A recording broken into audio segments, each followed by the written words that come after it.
Hey guys, how are all of you beautiful people? Hope all of you are doing fine.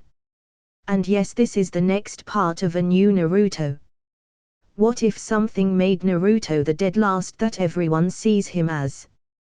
What if he really wasn't as weak as he seemed? The true Naruto, unleashed upon the shinobi world.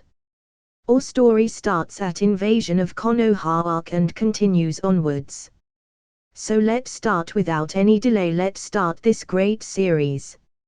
As if having demonic chakra flooding your coils for hours in the middle of a battle with two S-ranked missing ninja, having a sentient sword with superpowers suck out all of your regular chakra, getting run clean through by a steel cable, and flying on a bumpy bird while your new servant that apparently wouldn't take no for an answer valiantly attempted to patch your belly wound wasn't enough excitement / torment for one day. Naruto found himself caught in the shakeout from hell by Teiya upon being spotted at the front door.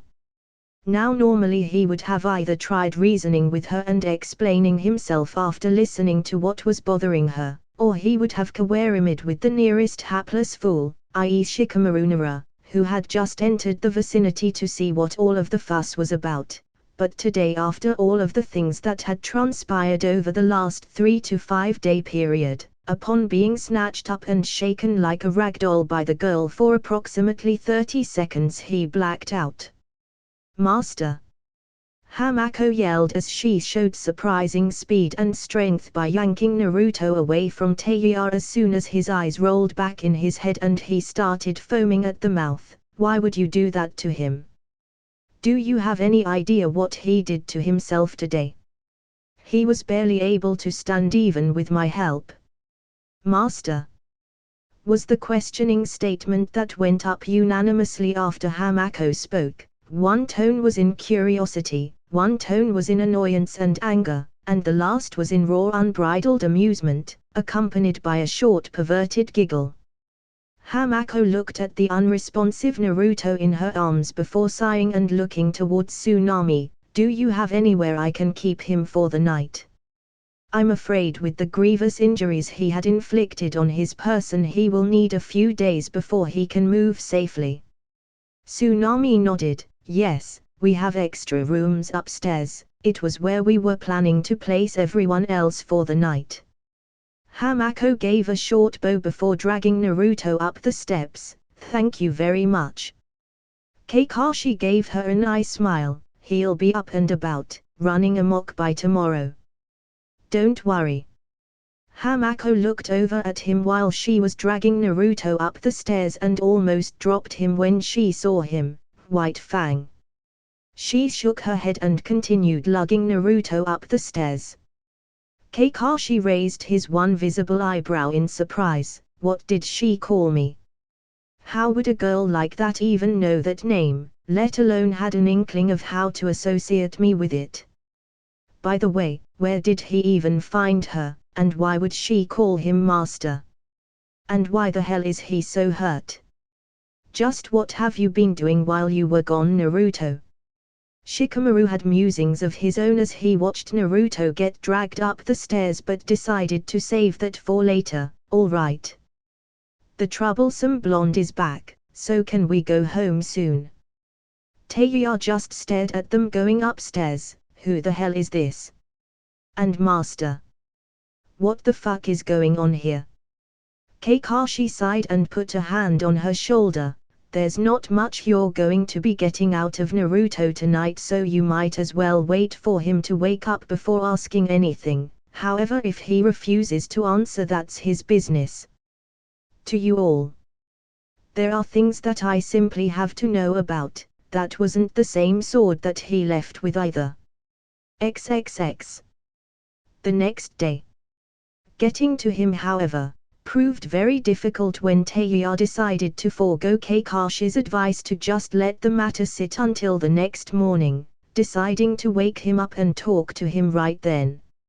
As when she reached for the shut door leading to the room that Hamako had taken Naruto into, she found herself unable to make contact without taking a significant jolt before seeing the seal slapped on the front of the door. Teiya growled to herself and yelled at Kakashi to get shithead's stupid seal off of the door. However, when Kakashi walked upstairs and looked at the seal on the door, all he could say was that Naruto was getting really good with his Fuwa Injutsu and walked away without even attempting to touch it. This didn't, however, stop him from walking away and giggling at the thought of what exactly that girl was doing in the room all alone with Naruto. Inari was absolutely ecstatic at the news of Naruto being in the house and ended up foregoing any warning towards staying away from his room, giving him a nasty little shock when he tried to barge in and see his hero. Needless to say, after that one, no one else tried getting into that room for the rest of the night. Naruto awoke to the feeling of being snugly placed in a futon, a good sign of everything being cool. He then remembered what had transpired last night. Maybe he should have said that his body was more brittle than a piece of chalk the second he walked in the door. Actually no, that wouldn't have stopped what had happened to him. Feeling it hard to move, he sighed, Hamako-chan. Yawn yes Naruto-sama. Why are you in the futon with me? He asked blankly, looking down at the mop of white hair with her arms wrapped around him. Hamako looked up at him, opening one amber eye. You were going into shock due to your injuries and exhaustion again, master, and I assumed that without your shirt and with you just in those bandages you were cold. I simply decided to comfort you using my body heat. Naruto nodded, I see. However, is there any particular reason that you're naked? Hamako shrugged, I felt it would be better if there were no articles of clothing to divert my heat, master.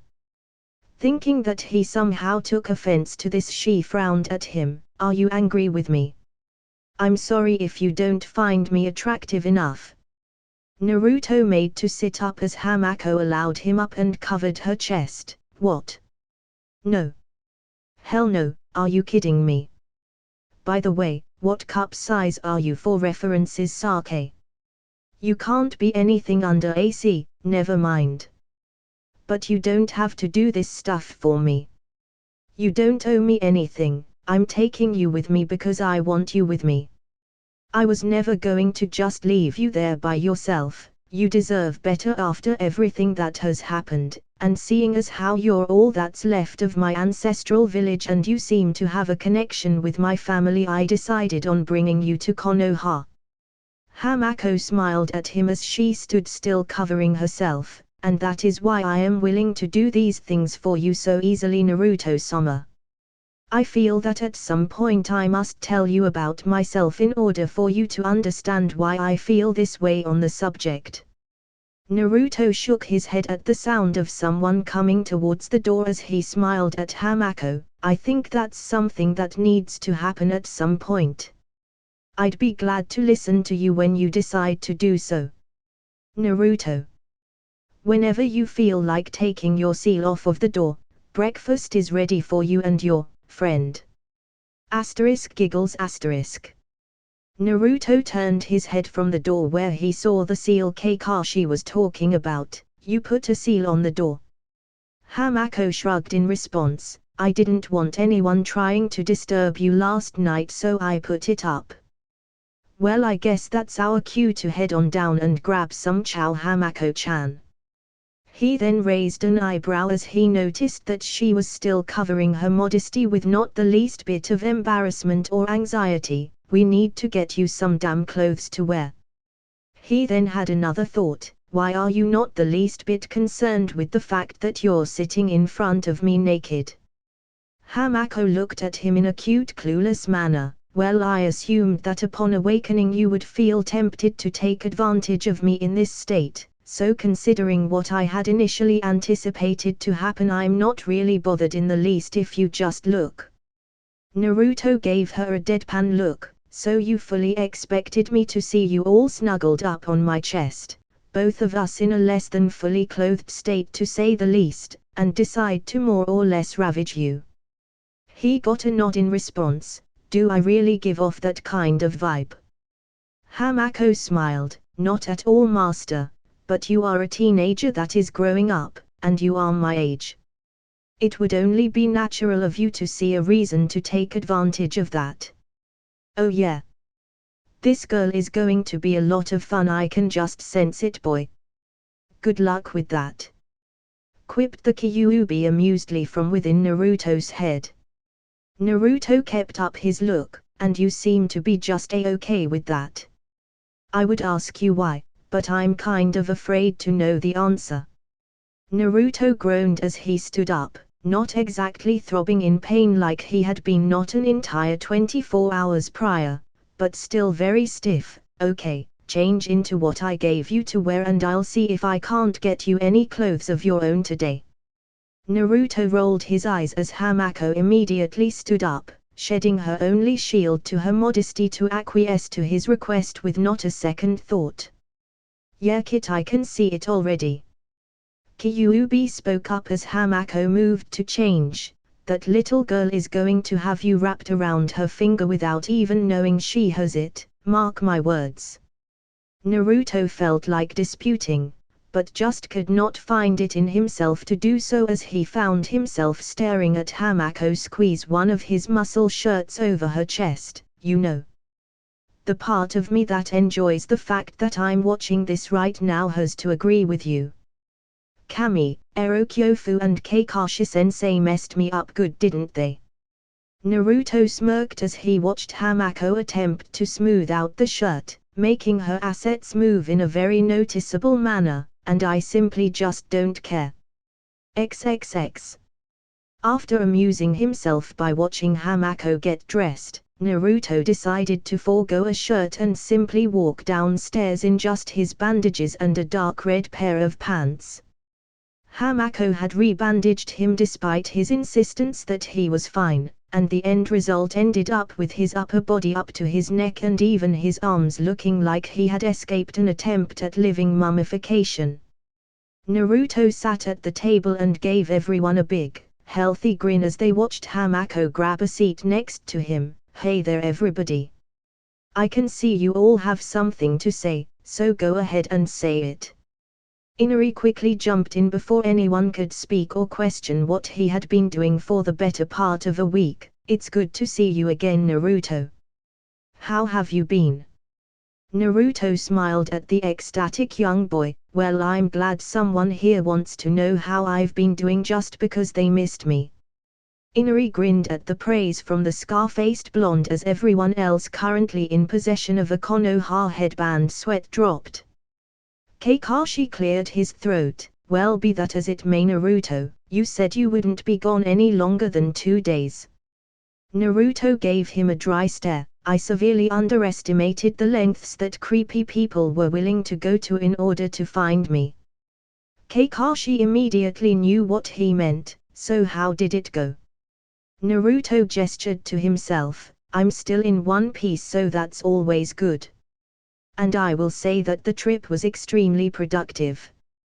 Kakashi smiled to him. I noticed. Now who is this mysterious girl you came here with?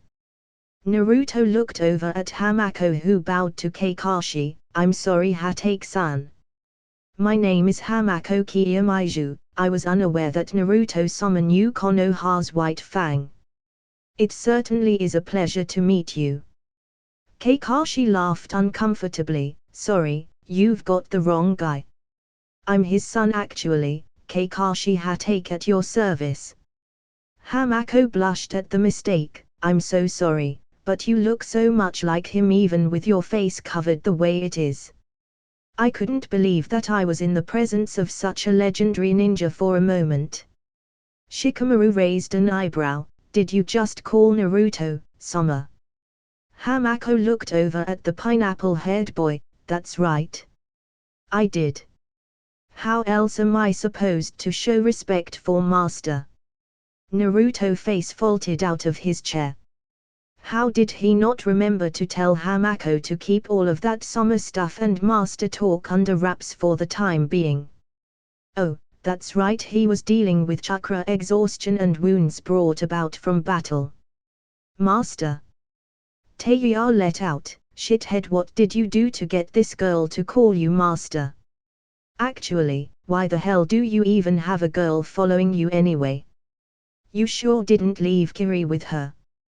Naruto pulled himself off of the floor and returned to his seat next to Hamako. It is a long story filled with lots and lots of personal things that are inconsequential to all of you with the exception of Kakashi, and that's because he was the one to let me go in the first place, therefore he's the only one getting the scoop on that. I'll tell you later, Kakashi-sensei. Kakashi nodded in acceptance. There were just some things that most people didn't need to know, he understood that much. Shikamaru groaned, so you disappear at the random for a week, show back up in Nami no Kuni for Kami knows what reason, you come back all bandaged like it's normal, and you're not even going to tell us why. Yep.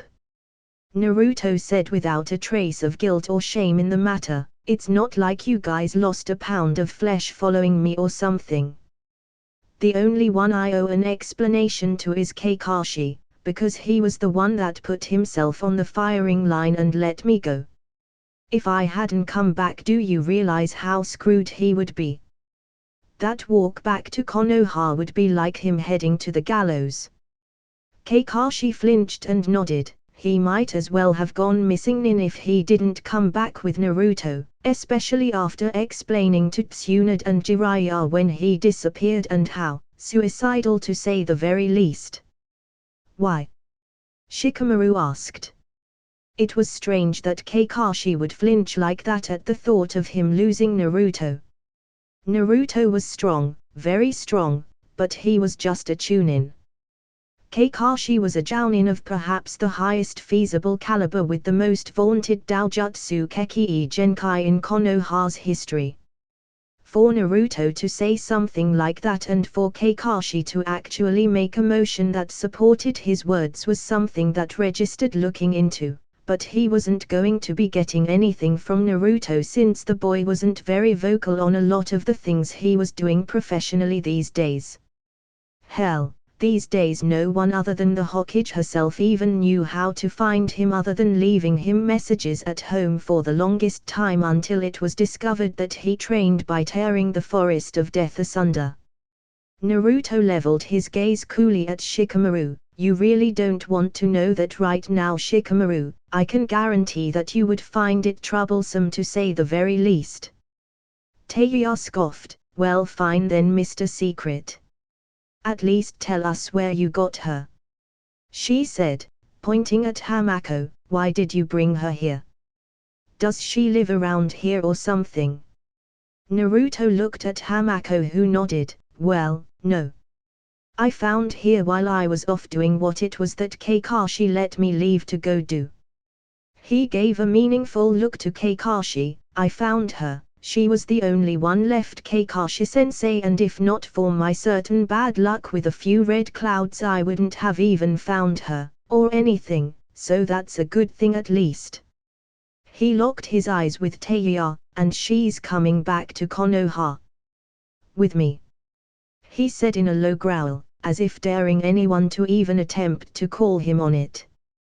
Kakashi nodded. Of course, Naruto. But how are you going to support yourself and her on a Chunin's regular salary for missions? Naruto smirked. You wouldn't happen to have a copy of the bingo book on you, would you? Kakashi nodded and passed it to Naruto, who had his eyes widen to a comical margin when he found what he was looking for. Yeah. I'm absolutely sure that I can support myself and Hamako-chan on my current wages. Don't worry about that. Why? Kakashi asked. He knew that Naruto was well aware of what it took to feed himself and keep himself comfortable. Now he had to multiply that by at least 2 now. Naruto passed the book back to Kakashi. You'll find out that later too. He looked at his commander. So when do you think we'll be heading back to Konoha, since I'm positive that I've pretty much missed the entire mission in Kiri? Kakashi placed the book back into one of his vest pockets. Well, since you're back to full, or as full as you need to be, health, we can head back today if you want. Naruto nodded. That sounds all right. I need to go get Hamako-chan some clothes first, because she cannot keep wearing my clothes up and down the road. No matter how good she makes them look. He added mentally. Taeya stared at Naruto and spoke far too calmly for his tastes, and why on earth would she be needing to wear your clothes in the first place?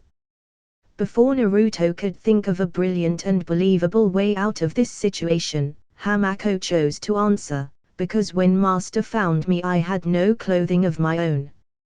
Naruto's eyes bulged in horror as he saw the calm expression on Taeya's face as an ill omen. It didn't help that he could see tick marks starting to form. Looking at Shikamaru, he was trying to avert his gaze from Hamako, who was still wearing Naruto's much too tight shirt. Kakashi simply gave Naruto a thumbs up complete with an eye smile. You work fast, Naruto. Naruto simply turned and looked at Hamako before grabbing her and disappearing in a shunshin behind Inari, snatching him up also. Well, it looks like Inari needs to help me find somewhere to get stuff for Hamako-chan. Later, you guys. He then vanished in another shunshin, leaving all of the others sitting there in silence.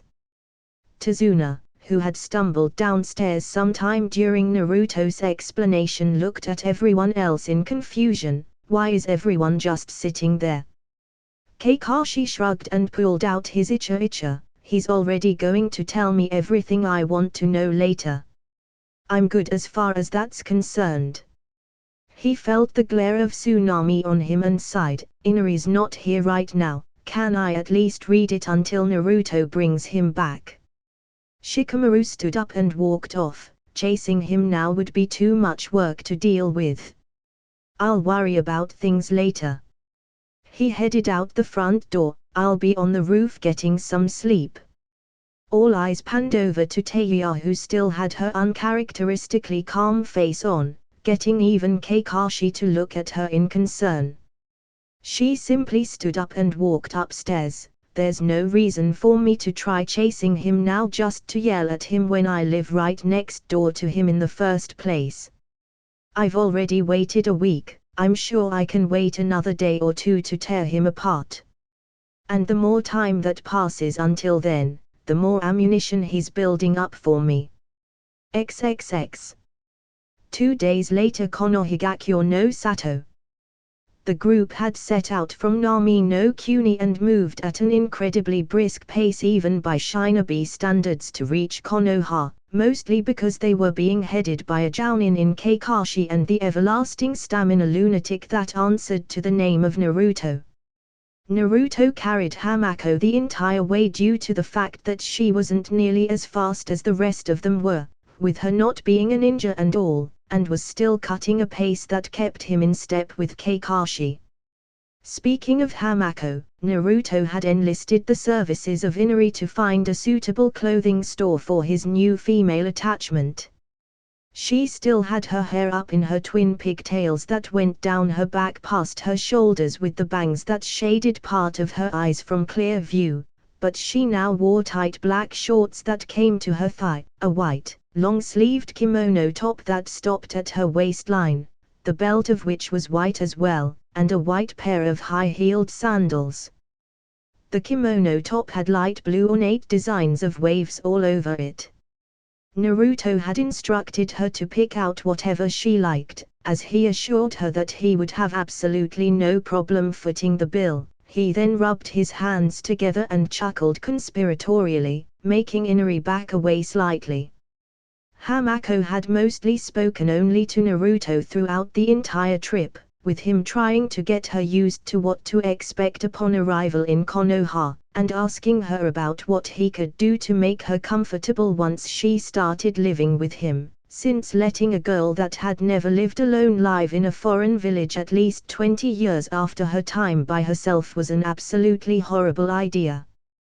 That and Hamako insisted on staying close to him anyway. Upon reaching the village, they all headed straight to the Hokage Tower to debrief.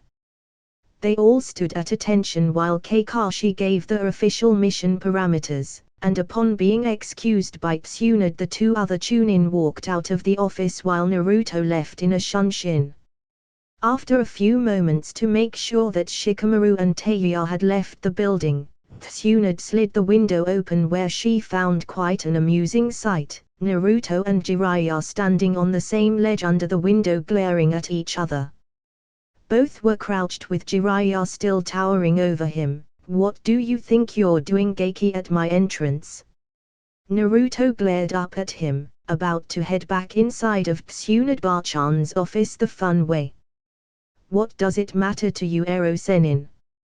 Jiraiya humphed and turned his nose up. "Tsunade would only let me enter her office this way. Why would she let a brat like you do it?" He looked back at Naruto to see he was no longer standing there. "Where did he go?" "She lets me do it because she loves me. That and the fact that I hit Gamabunta up on a regular basis to get sake for her," Naruto said, standing in front of Tsunade as they both looked down at Jiraiya from inside the office. Tsunade ruffled Naruto's hair. "Such a good little Chunin, aren't you?" "Yes, Tsunade-sama." Naruto chirped happily. "You still got the shipment when I was gone, didn't you?" Tsunade nodded. "And Shitsune-chan didn't take it from you?" Another nod. "Excellent." Jiraiya stared with his mouth agape while Tsunade and Naruto both had looks of amusement on their faces. "And since you have such a problem with the brat using what you like to call your entrance, you can take the long way around," she said happily before slamming the window shut as he leapt for it in an attempt to enter the way he had gotten accustomed to doing. Jiraiya pawed at the window like a puppy before frowning and jumping off the ledge. Roughly 1 minute later he entered the office through the door, glaring at Naruto and Tsunade who were both grinning next to one another. He took his usual spot, leaning on the wall by Tsunade's desk as he noticed the extra person in the room, sitting patiently with a small, pleasant smile on her face. "Hey, who's the girl?" Tsunade looked to Naruto, as did Kakashi, as Naruto hadn't really told him anything yet, asking to wait until they all got home so that he didn't have to repeat himself. Naruto motioned for her to come over to him, which she did, and he showed her off to everyone in the room. "This is Hamako Kiyamaiju, and seal the room off and get your Anbu out of here before I go any further." Tsunade looked at Hamako curiously. "Is this that big of a deal?" Naruto shrugged. "It could be. It's all a matter of your personal opinion, but do you really want to risk it?" Tsunade frowned, but nodded and made a motion as the aura of the room changed, signifying that her guards had left. Naruto felt comfortable with continuing at this point. "I found her in Uzu Shogakyo." Jiraiya gave him an odd look. "Why did you go there? How did you even know about that place? How did you even get there?" Naruto gave Jiraiya a straightforward look. "I know a lot of things I shouldn't. You should know this by now, Ero Kyofu. By the way, speaking of knowing things, I think Kakashi-sensei should know everything at this point, but that's neither here nor there. Kakashi-sensei let me go once we got to Kiri, seeing as how it was just a reconnaissance mission and I had asked to go to Uzu to see if there was anything there for me. And there was a lot of stuff there actually." Naruto pulled a scroll from his pocket and placed it on the table. "I found quite a few things there. Mostly things about Fuwa Injutsu that I hope to put into practice soon, as well as the sword strapped to my back. It's a good thing I found it too, since my other one was broken during my fight with Akatsuki." Jiraiya's eyes widened. "You fought Akatsuki? Was it Takai and Kai's aim again?" Naruto shook his head. "No, thank Kami then, because I was about to ask you how the hell you survived that on your own if that were the case." Naruto sighed, feeling some phantom pains thinking of the entire situation again. It wasn't them, but damn if it wasn't still a violent fight. Naruto wanted to give Sai some credit since he was the one that chased off Deidara, but he couldn't really do so without blowing both of their cover. I ended up getting beaten the first time they found me after a day of dealing with the traps and other obstacles left all over the place. I was forced into a whirlpool that thankfully led to a series of underground passages where I found her. He ended pointing to Hamako. She was frozen in some kind of sealed-off room in the vault I found. How long was she frozen? Kakashi asked as he was interested in the story at hand. She doesn't look any older than you, Naruto. Naruto nodded. I know, she was frozen when she was 14. That was during the fall of Uzu Shogakure. She's the only one left. It's been at least 20 years since she was placed there. Apparently she's a level 9 seal master, better than you, Kyofu. Actually, Hamako cut in, I was ranked level 9, but I was never able to take my promotional test, so I don't know what level I'm really at now. Jiraiya looked at Hamako in disbelief. You're seriously saying that this little girl is better than me at Fuinjutsu? You need to come up with better stories for your girlfriend Geiki. Naruto rolled his eyes. First of all, she's not my girlfriend, you ass. Second of all, she is that good. She made a seal that animated a statue and made it a chakra-blocking killing machine that almost took me out twice. In addition to that, she basically ran down my seal-making skills to the letter, pointed out every flaw in one of my best creations, and did other things that Kyofu could have never come up with on the spot. She doesn't even need any guide points, she can just scratch something up just like that. She's faster than he is as making them too. Hamako blushed when all eyes turned to her. You don't have to put me over like that, Naruto-sama. She then straightened up and regained her composure. But Master is right. I did say that I would work with him on his Fuinjutsu. I cannot allow a no Uzumaki to exist that is any less than my equal at the art. Kakashi interjected, so enlighten me, Naruto, because I seem to have missed the reason that she calls you Sama and Master with no trouble whatsoever. Hamako shrugged, because Naruto-sama is my master. She said as if that answered his question. Tsunade sighed, brat, there had better be a damn good reason that you've got this girl calling you master as if she were obligated to do so. Naruto backed up a few steps as he saw her hand twitch as if it were going to creep towards the bane of Naruto's office existence, the paperweight. I tried to get her to stop ever since she first started doing it. I tried telling her that she didn't need to call me that stuff, but she insists on it, and all she ever says is that how else is she to show her respect to me. I just got tired of trying to get her to stop and decided to flow with it. Hamako frowned. Naruto-sama is the only Uzumaki left alive apparently. I pledged my life to the service of the Uzumaki clan after they rescued me and gave me a purpose, therefore he is my master and I will do whatever he commands of me. Jiraiya's eyes widened and he slowly pulled out a pad and pen. Go on. He clicked his pen open. Hamako was oblivious to Jiraiya's current actions, therefore she did as asked. I am there for whatever master requires of me. Anything that he desires that is in my power to provide for him he should consider done. I am his to command for his every whim. While she spoke, Jiraiya was scribbling rapidly in his pad. Jiraiya was perusing over his notes with a lecherous grin on his face. Well, I see absolutely no problems with this setup as long as the Geiki knows what he's doing. A roll of the eyes from his apprentice was the reaction received. You wouldn't, would you? I'm not going to make Hamako-chan do anything she doesn't want to do, but she will be living with me. I think I can get her assimilated quicker to the way things are if she was with me.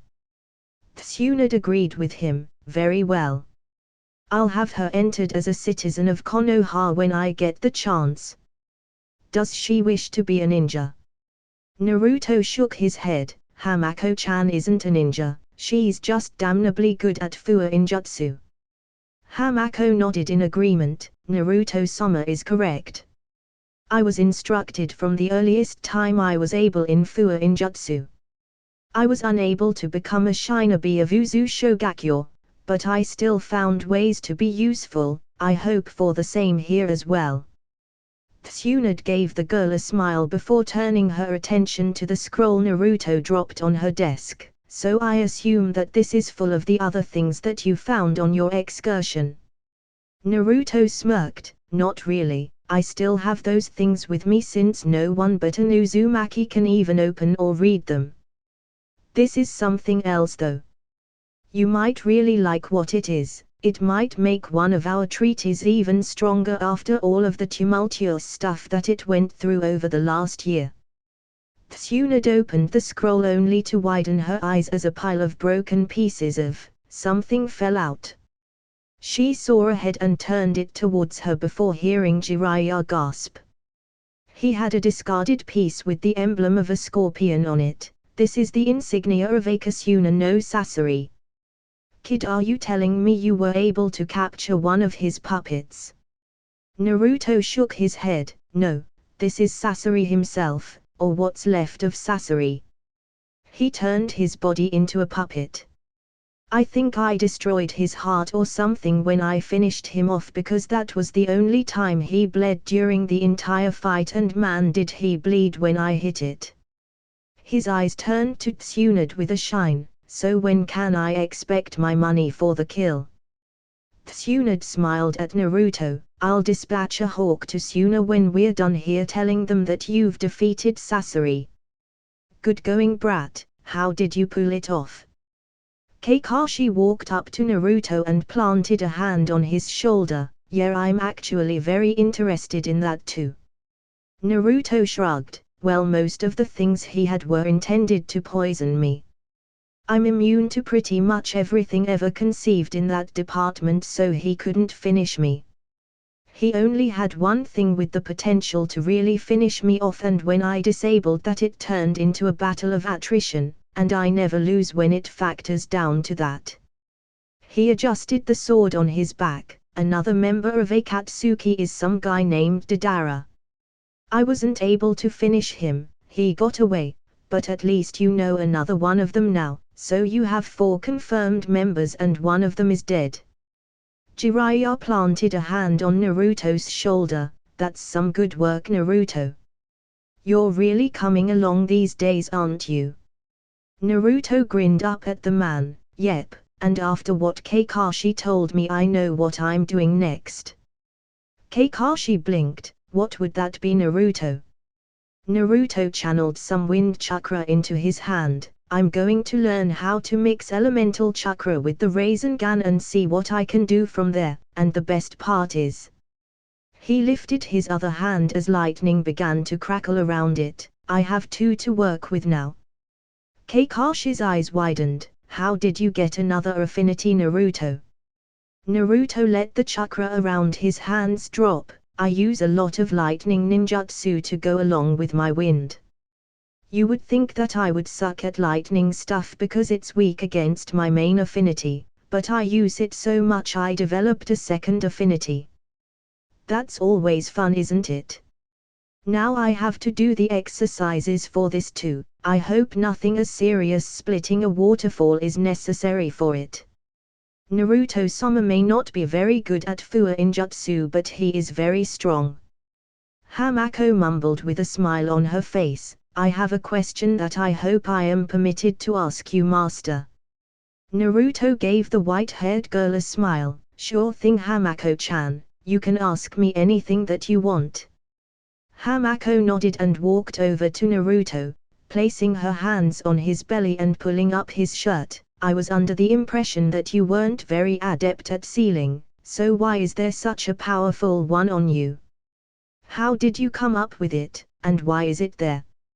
It looks like it was meant to hold something back. Does it hold back a bulk of your chakra or something? She said as she forced Naruto's seal to appear by channeling her own chakra around it. All of the adults in the room had their faces darken at the thought of Hamako finding out about the Kyuubi, but Naruto just kept smiling. Tell me. If you found out what was inside me wasn't exactly normal, would you think any lesser of me, Hamako-chan? Hamako looked up at him inquisitively. No, I can't say that I would, master. I know full well what Fuwa Injutsu is capable of holding back and the power of seals. If there is something this strong on you, there is no way that what it holds back is normal by any stretch of the imagination.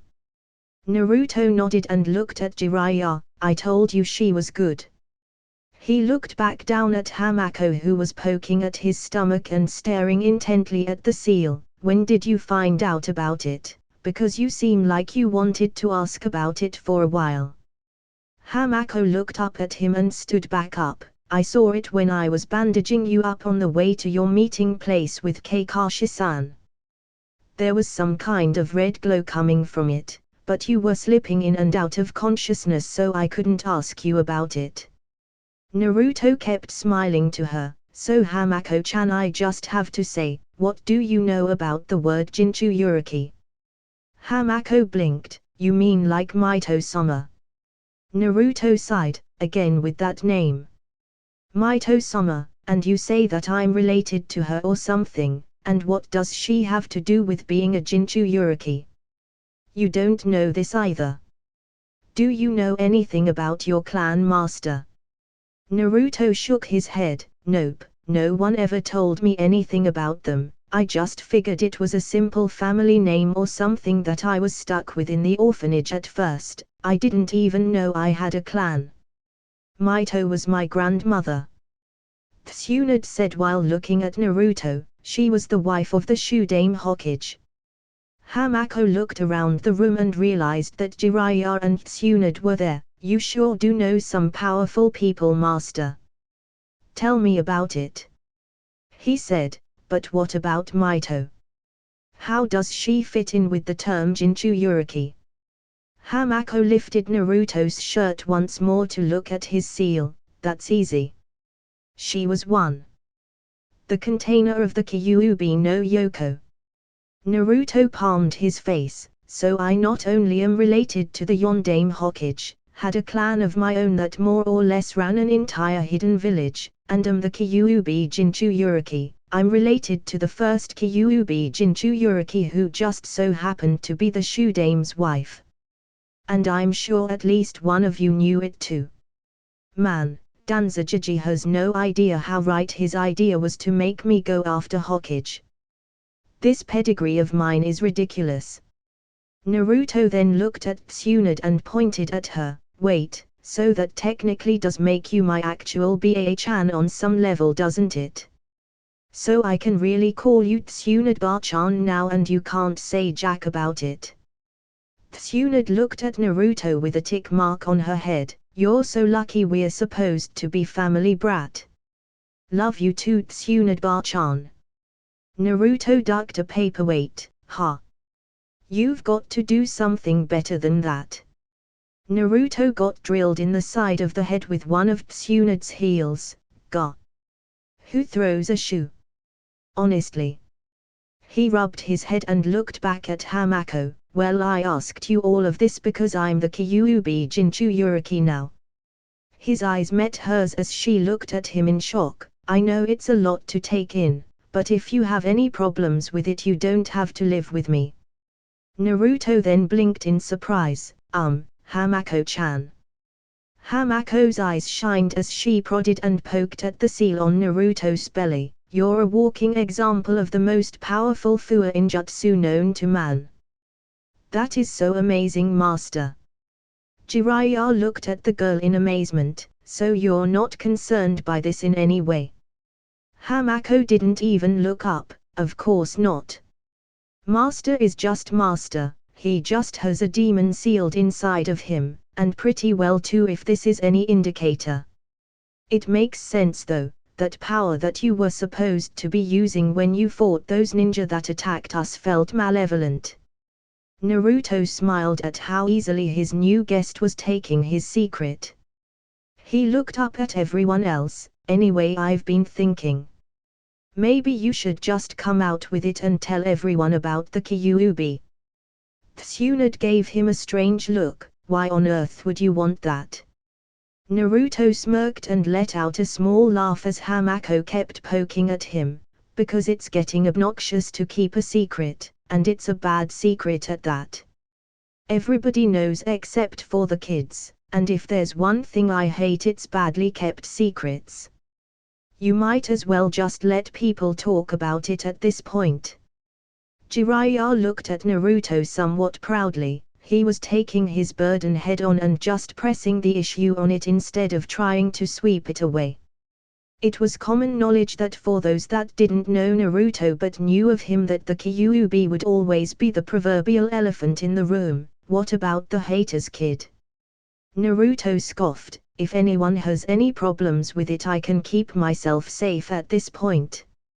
If any of the people my age have a problem with it, they obviously don't care or know me enough to tell the difference between me and a demon, and anyone that has enough of a problem to actually try something should have done it when I could barely fight back. I just killed an S-ranked missing ninja by myself. Let that little bit of info fly when you tell the village and see if anyone is still stupid enough to try anything on me. They couldn't get into my house anyway after Hamako-chan helps me set up the security seals. Kakashi looked over the blonde who had a confident look on his face and a white-haired girl still messing around with his abdomen. Well, it's your secret to tell, I guess. It would make at least one less secret the village has to keep anyway. Naruto nodded in agreement. Yeah, and when Akatsuki tries something on me, the village will at least know why I'm tearing it apart, fighting in the middle of it instead of just being confused about it. Tsunade smirked. Well, that's all I need from you right now then, Naruto. Take your friend here and get her settled in. I'll get you later if I need either of you for anything. Naruto nodded. Come on, Hamako-chan, he said, pulling her up from poking at his stomach. You can gawk at the seal later. It's time to show you around before I show you where I live. Hamako blushed at being caught at so unabashedly perusing Naruto's seal in public. Naruto picked her up piggyback, ignoring her eep in surprise, and walked over to the window, tossing a salute over his shoulder before opening it and jumping out of it. XXX. After a few hours of showing Hamako around, he finally decided to take her home so that he could figure out how all of this was going to work until he got his money for Sasori's bounty. Naruto opened the door to his apartment, thankful that he hadn't gotten into the habit of trashing the place, as he never really spent too much time there anyway. As he clicked the light on, Hamako walked in behind him. Master, why is it that there were so many people looking at us strangely? Naruto shrugged as he made his way around his apartment. Oh, well, most people don't really like Jinchuriki much at all, and a lot of people think I'm the demon reincarnated or something stupid like that. Hamako sat down on Naruto's couch. Well, that's dumb. No one ever thought of Mito-sama like that. Naruto made a noise of affirmation as he walked back towards his room and started picking stuff up. Well, she was the wife of the Hokage. If I were him, I wouldn't have tolerated any crap like that and would have lopped off a few heads if they tried anything against my wife. He sighed and made his way back towards the main room. Well, I only have the one bed, Hamako-chan. You can have that until I get paid for the mission and my bounty, and can go get something for you too. I'm thinking of moving out too, and since I have you two, that might be the best course of action in this case. Knock knock. *sigh*, come in, Teiya-chan. Naruto said as he headed into his kitchen to see if he had any food that was still good to eat for him and Hamako. Teiya walked inside and saw Hamako sitting in one of the couches before turning her head at the sound of Naruto digging through his cabinets. She simply leaned against the door and waited a few moments before speaking. So where did you go? Naruto didn't turn around. Uzu Shogakyo. Ever heard of it? Teiya kept looking at him. No, I haven't. Why did you go? Family stuff. As in actually wanting to find out something about them. Naruto went through his refrigerator, cursing to himself about having nothing for Hamako. Hamako-chan, you don't seem to be much of a fan of ramen, so I guess that the rest of my money will have to be on real food until I get paid. What do you like? Hamako sat and thought about it while Teiya was in disbelief over how easily he was telling her these things. Why are you telling me this now when you didn't say anything when you left? Naruto grunted as he grabbed a carton of milk from the fridge and shut it, because you didn't need to know. You actually still don't need to know. I'm just telling you this because Hamako-chan is going to live with me and you at least need to know where she came from. She's going to live with you? Teiya asked incredulously. Why? Naruto walked back into the main room and sat down next to Hamako on the couch. Because she's from 20 years in the past and she has no idea how this world will operate. Not only that, but she insists on serving my clan and I'm not going to sit here and tell her she can't do the only thing she's ever wanted to do. I can't get her off of that kick, so I'm going to help her with it any way I can. Maybe I can help her find something else she wants to do. She looked at Hamako, who looked back at her with amber eyes. She's from 20 years in the past. Hamako nodded. I was frozen and preserved. Sealing is a very powerful art. Teiya sighed. All right, I'll try and get used to it. She then sharpened her eyes at Naruto, but you'd better not do anything perverted with her and take advantage of her. Naruto smirked and pulled Hamako into a hug. Why, Teiya-chan? Would you like me all to yourself? Teiya sputtered indignantly. I'll give Hamako-chan whatever she wants, and if what she wants just so happens to be me, who am I to turn her down? If you want me instead, all you have to do is ask. I can make Kichibunshin, you know. There's certainly more than enough of me to go around. Teiya blushed at the thought before Naruto reappeared at her side and whispered into her ear, I warm up at making 100, you know. And that was all it took for Teiya to black out with a nosebleed. Naruto caught Teiya bridal style and looked up at Hamako. Well, that was certainly easy enough, wasn't it? And I didn't even get beat up or bitched out or anything. I'm going to put her in her apartment and then we're going to get some food, Hamako-chan, because what I've got in here will just piss you off. Naruto had his eyes closed with his sword in his lap inside of a small fissure on the side of a cliff as he caught a wink of sleep before the tough part of his current mission kicked up once more. As he heard the muffled footsteps of his comrade enter the vicinity, he let out a small sigh and started rebooting his mind to prepare for work. His hair had grown out quite a bit during his long time away from home, allowing it to trail down his neck, and he was now wearing the gear he had purchased in Kumo. The sleeveless dark grey hooded vest, the black pants, the black braces on his forearms, and his black shinobi sandals. He had grown about 3 inches over the past few months out and about. As a man in a cat-patterned mask entered the cave, he looked Naruto over. You're already awake. That's good.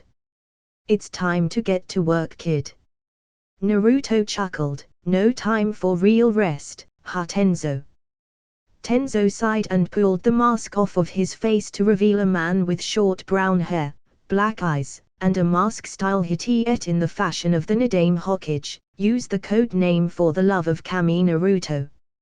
Naruto put his hands up defensively. We're in a cave, 1,200 feet off of the ground, 450 more feet to the peak of the mountain.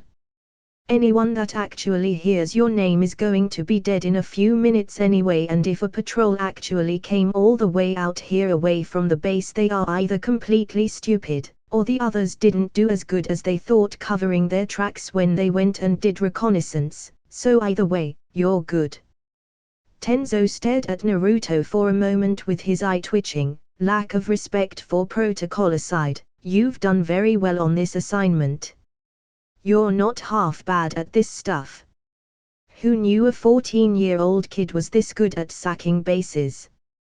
I thought Hokage-sama was insane when she stuck you with my squad, but you are damn efficient at this. Naruto shrugged. Just because I have a ton of chakra doesn't mean I can't operate without it. I like this kind of stuff. Though that base in Yumi no Kuni was a pain in the ass with that scientist and all. Good thing you were there when it started falling apart. That sea monster thing was annoying. Tenzo laughed and rubbed the back of his head. It was pure water. I could control it and bend it to my will. Not really a good move on that Amekai guy's part. Anko really didn't take too kindly to the way he played with that girl's head there either. I almost felt sorry for the bastard, almost. Naruto slung his sword over his back, and that's why we sent her and that Izarabi girl back to Konoha afterwards. Because we couldn't let her keep doing this crap if that was how she was going to react when we actually caught somebody that was willing to go down without fighting to the death.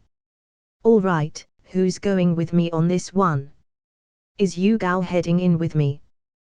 Tenzo patted the boy on the shoulder. You're going in alone on this one. If you get caught they're going to swarm and head outside. Only the best will stay inside at that point, and from there if it requires it you can cut loose with the Kyuubi's chakra. I mean really cut loose, like go as hard with it as you can, that's why I'm here, remember? Naruto nodded. Yeah, about that. Why do you insisting that I keep going full blast with Kyuubi's chakra? I mean, it is really good practice without freaking anybody at home out. But won't people be able to tell that Konoha did this when they feel my chakra being left over afterwards, or can your Mokyuten handle that too? As long as you don't turn the place into a smoldering 2-mile in circumference crater we should be good. Tenzo admitted, although we were supposed to do that anyway, but not with demonic chakra, or alerting anyone that needs to stay alive to our presence. Both of which you using every bit of demonic chakra you can pump out would cause. Naruto stood and dusted himself off before doing some light stretching. So how am I doing this? Am I going in loud or am I doing this on the sly? Because the last loud one ended up almost being a clusterfuck. Quietly. Tenzo said, you pretty much have the general layout of all of Orochimaru's bases mapped out in your head. So anyone else going in wouldn't have the advantage of staying under the radar like you. Naruto took off his hitite and placed it in a pocket before pulling his hair into a ponytail and pulling his hood over his head. If you've seen one of Orochimaru's bases you've seen them all. The man has next to no imagination for this kind of thing. I swear they all have the same basic layout. Once you get past the creepiness of them they get kind of monotonous. Tenzo placed his own mask back on. Alright, are you prepared to go? He got a nod from Naruto. Well then get started and stay low profile. No ninjutsu, and as little chakra use as possible. Set the charges underground to coincide with the ones above ground and get your ass out of there. Naruto saluted Tenzo. Hi Buntai Chow.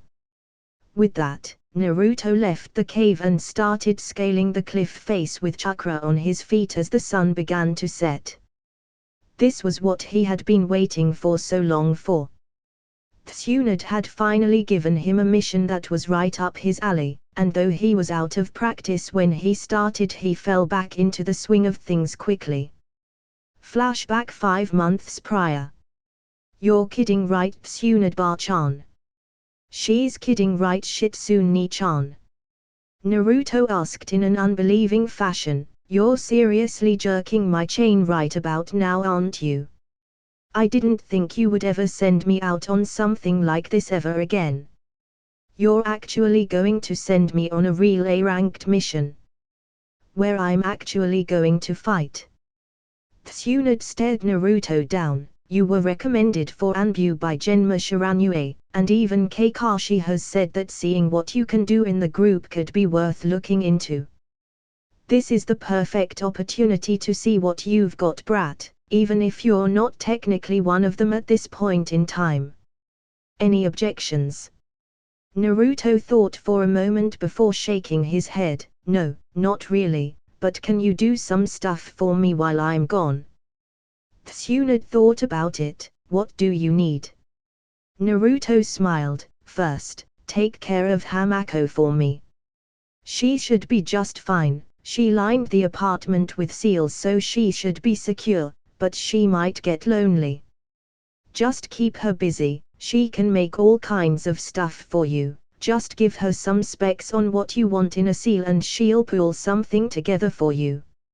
Second, get rid of that law for the Kyuubi. If people want to talk about it, go ahead and let them. Let people form whatever opinion they want on the matter. I'll just have to change it for them later. Or kill them for being stupid and trying to hurt me, whatever comes first. Tsunade's sweat dropped at the casual tone but gave in and agreed to the second request. Sure, now about your mission. You will be finally using that little spiky blonde noggin full of Orochimaru's secrets for us. What do you have from memory? Naruto sat down, tapping his chin before Shitsune placed a sheet of paper and a pen in front of him. Time has pretty much taken a sledgehammer to the minute details, but other than the unholy garbage I have on the cursed seal, I have a few of his lieutenants' names and the coordinates of a few bases spread out all over the place. That man really got around, he said as he wrote out some of what he knew on the paper provided.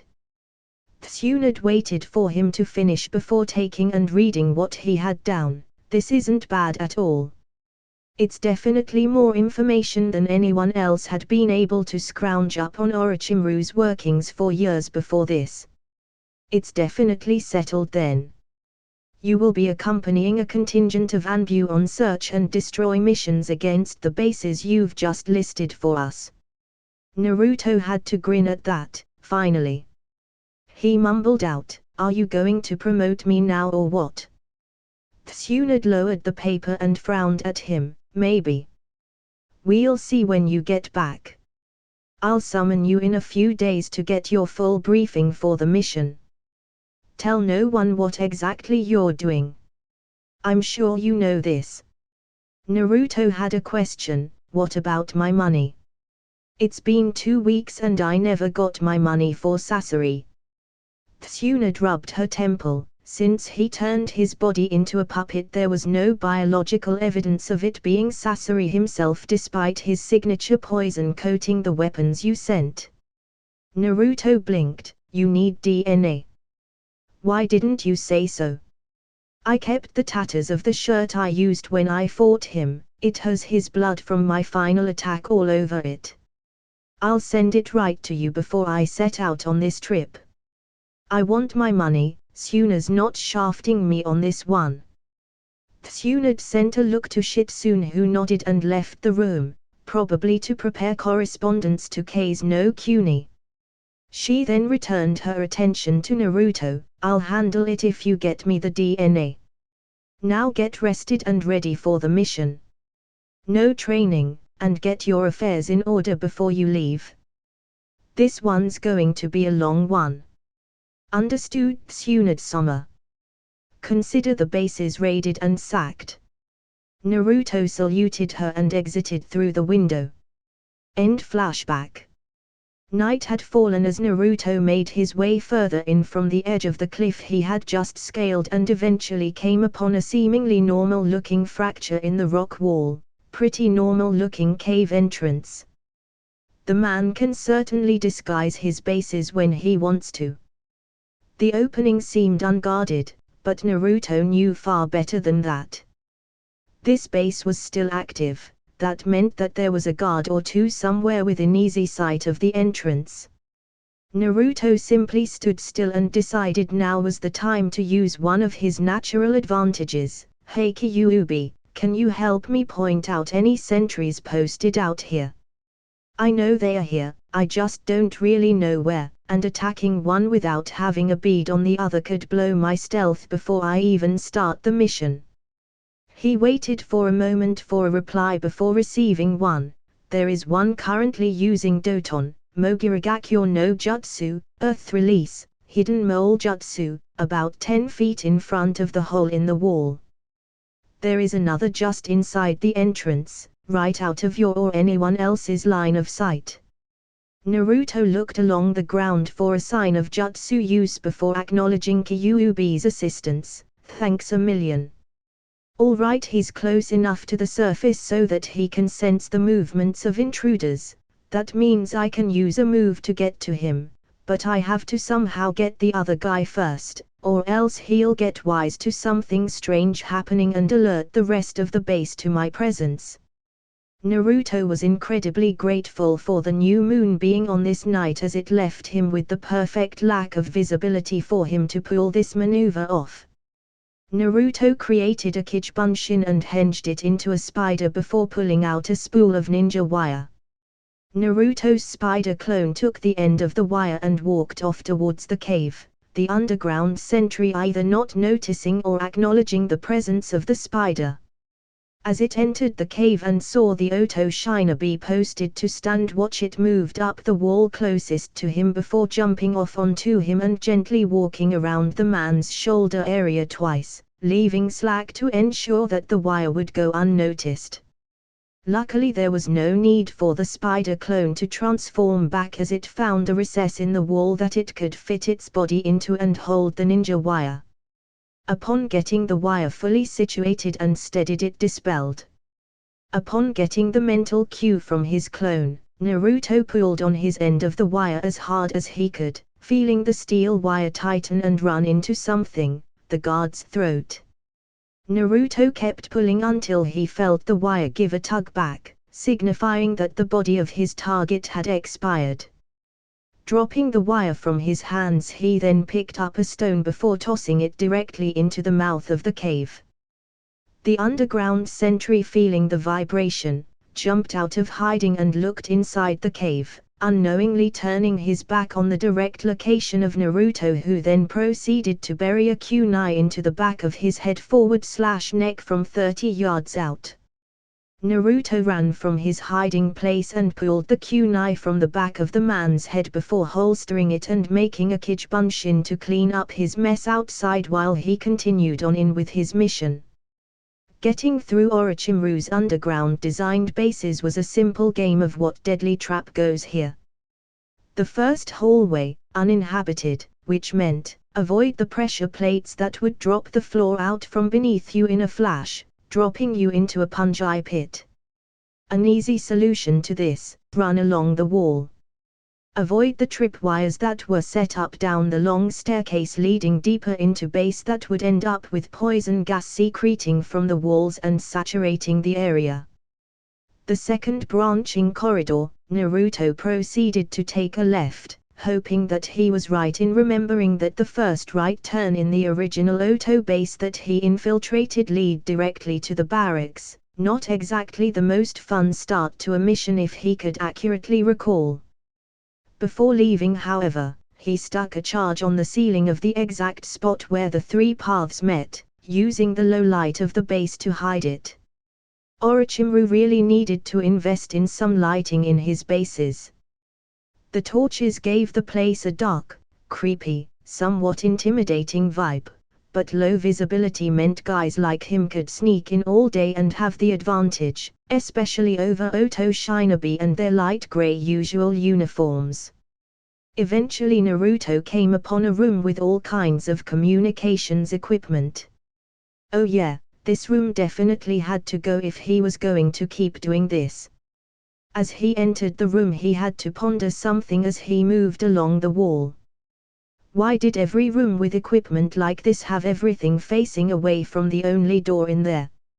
Even one desk or table turned around would mean that his way in would have been much harder. One guy manning the main radio out of the base with his back turned. There was no real need to flat out kill him, or even touch him. All he was getting was static anyway, so simply killing the main feed wouldn't alert him whatsoever, and then he could have the guy scrambling to get someone on the line when the place started coming down around him. Naruto followed the cable of the radio up to somewhere in the ceiling corner. With a placement like that, it probably would have led to a long-range dish of some sort outside of the base. It was quickly severed with a shuriken cutting straight through it, leaving the same sound of static on the line. His job done, Naruto exited the room and continued down the hall. XXX. Outside the base. Waiting along the jagged peaks, overlooking the area that Naruto had just entered, a pair of masked Konoha Anbu watched for any sign of trouble for the blonde inside. An Anbu with long purple hair turned to her brown-haired partner, Buntaicho. How long do you think it will take him to finish up and return outside? I don't know, Yugao. Tenzo stated, it depends on how many Oto shinobi he comes across in there. Sending him to do it himself was a better option than sending in two and having them split up or something along those lines, especially after what happened during the first base we ended up going after. You're breaking protocol, Taicho. Naruto must be rubbing off on you on that front.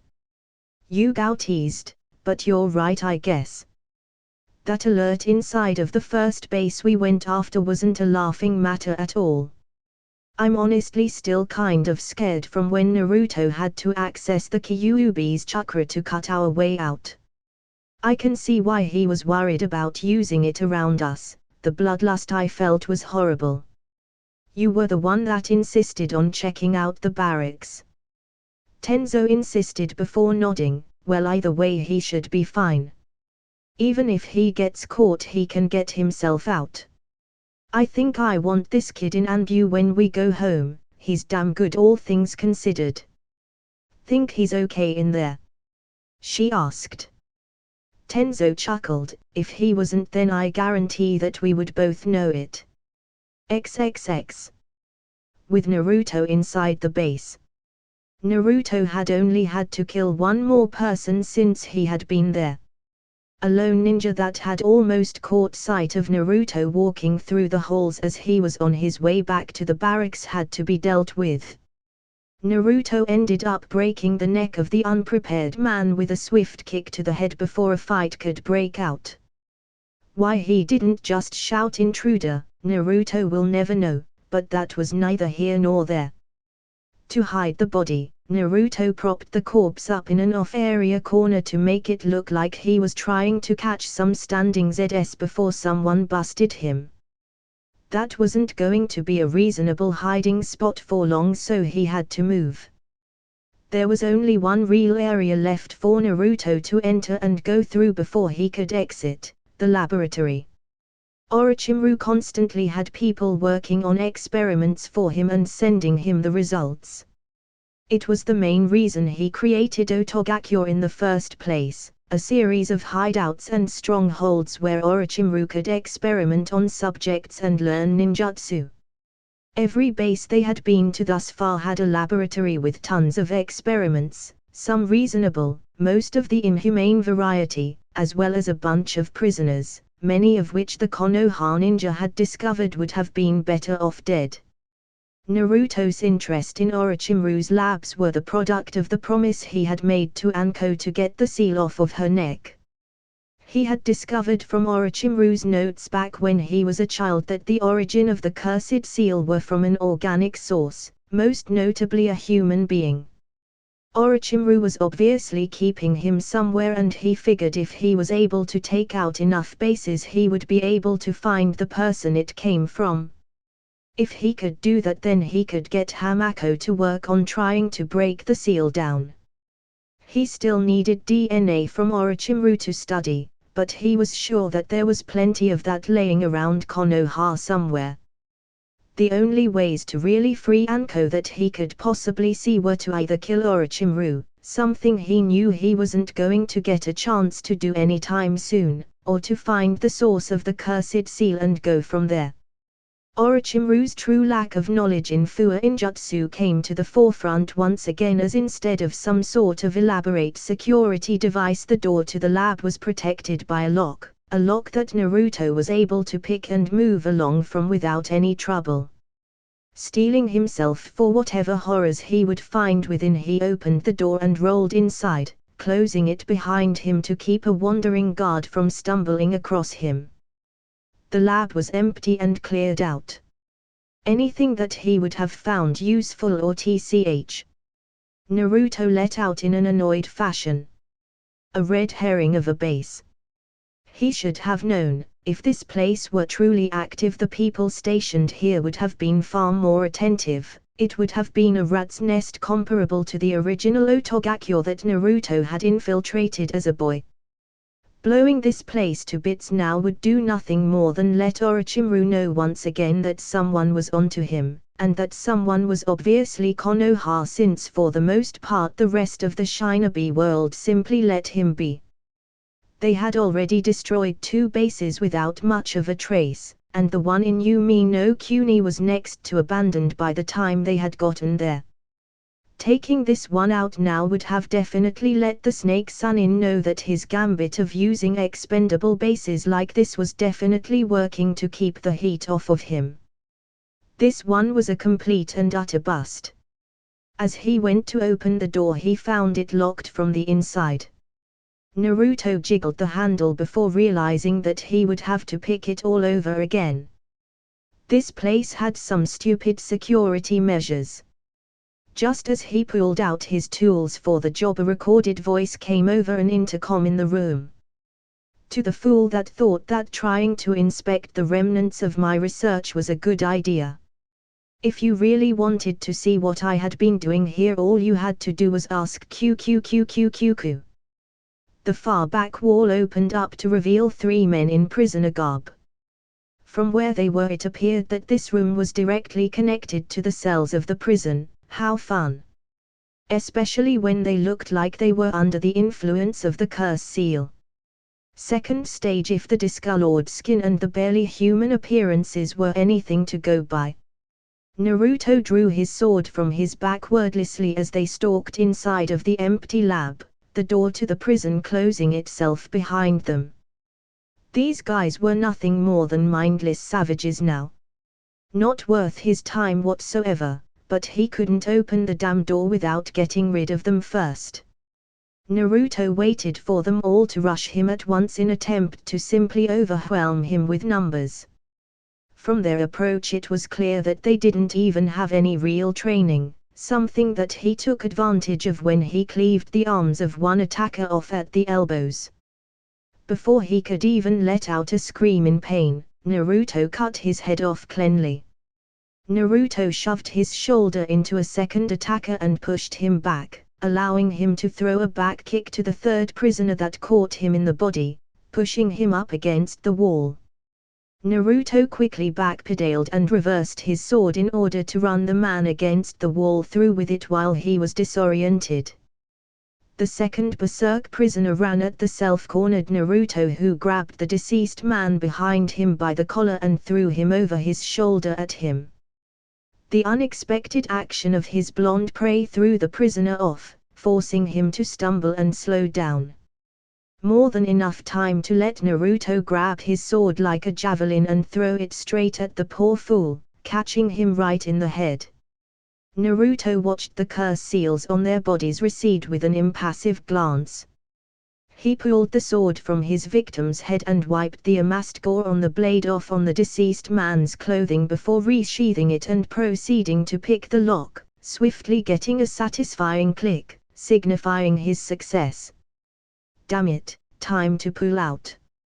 Naruto gave the room one last look before shaking his head. XXX. 1 week later, Konohigakyo no Sato. Tsunade read over the report given to her by Naruto, Tenzo, and Yugao. So in the end you didn't get anything else? Naruto shook his head in the negative. He probably builds bases, stays for a bit and leaves, keeping some troops behind as footholds in case he needs to fall back to one. the base in Yumi no Kuni was long abandoned. I think the last time he was actually there himself was when he put the seal on Anko and abandoned her. And about that, does Anko still want to kill us for sending her back to the village? A smirk adorned the female Kij's face. I'll leave that one a mystery for you to discover when you leave here. She then sighed and placed the written report down. Tenzo, what do you say about Naruto's performance on the mission? Tenzo took off his mask and smiled. We're all alive, aren't we, Hokage-sama? Naruto did a great job. The second base in Kawa no Kuni, Land of Rivers, was a bona fide death trap, but we worked it out in the end. Naruto didn't look as pleased as Tenzo did over the whole thing. It worked out if you call taking out a bunch of grunts a successful mission. 5 months of traveling and searching and we didn't find anything on the guy that I didn't already know. We probably tipped him off about what we were doing too. I've got to find him and kill him before he can switch bodies with the Uchiha, or kill the Uchiha, which would work out too. Where's Ero Sennin? The next time we do this he needs to come with us so he can fight the snake himself. Tsuna diverted her eyes. Yeah, about that. He came back while you were gone and asked me where you were. He was actually kind of pissed off when I couldn't tell him where you were because I didn't know. He said to summon him to you whenever you got back and heard this from me. Naruto gave her a strange look. How the hell am I going to do that? Tsunade shrugged. He said to summon a toad and tell them to come get him. Naruto didn't know what the hell that was going to do, but listened to his order, biting him thumb and making the hand seals. Kukiyo's no jutsu, summoning jutsu. In a puff of smoke a toad around Naruto's size appeared. Hey bro. How ya doing? It's been a while. Naruto smiled. Long time no see Game-Kichi. I've been super busy these days, but hey listen, could you get Ero Sennin for me, whatever that means? Game-Kichi nodded. Sure thing Niai-san, I'll get him back here in a second. With that the toad vanished in another puff of smoke. The 4 ninja just stayed where they were in the office silently wondering what to do now. So, Naruto started, what's new around here these days? Before Tsunade could answer, Jiraiya appeared in a puff of smoke in the middle of the office with a small elderly-looking toad by his feet. Now remember to visit me and Ma again soon, Jiraiya-chan. And bring that apprentice of yours next time. That got Naruto's attention. Why would any of the toads actually want to meet him? From his experience with Gamabunter he usually hated being summoned unless it was for binge drinking purposes. Jiraiya gave the toad a grin. I'll be sure to do that next time. Why don't you meet him yourself right now? He's just over there. He said, pointing at Naruto. The old toad looked Naruto over, seemingly appraising his worth or whatever. That was certainly what it looked like to him anyway. He finally smirked at Naruto. He looks as if he'll do just fine. Be sure to bring him when you think he's ready. Ready for what? More secrets, damn it. And badly kept ones at that. Why did being a ninja have to be so enigmatic only when it was annoying to him? Jiraiya nodded. Will do Fukasaku. Tell Shima I said goodbye. The old toad Fukasaku nodded before vanishing in smoke. Jiraiya turned to Naruto and gave him a toothy grin. Well now Geiki, did you have fun? Kill some Oto ninja did you? Naruto rubbed the back of his head. Well yes, not the ones I needed to though. What was that all about by the way? Jiraiya chuckled. Even the Sannin have to train too, kid. I went to Mount Myoboku since you were off gallivanting across the globe to raid and pillage. He then hooked an arm around Naruto's shoulder and looked at Tsunade. Can I steal this kid away from your debriefing since you've got these other two with you? Not waiting for an answer, he grabbed the boy and jumped out the window with him. Thanks a lot, I'm XXX.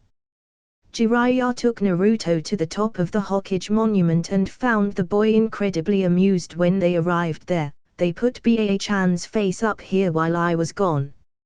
She's so lucky I wasn't here, or I would have made a spectacle out of it. He now paid attention to Jiraiya, who looked to be in full serious mode. So what do you have for me now, Erokyofu?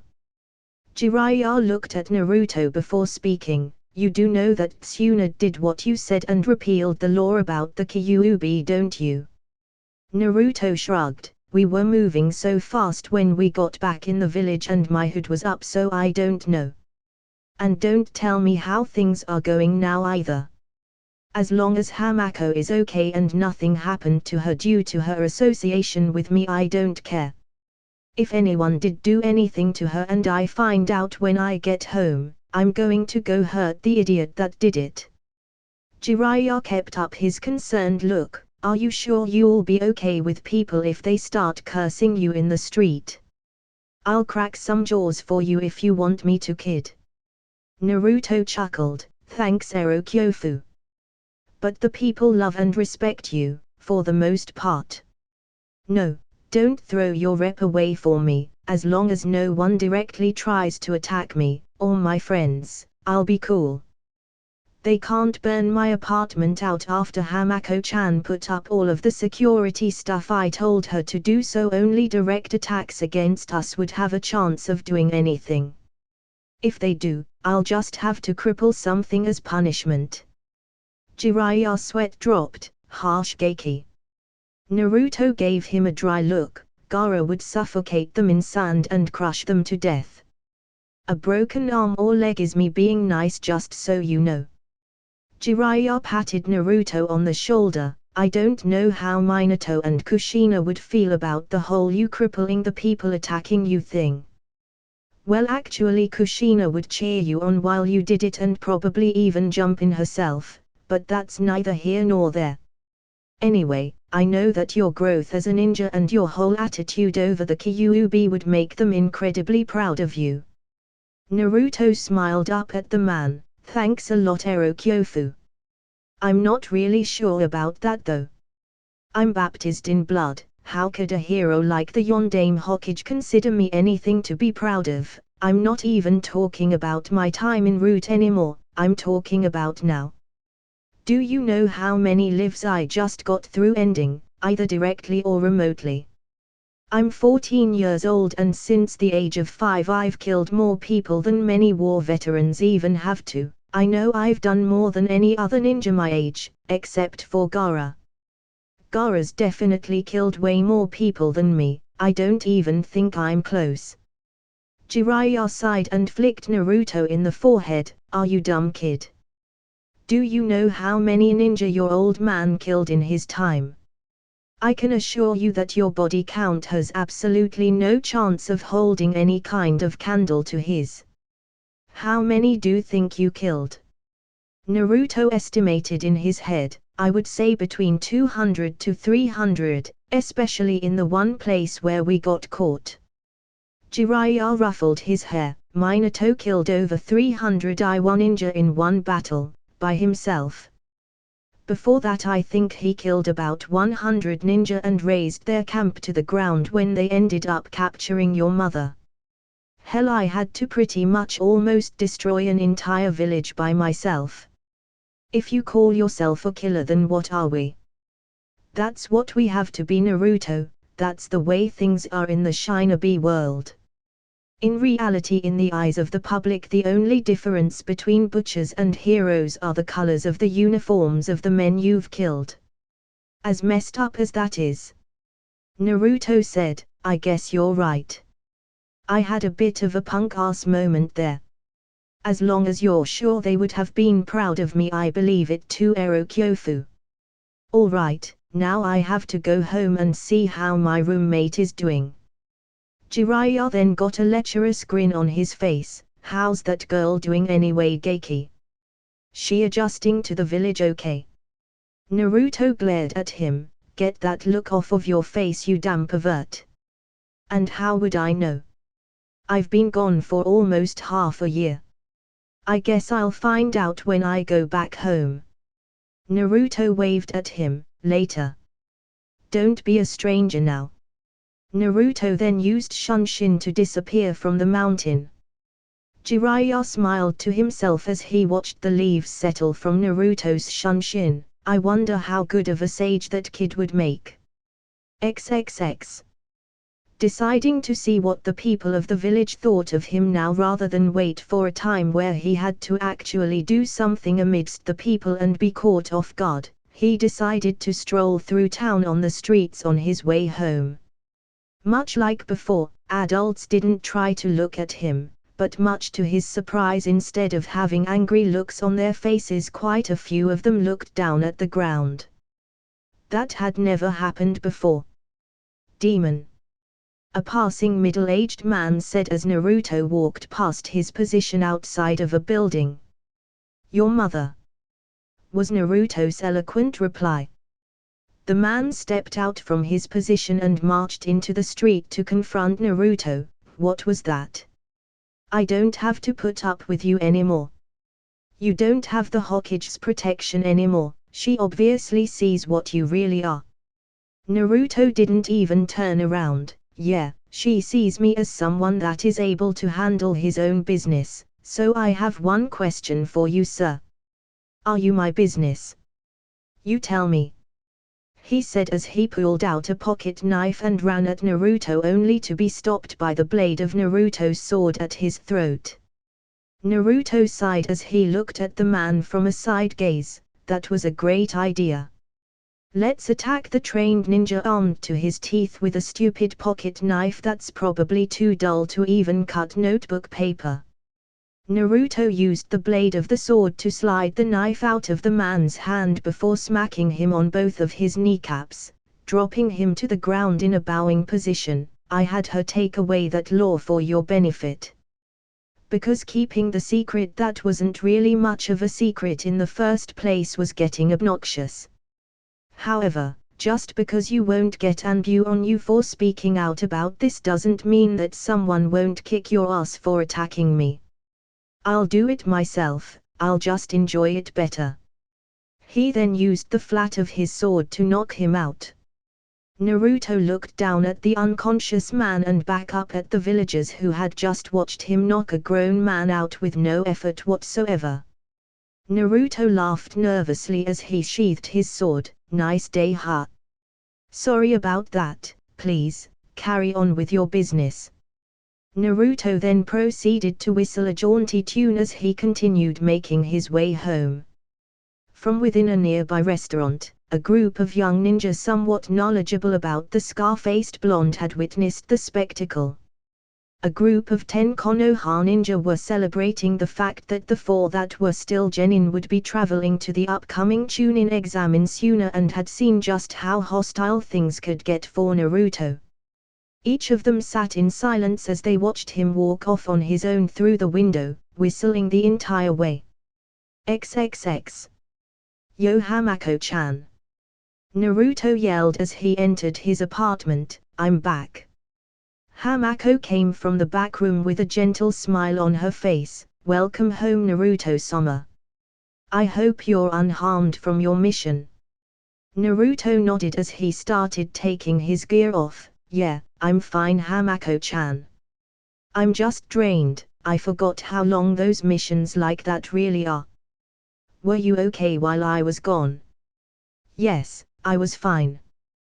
Teiya-san and the Ishiraku family were very helpful to me while you were gone, and I even got to meet the members of your graduating class when they came by asking for you.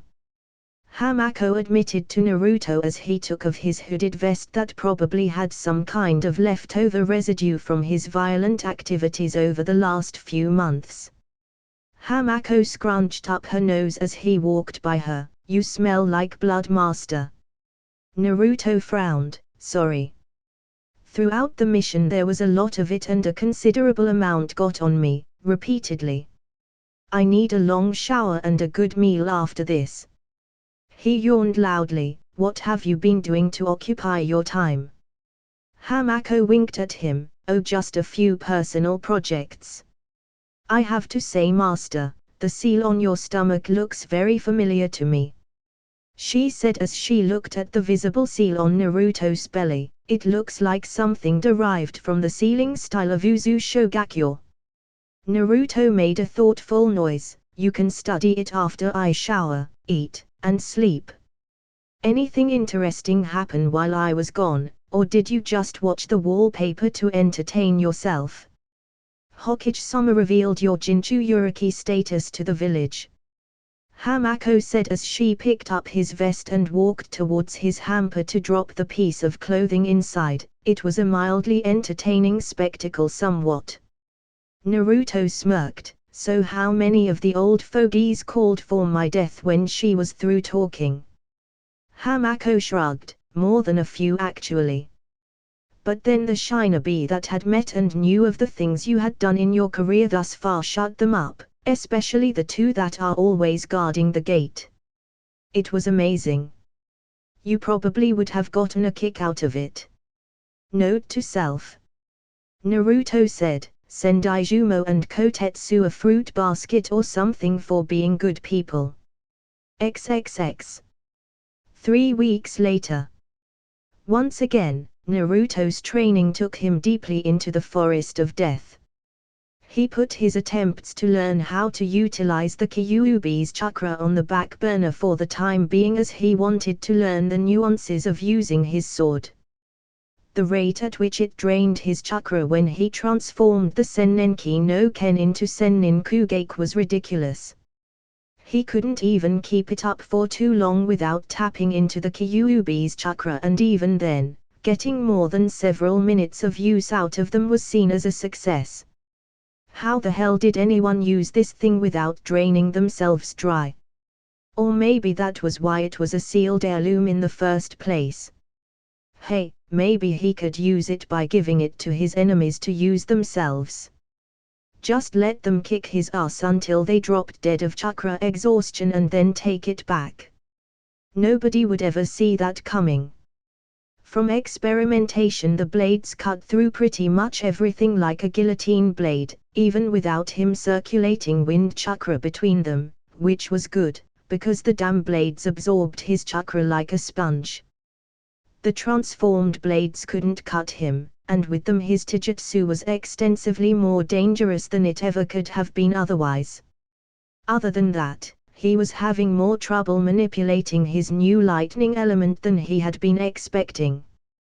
He couldn't even hold the chakra in his hand like he could with his wind chakra without damaging himself.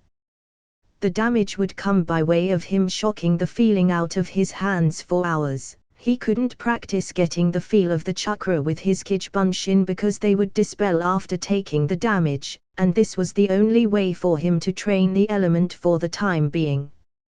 His elemental Rasengan was a work in progress as well. Adding his wind chakra to the orb ended up blowing up in his face, or more accurately on his arm, giving him deep gashes that took time for him to heal even with his advanced healing. He joked to himself that he needed a medicnin on hand for whenever he wanted to train these days the way all of his current projects were going. Learning his seals with Hamako was a very self-esteem crushing experience to say the least. Every concept he had been working on prior to bringing her back to Konoha had been burned as she had proceeded to verbally tear down every single original idea he had come up with. Her reasoning being that everything he had made could have been classified as a forbidden technique, and not for the good reasons, like they were strong, or that if they fell into the wrong hands they could endanger Konoha. No, they were forbidden because everything he had come up with had a greater than not chance of flat out killing him if he had really gone through with their usage. So as far as Hamako was concerned, he had to start straight from square one, and she had half a mind to find Jiraiya and make him sit through her lessons as well if he had really been the one to introduce Naruto to those abominations that the boy had the gall to call seals. Even his custom explosive tags that he designed to take the Kyuubi's chakra were flawed. The timer on them was next to 2 seconds before detonation, and with the mass of the explosion that really wasn't enough time to get safely away. As far as she was concerned, the only thing she didn't have to reteach him was how to make his own ink and how to write the seals out. The girl was usually very kind and patient normally, however when she was teaching Naruto Fuinjutsu she was a very harsh taskmaster. Instead of letting him freestyle seals the way that Jiraiya had done from just about day one, letting him get along through trial and error, she had him break down seals that she had put together for him by order of difficulty. Then she would have him do it again under a time limit. She wanted him to be good enough to identify every major nuance of any seal he would come across at naught but a glance, much like she herself was able to. Looking at what Konoha had referred to as seal masters had actually gotten Hamako to laugh. Not smile, not giggle, but full-board laugh uproariously. As far as she could see, Kakashi was a hack and a novice and Jiraiya was overrated. So when Naruto was called into Tsunade's office he figured that this was as good of a break as he was going to get from the grind he was putting himself through on a daily basis. "What's up, BA-chan?" Naruto asked, "and before you even complain about it, if anyone in the entire world has a reason or an excuse to call you BA-chan it's me and you know it." Tsunade's eye twitched. The brat had a point, but she still didn't necessarily have to like it, and she was still his boss, relation or not. "Listen up, brat. As you know, the Chunin exam is taking place in Suna this time around and the finals are rolling around in about 2 weeks. Naruto blinked blankly. No. No, I didn't know that. Why the hell would I know that? A paperweight to the head was his response. Gah. That was a reasonable question. Tsunade put her hand down with a smirk on her face, satisfied with the throw. Anyway, I'm taking you and Shitsune with me for my security. She pointed towards the black-haired woman standing by the desk, waving pleasantly. Naruto waved back before groaning, "Oh, another escort mission. Fine, whatever, it's an order. And speaking of Suna, where the hell's my money? I gave you the DNA, which means I gave them the DNA, why am I not rolling in dough right now?" "Yes, about that," Tsunade said. "They don't feel comfortable transporting that much money themselves, so they've laid that responsibility on us to collect, which is another reason that I'm assigning you to my personal guard detail." "Oh." Naruto looked at her vapidly. "Well, thank you then, BA-chan. But do you think I'm really your guy in case it all goes down while we're there? Shouldn't you bring someone like Kakashi-sensei, or even Ero-sennin?" Tsunade let out a laugh. "You don't think you're up for this? You killed a top-level missing ninja that had eluded capture for 20 years and destroyed Otogakure bases. You're a jounin in everything but title, kid. So," Naruto said somewhat testingly, "promote me." A grin worked its way onto his face. Tsunade let a wry grin of her own show. "Maybe later. I'll think about it. Anyway, tie up all of your loose ends, Naruto. You're coming with me and Shitsune to Suna." Naruto smirked. "If I yelled road trip out the window at the top of my lungs, would you hit me?" XXX. Kabuto, what does that make? The 4th or the 5th of my bases that have been hit in the last half year. The medic in question adjusted the glasses on his face as he smirked. The last one that was hit last month makes 5 Orochimaru summer. And I think you'll find the person that is responsible for the damage to be extremely interesting. Kabuto placed a videotape in the nearby VCR that revealed Naruto fighting the Curse Seal prisoners in the empty lab. I guess I do owe him some thanks though. He did free me of the control that Sasori had over me, if the buzz over the bounty is anything to be believed. Well, now isn't that interesting? QQQQ. Little Naruto-kun is growing up. It looks like your rival hasn't been losing any steps since you left Konoha, has he, Sasuke-kun? A pair of spinning Sharingan eyes glowed in the dark. HN. The Dobi is nowhere near my level anymore. His glare grew intense as he saw Naruto easily dispose of his opponents with little effort. I'll be sure to prove that the next time we meet. He'll never get a victory over me again. Orochimaru chuckled in the background. That still remains to be seen, Sasuke-kun. Perhaps, just maybe, Naruto here is more special than you. Sasuke bared his teeth in the darkness as the curse seal ran across his face. There's nothing special about that loser. And soon I'll finish what we started myself. First him, then Itachi. Are you all prepared to leave, master? Yes, Hamako-chan. You've got all of your weapons. With all of the scrolls I've got and the stuff I carry on my person at all times, I'm armed to the teeth. You've got your suppression seals for the Kyuubi's chakra. Yes, I've already given enough to Tsunade-chan already that she could probably use one to stop me every day on this mission from now on forward though.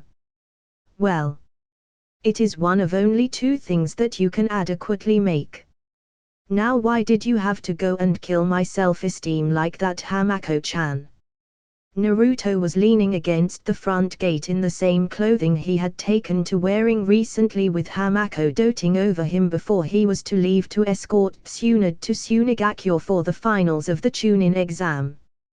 He hadn't really seen anyone from his graduating class around town since he had returned, but he then put two and two together and realized they must have all made it to the finals of the exams.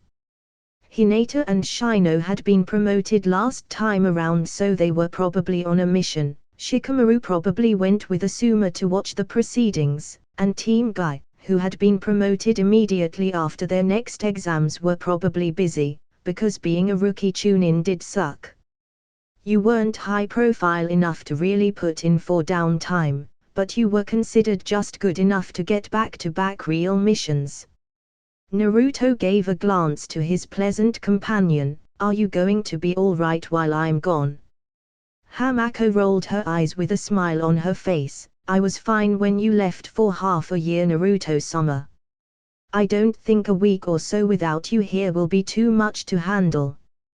You will be missing my birthday though, she said, pouting playfully. Oh, I'm sorry, Hamako-chan. Naruto said, actually somewhat upset by this. He had been gone for half a year, leaving her pretty much on her own. All she really had were his own loose acquaintances to block being lonely. It did make him wonder if she had really been okay with him leaving, or if she had just been putting up a facade so that he didn't worry. She smiled and waved it off. It's all right, master. You don't get to dictate your own schedule, I know. And since I am your servant, I am also basically controlled by your schedule. Naruto frowned. You're more than a servant, Hamako-chan. You're way more important than you make yourself seem. Even if you don't agree with me, your master froze you inside the vault for a reason. Hamako nodded. I think I know why he did it. I'm certain he knew that the Uzumaki bloodline was too stubborn to just die out, and he put me there so that I could assist a future generation of them upon being discovered. Why else would he have placed me in an area that could only be accessed by one of your lineage? So the way you speak as if it isn't my job to do these things for you, that is actually contradictory, because you are the entire reason I exist. Okay, this girl was really starting to remind him of Haku, only she seemed more prone to emotion, most of them positive. She was really receptive to the whole being his underling thing. Something he didn't think he would ever get accustomed to, but she simply accepted it right off the bat. Hell, she suggested it and insisted on it in the first place. Naruto shrugged mentally. If this was what she wanted, he couldn't just keep trying to get her to stop. Hopefully she wouldn't get too into the whole servant thing, but if he had his way he would wean her onto her own independence. Naruto pulled her into a hug, catching her somewhat off guard. I'll bring you back a present, okay? Something cool, because it's not like I'm going to be short on funds when this mission is over. Just take care of yourself. Hamako smiled serenely and returned his hug. What if I get something from Sai? She whispered to him, knowing that Naruto wanted to keep everything about his relationship with Root under wraps. Naruto whispered right back, just keep it until I get back. I wouldn't be able to handle anything else on this mission anyway. Okay Naruto-sama. Naruto let go of the hug as Tsunade and Shitsune came into view, allowing Hamako to bow to the blonde woman. Good morning Hokage-sama, Shitsune-san. Tsunade smiled at the girl. Hello Hamako. Has this knucklehead been treating you well? She asked, ignoring the indignant rambling from Naruto in response. A slight laugh came from Hamako. Yes Hokage-sama, things are very well here in Konoha. Naruto-sama is a good boy. Naruto's sweat dropped. I am basically a near 15-year-old man that has been known to kill people with twice my age and experience, and I'm being talked about like a 5-year-old by my village leader and the girl that lives with me and has sworn my allegiance to me. A lot of those things in that sentence sounded good, and I'm sure you can guess which one didn't seem so great. Hamako turned to him. I am still older than you, master. Naruto sighed. I know. How old are you going to be anyway when your birthday comes around? I will be 15. Hamako added helpfully. Naruto rubbed the back of his head and looked away. Well, I figured that much. I was meaning more along the lines of how old will you really be? In actual years, not in Creo time. The street got awfully silent after he said that. What? What did I say? Hamako narrowed her eyes on Naruto. I will be 15, master. Naruto looked around in confusion as if he were caught in some kind of loop while trying to run through the mental math in his head, failing miserably because no one really ever told him exactly when Uzu Shogakure fell, just saying that it was around 20 years ago, which could have meant anything. I know that, but for real, how old will you? I will be 15, master. Hamako asserted sternly, unconsciously leaking killing intent. He didn't quite get why he was getting the vibe of him about to be getting disemboweled from not only Hamako, but from Tsunade and to a lesser but still noticeable extent Shitsune, but he decided that in this case, getting to the truth about a badly kept secret could actually be detrimental to him for once, and figured that smiling and nodding was his best way out of this. Thusly Naruto gave her a toothy grin and a thumbs up, ignoring the feeling of impending death when he did so. So, super amazing expensive gift for you when I come back, right? Yes please. Hamako perked back up. Be safe on your mission, Naruto-sama. With that, Naruto bade her goodbye and set out with Tsunade and Shitsune towards Tsunagakure. XXX. 3 days later, K's no Kuni en route to Tsunagakure. For the last time, Naruto.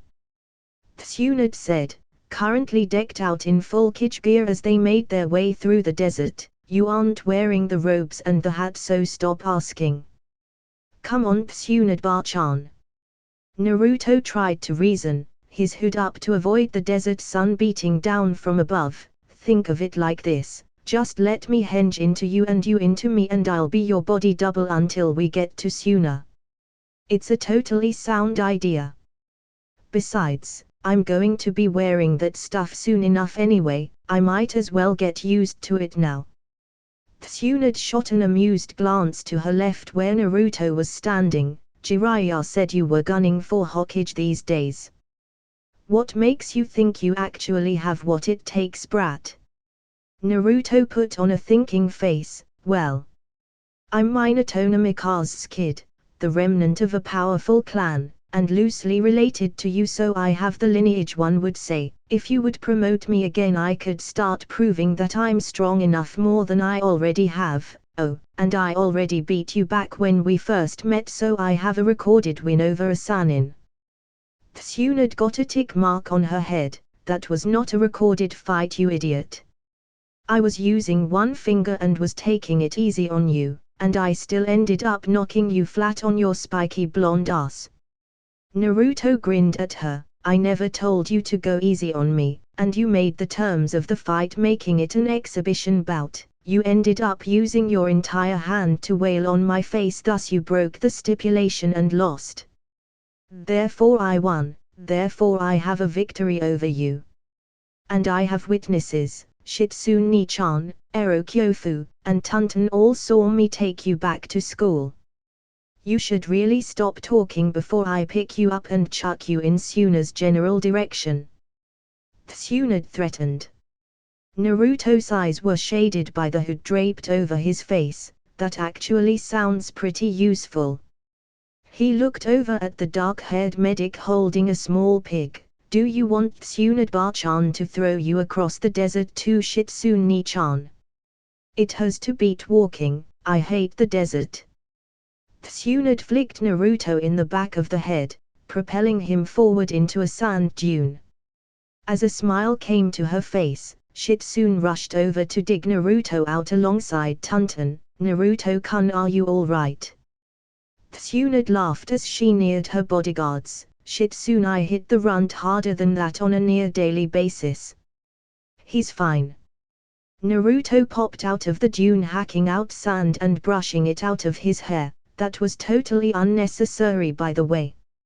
A shut the hell up Naruto would have worked just fine. I do follow your orders after all. Tsunade picked him up by his collar and dropped him back on his feet as they kept walking. I said to stop talking. Naruto scowled as Shitsune picked the rest of the sand out of his hair. No, you suggested that I stop talking. If you had directly told me to shut up, I would have. I'm not insubordinate, Ba-chan. If you order me to do something, I'm going to do it no matter how I feel about it. You don't question orders, Naruto-kun. Ever? Shitsune asked as she kept messing with his hair. Naruto looked over at Tsunade. She knows, right? About how I was trained. Tsunade nodded. I told her after you told me. She knows not to say anything about it. All right then. Naruto shrugged. Yeah, I question orders. You hear me mouth off about some of my missions all the time, because griping and nitpicking is fun. But I never say I'm not going to do something. I always take the missions, and after I accept, I don't complain. You should know why I don't, Shitsune-chan. She frowned and nodded. Because of Danza and Root, right? Naruto pulled his hood back up when he felt she was done. Well, Danza-jiji tried putting his stupid seal on the back of my tongue, but I kept breaking it. When it would activate and paralyze me, I would just get pissed off, flare the Kyuubi's chakra, and the damn thing would disappear. He must have tried to re-educate me about 7 or 8 times because of it, old bastard. That shit was painful. Shitsune looked appalled. That's awful. Naruto shook his head. That's Root. He wanted obedient operatives, and I originally went to him, not the other way around. I wanted to be a ninja so bad, so while I would never let him own me, I did do everything he told me to do. He didn't have to train me after he realized that I wouldn't be like all of the others, but he did anyway, and while his training was unspeakably harsh, I was the one that asked for it, and it's the entire reason I can do the things I do today. Naruto's eye twitched and he grabbed his head before speaking in monotone. Ow. Shitsune looked at him strangely for saying ow randomly. What happened? Naruto rubbed his temple. When I relieved you at night watch at 2 in the morning, I made a ton of Kichibunshin to guard the area as well. Before we left, I told them to train my nature manipulation, and the bastards all decided to dispel at the same time. Tsunade heaved a sigh. Don't train while you're on a mission, brat.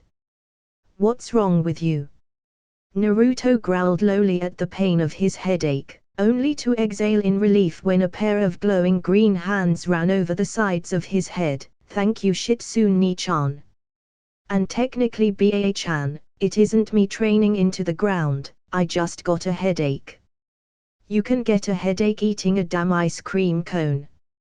And before you say anything, that was not insubordination, that was an opinion on my own personal well-being. Whatever. Tsunade let the situation drop as the sight of Suna came up in the distance. Look alive. Shitsune knows the drill, but you know nothing about being a dignitary, Naruto. Before you say anything about your mission way back when in Kumo, you weren't anything then because Homura never let you do anything or go anywhere with him. You were a glorified tagalong that was left to your own devices. Naruto frowned because she was right. Oh well, consider this a learning experience. Tsunade gave Naruto a businesslike look. Here, you will need to tone it down some. Talk to me before you do anything. Causing international incidents aren't going to fly here like they did in Kumo Gakure. Keep your senses sharp. I'm counting on you to intercept any threats that may come my way, and don't expect that just because we're in an allied village filled with ninja that I may not be attacked. If you have any questions or concerns, or you notice something off, don't hesitate to talk to me or Shitsune about it. That is what your job is. Naruto nodded in complete seriousness. Shitsune gave him a small smile. We know you're good at the assault part of being a shinobi, Naruto-kun, you've proven that. But this is really the most high-profile escort job you've ever done. It's not about going out to find the enemy and destroy them, it's about keeping the danger away from something important, about keeping it safe. In this case, that something is Tsunade-sama. Tsunade snorted. Please, Shitsune. You make it seem like I'm some fragile glass figurine. I'm not Hokage just because of my pretty face, you know. Naruto snickered, especially since it's just a powerful henge. Don't kill your bodyguard, Ba-chan, that's counterproductive. Naruto yelled as he ducked and covered his head in anticipation of a strike that Tsunade had already wound up for.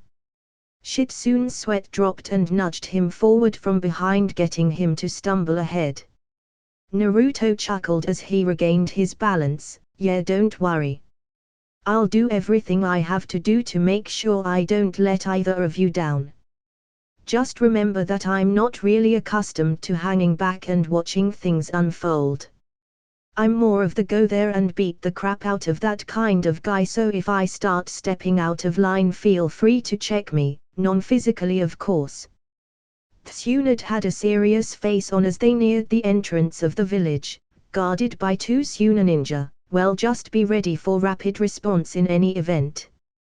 One of the ninja guarding the way in immediately came up to the traveling party. Welcome to Sunagakure, Hokage-sama. The Kazekage has requested your presence at his office upon your arrival, if you will permit it. Tsunade nodded. Of course. I trust that my security detail are allowed to remain with me throughout the proceedings. Yes, Hokage-sama. If you would follow me to the Kazekage residence.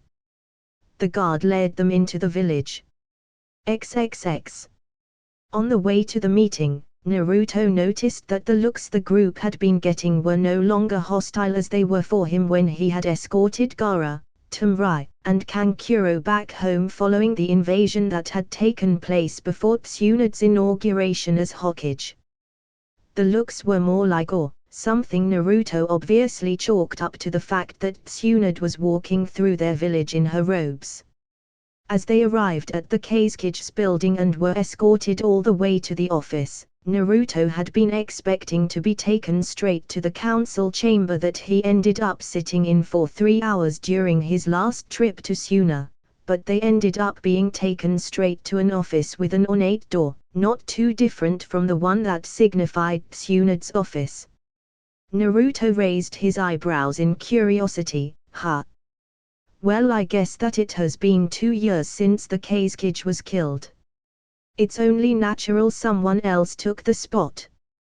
Wondering who it was, Naruto followed alongside Tsunade into the office after the door had been opened by the guard, and Naruto froze in place when he realized exactly who it was sitting behind the desk. No way.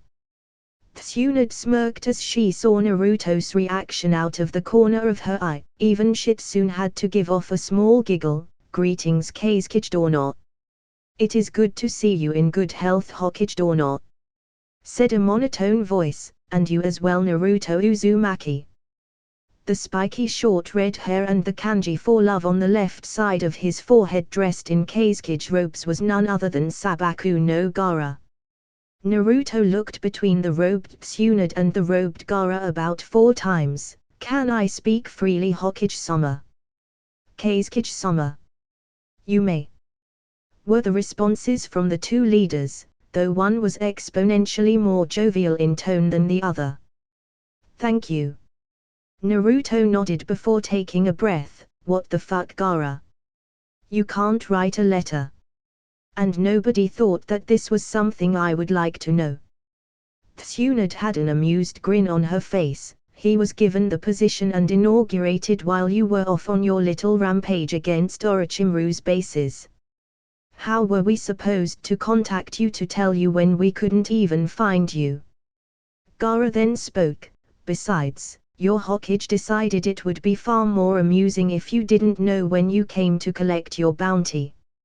And speaking of that, there are 2 people that want to speak to you about that. Naruto looked at him curiously, still not overseeing Gaara as the Kazekage. Well, sure, as long as the reason they want to see me isn't to kill me. I get enough of that. He stood in place just staring at Gaara. So, Kazekage, ha? Running a village. How's that working out for you? A small smirk came to Gaara's face. Fantastic, actually. You should try it. Naruto returned the smirk. Oh, I will, just you wait. If you're already Kazekage, then all I have to do is wait for Tsunade-chan to retire, and that damn hat is all mine.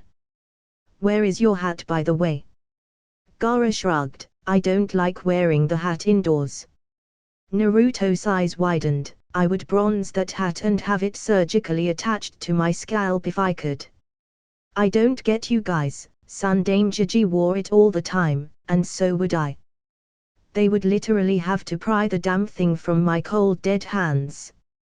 Gaara was legitimately interested in Naruto's choice of address for Tsunade. Uzumaki, why do you refer to the Hokage in such a familiar manner?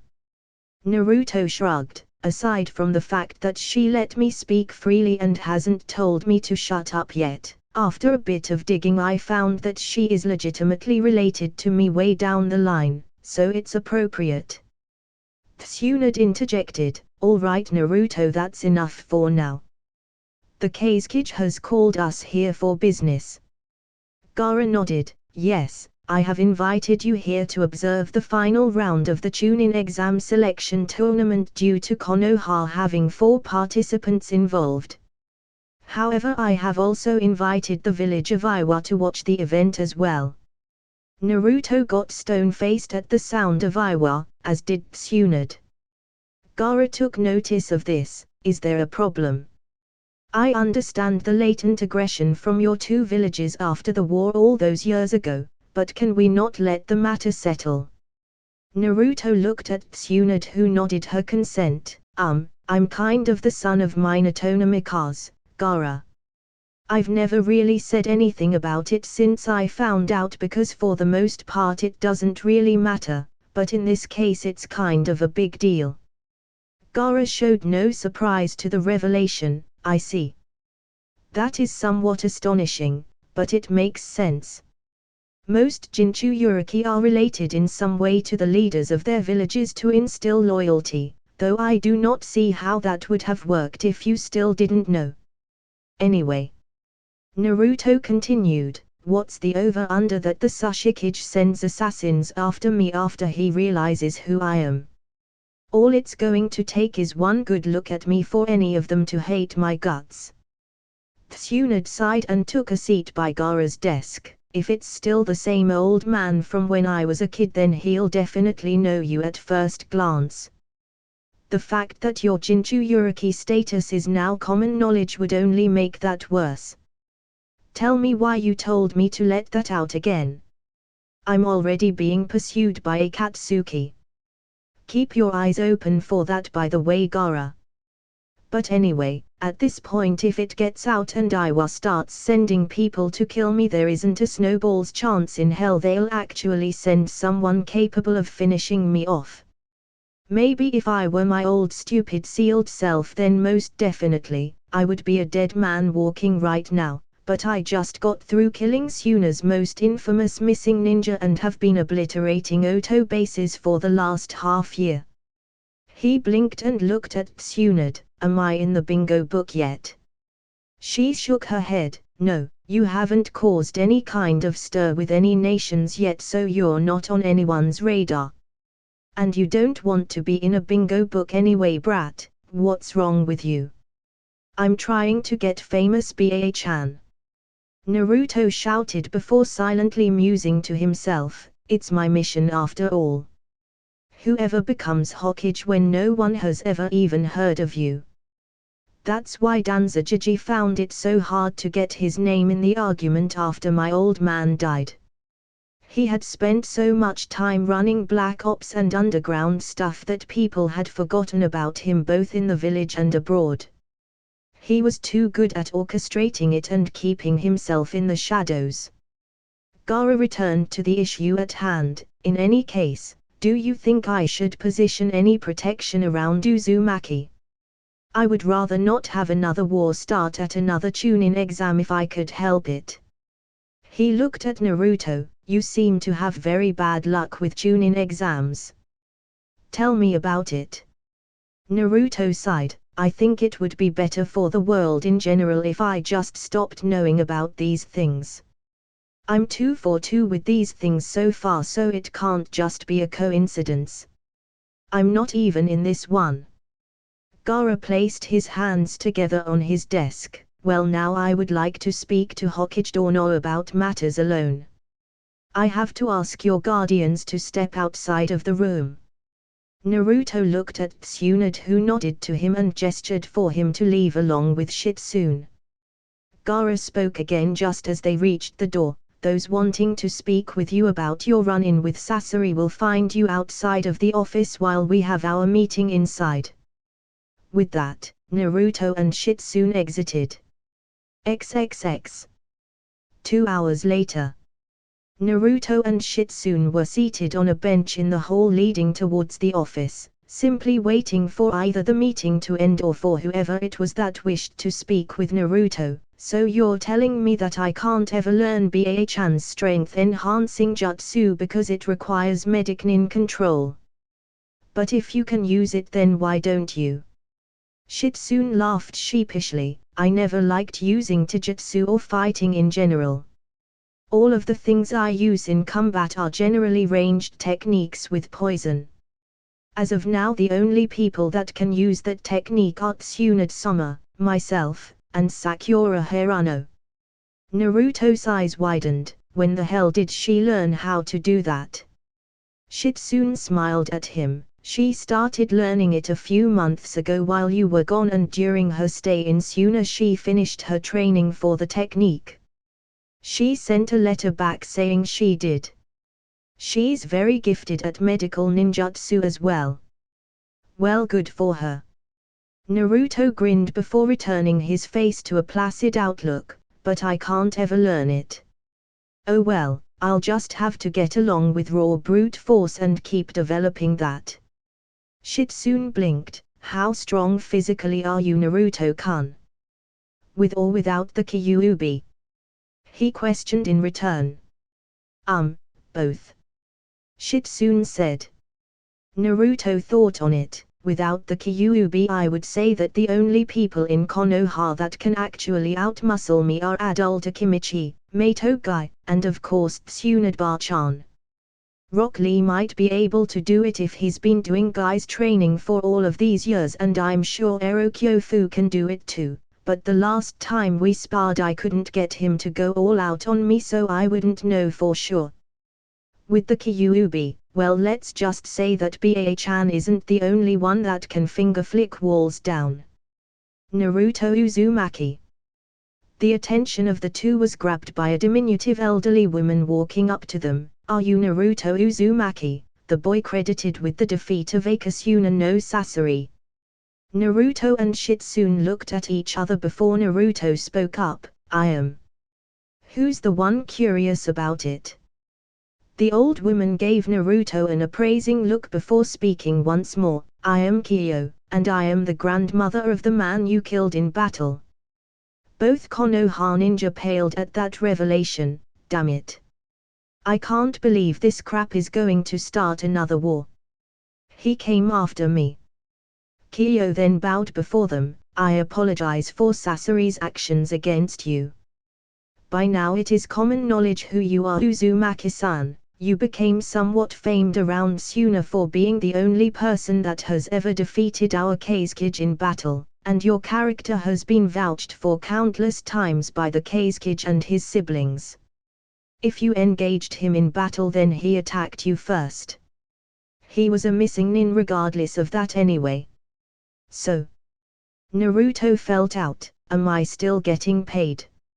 Naruto, you glorious bastard.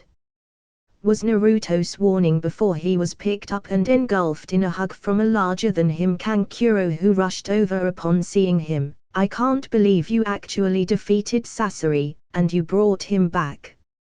I've got permission from Kiyobazama to use him as a new puppet. Good to see you too, Kankuro. Naruto strained out before he looked at Kankuro strangely. Wait, I obliterated his body. How the hell could you use him as a puppet? Kankuro grinned. He had spare bodies on him, sealed on a piece that you actually left intact. Naruto nodded. Of course he did. Well, it's a good thing I hit the heart when I destroyed him, isn't it? So Gaara's Kazekage, have you been promoted yet? If possible. Kankuro's grin got wider. I'm a Jounin now. Tamrai is too. Naruto's eye twitched, because that's fair and everything. I can't get promoted by Ba-chan to save my life, and you guys just sleepwalk right past me in rank. He turned to Shitsune. When this is over, I seriously need to put in for a promotion. Speaking of Tamrai. Kankuro trailed off, looking at Naruto in amusement. She's looking to have some choice words with you. You're so lucky she isn't here right now. Me? Naruto asked. What the hell did I do? Kankuro leaned against the wall near the bench as Naruto sat back next to Shitsune. Well, you haven't even spoken to her since we left Konoha after the joint mission for your Uchiha kid. It's been 2 years since we've even talked to you, kid. Naruto almost face-faulted. I've been busy. Between the ridiculous training I had to do to master my element, missions to other nations, and the long assignment to hunt for Orochimaru's bases, I have had almost no downtime. How could I have possibly visited? And about that, Kankuro added, ever since Gaara's been Kazekage, she's been Suna's liaison to Konoha, and she didn't know about your mission when she wanted to see you. And she's very pissed off for a myriad of reasons that I'm not going to go into right now. Besides the not seeing us part, she's also mad because went off and got into a fight to the death with Suna's greatest puppeteer all on your own. Kyo was still standing there as the boys had been catching up, but it had finally swung back to a topic of her interest. How were you confronted by Sasori anyway? Naruto sighed. I didn't go looking for the guy. He came to me when I was perusing through my clan's ancestral village ruins. Him and some bomber freak with mouths in his hands. Deidara was his name. Somehow I isolated Sasori and was able to kill him before the other retreated.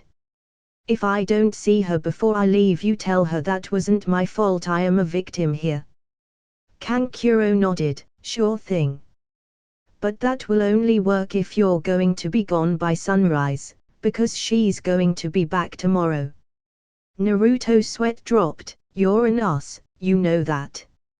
So I hear from Tamrai on a daily basis. Kankuro said as he started walking away. See you later, Naruto. Kyo turned to follow him out as well. Before you leave, be sure to allow the slug woman to let you collect your money, young man. You're getting quite a hefty sum for it. Naruto nodded in agreement and looked at Shitsune as he had picked up on the way that Kyo had referred to Tsunade.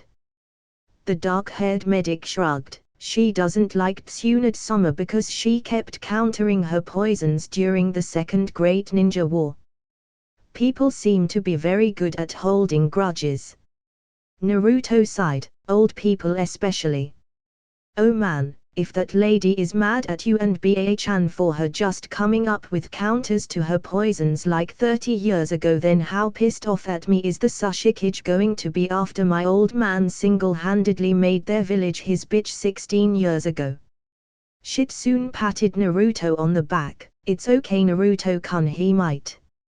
She cut herself off when she realized how accurate that statement could have been and laughed nervously. Well, maybe you could wear your hood for your entire time here. Naruto slumped in his seat. Oh man, that fucking thing is hot. XXX. The next day, Naruto, Shitsune, and Tsunade were seated in a Suna cafe, with Tsunade actually permitted to indulge in a little sake due to the vacation-esque feel that the entire trip had. Naruto was sitting and practicing his seal-making speed on napkins while Tsunade drank. Shitsune had a small cake for herself, and Tunton had a small bowl of corn. Why did we get here so early?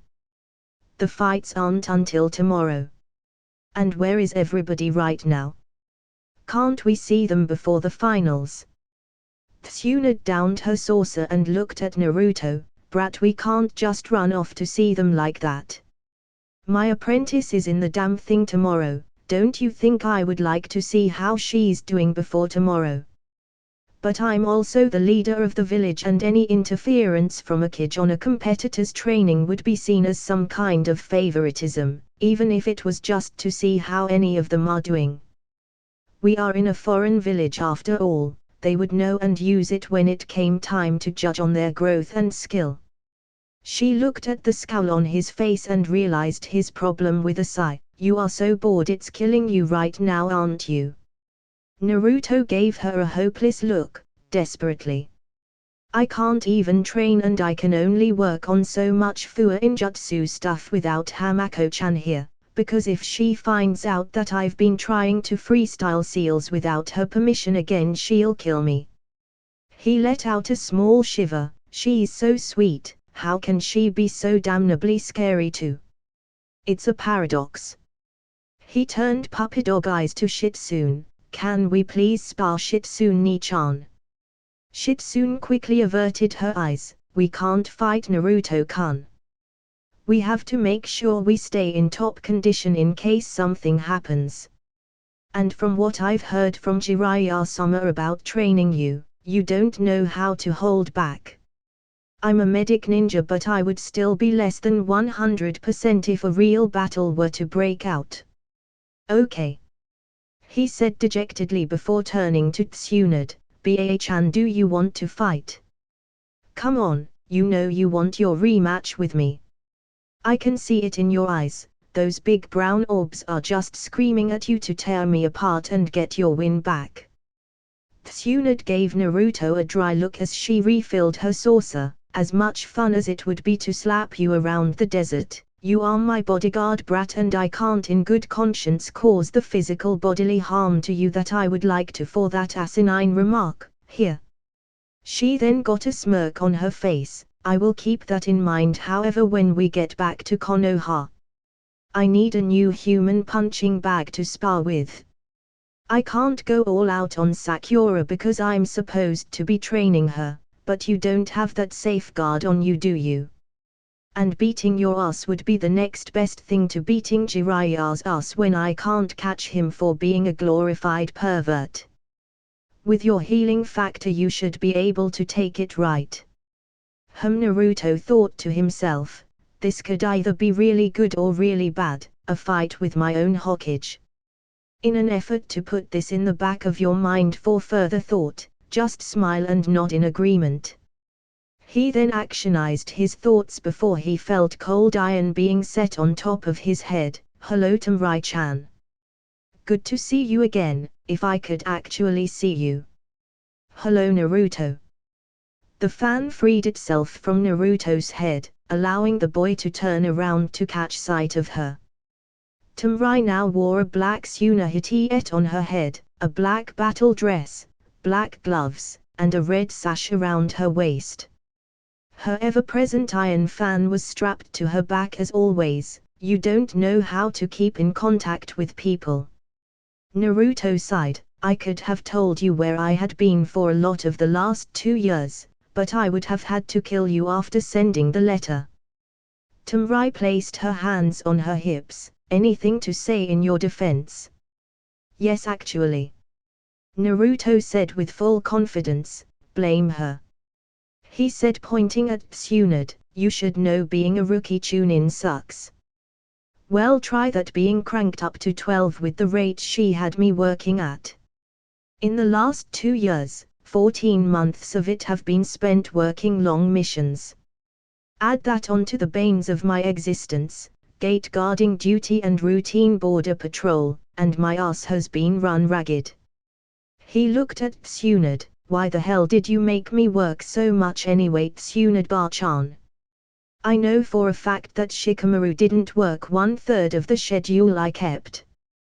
Tsunade shrugged, when I had a joint meeting with the upper-ranked ninja a few months after my inauguration to go over our mission in Flux. I talked about how I needed someone to fall on the explosive note of picking up a lot of the slack.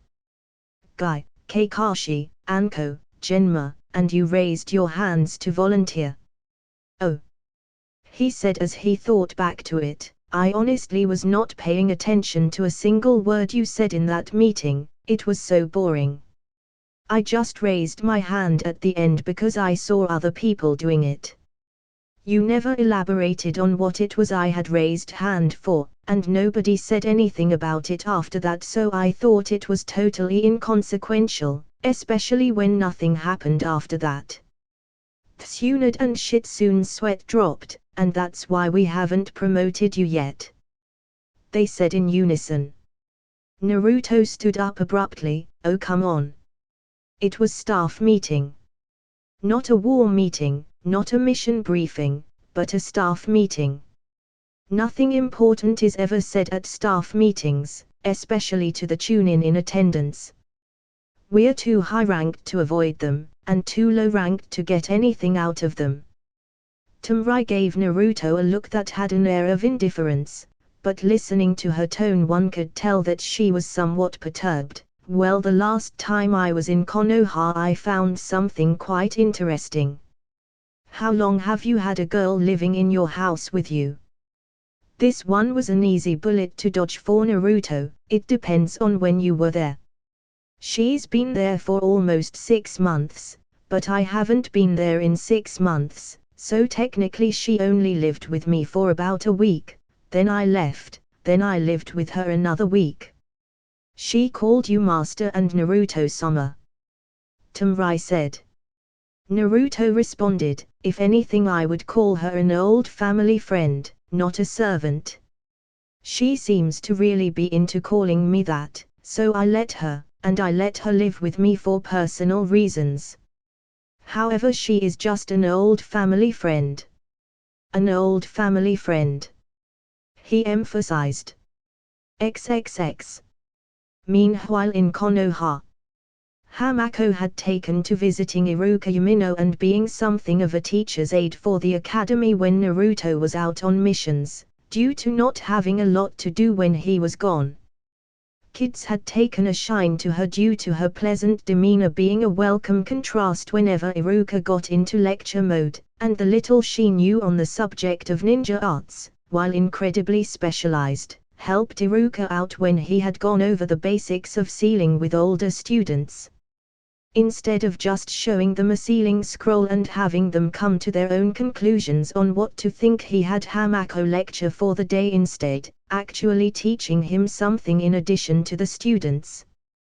Currently, however, Hamako was assisting Iruka in grading papers while the class were outside for lunch when she looked up with a somewhat blank look on her face, getting Iruka's attention. "Hamako, is anything the matter?" Hamako frowned. "I'm not sure, Iruka-san. But I have an overwhelming urge to find Naruto-sama and cause him physical harm of some kind. XXX. Back in Suna. Be that as it may," Tamrai stated firmly, "I haven't seen you in forever, and it's mostly your fault, and I'm fairly certain you've been doing stupid things while you've been busy. What are you going to do to make that up to me, home?" Naruto pulled out his wallet in a placating fashion. "I am going to make a ton of money once I get around to grabbing my bounty check from your brother. So if I take you out to do whatever you want like the last time I pissed you off, would that work out?" Tamrai's eyes shone as she grabbed Naruto's forearm firmly and pulled him out of the cafe. "Let's go then." Naruto tried holding on to the doorframe in vain. "Wait. I have a job to do. I'm guarding Ba-chan." Tamrai-chan let go. XXX. 2 days later, the day of the Chunin exam finals. Gaara and Tsunade, in full kage garb, were seated in a box overlooking the entire stadium, which was an open-air coliseum at the outskirts of Suna, dug halfway into the cliff surrounding the village. The battlefield was earthy, mostly rocky earth with boulders lining parts of the field. Naruto and Shitsune were flanking Tsunade while Gaara had Kankuro and Tamrai doing the same for him. While the genin up for promotion were down on the field, Naruto had taken to pointing them all out in his own way. "I could beat him, her, him, oh that kid wouldn't last 5 seconds with me." Sakura, Ino, Choji, and Kiba were the Konoha ninja that had made it this far this time around. All of the others had been promoted in the previous exam, leaving them as the ones that needed to pass this time.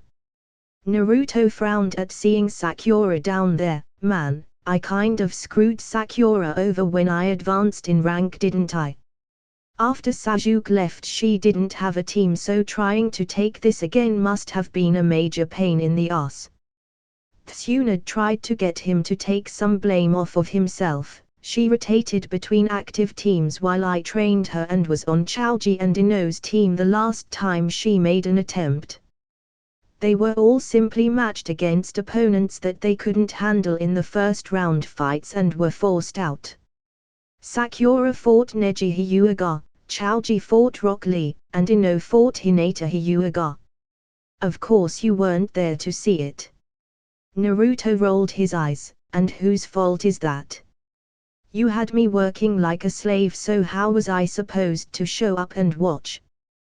Besides, I'm not that important to them, they had to have forgotten about me by now. The only one that should even have a semblance of care about me is Shikamaru, and that's because I've worked with him on the mission to Kiri and did a border patrol for 2 weeks with him. You would be surprised, brat." Tsunade assured as the proctor for the fights, Baki, called for the fighters to acknowledge the crowd that had come to see them today. One of Gaara's Suna ninja made their way to the box and bowed to him. "Kazekage-sama, the Sasuke and his entourage have arrived and are making their way to the box as we speak." Naruto cracked his neck to the side. "And here we go. Let's get this over with." Shitsune looked over to Naruto. "Naruto-kun, pull your hood up." Naruto shook his head. "To hell with that, I'm not hiding when I don't have to. Ba-chan didn't order me to cover up, so I'm not doing it. If he's dumb enough to cause a stir here, then I have to seriously doubt his status as Sasuke." There was no more time left to speak about the subject as the man in question made his way into the area of seating. A small man dressed in the kij robes of his own village with the kanji for earth on his hat made his way towards the seat on Gaara's left, opposite of Tsunad's seat.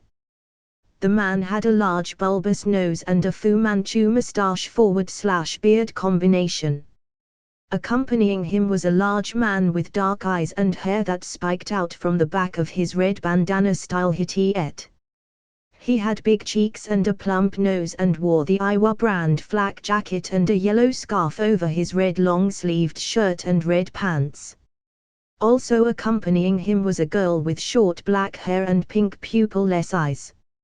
Under her Iwa flak jacket she wore appeared to be a kimono with the right sleeve missing as well as the bottom left side, and underneath that she had fishnet tights and shorts. He took his seat, prompting Gaara to initiate conversation. "I am happy you were able to make it to the event Sushikage or not." The Sushikage gave Gaara what looked to be a somewhat haughty smirk. "It's been quite a while since I've made the trip to watch an exam outside of the village. When the opportunity was offered I just had to jump all over it for once. I needed a vacation." He looked over at Tsunade. "Well Tsunade, how's the job since you took over?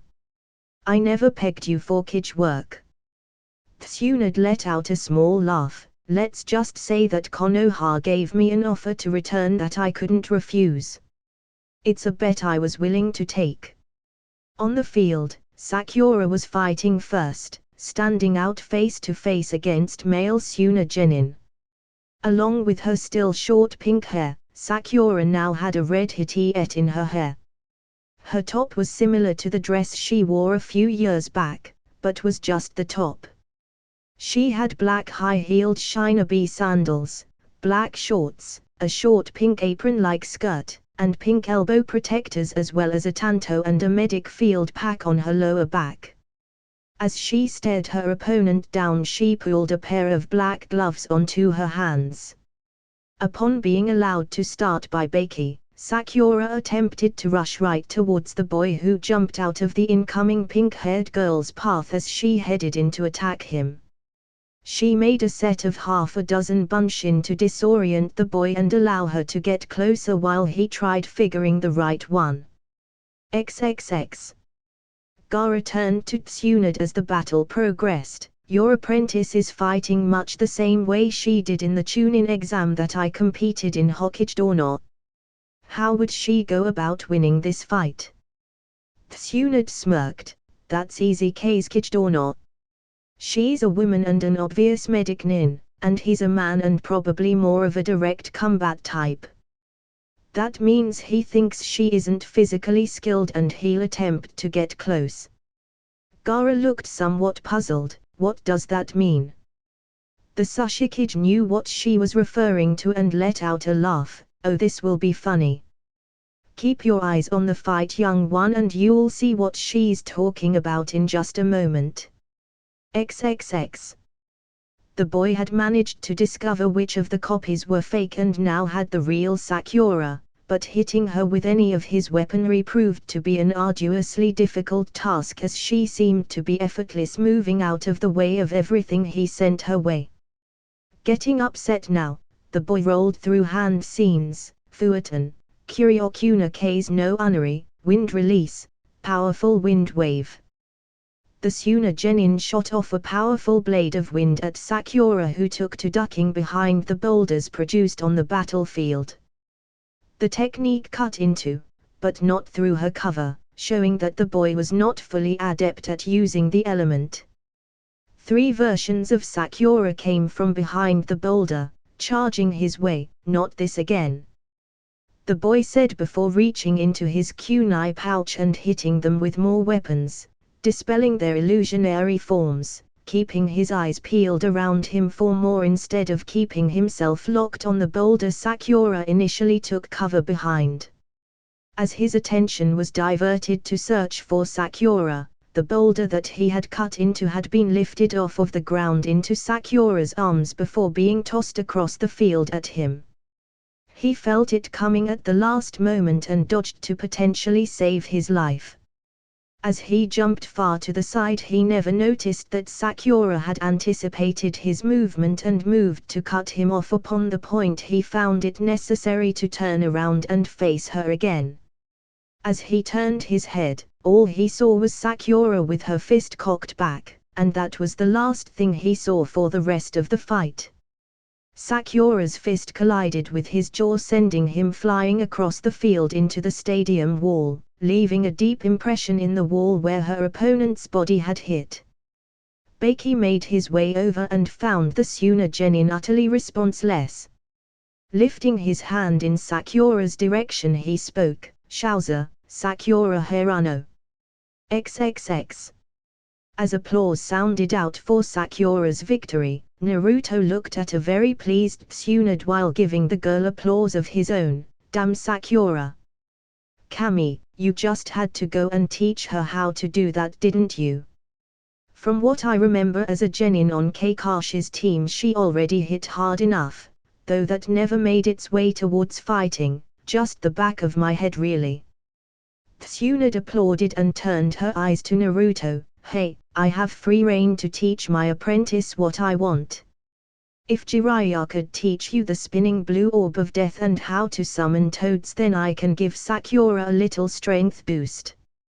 Naruto's sweat dropped. A little strength boost. "I sincerely hope she never goes back to her old habit of trying to smack me one like when we were fresh genin. Getting hit every blue moon by you is enough."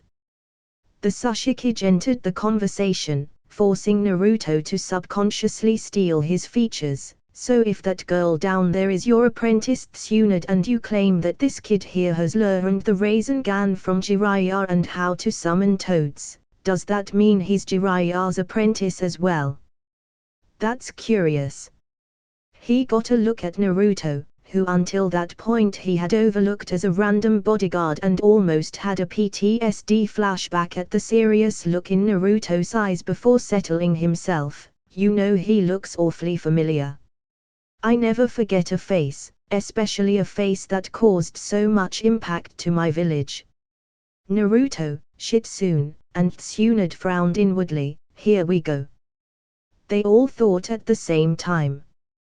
The blonde currently being scrutinized looked at his blonde leader. "Hey Ba-chan, can I just come out and say it? It's clear he already knows and just wants confirmation, and you know that I can't stand a badly kept secret." Tsunade frowned and nodded. "What's with the Ba-chan brat? You started out calling me Hokage-sama."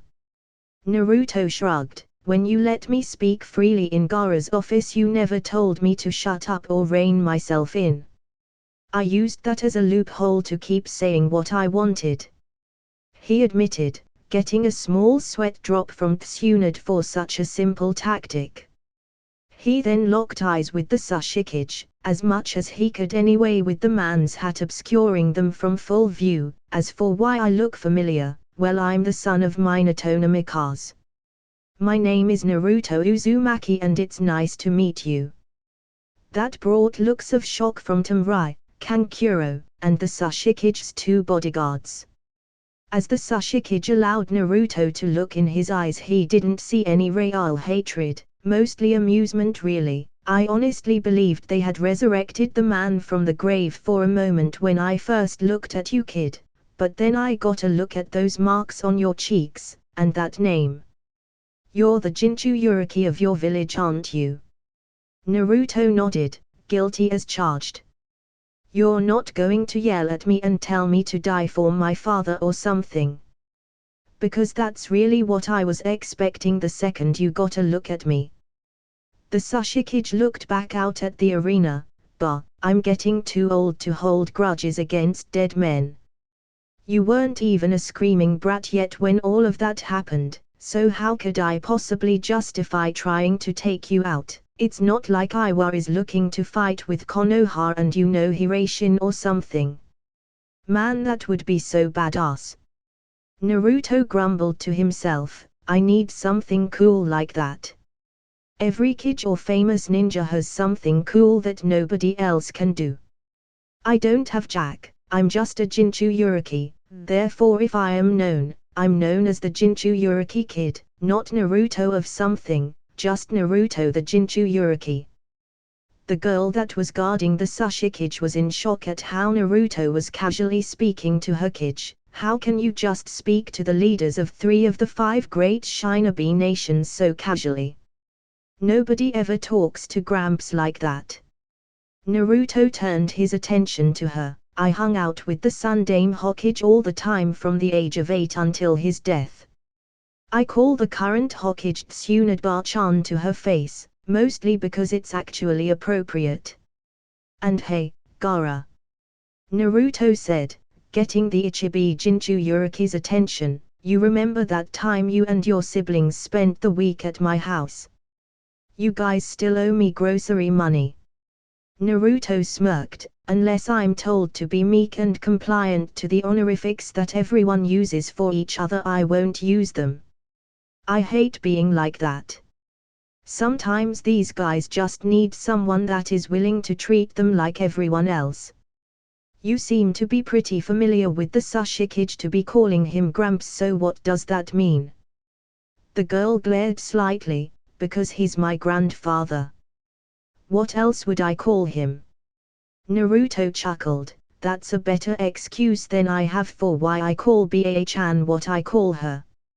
I was just being a bastard when I met her and called her granny. I had no idea we were actually related somehow, so now she has no reason to tell me to not call her that. Naruto was still somewhat wary, but was satisfied at the moment that the Iwa contingent didn't flat out want him dead. He was very happy about that. As the contestants for the next bout entered the field, he figured maybe he was being all paranoid about the Chunin exams for nothing.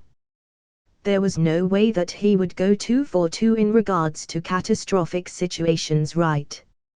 Nobody's luck was that hit or miss. He wasn't even in this one. XXX. Sasuke-kun, is this really what you would like? Orochimaru asked, heading into Tsunagakure just for Naruto-kun seems a tad over your head. Questioning Sasuke's abilities, no matter how seemingly suicidal his task, was always the perfect way to push him into pretty much anything.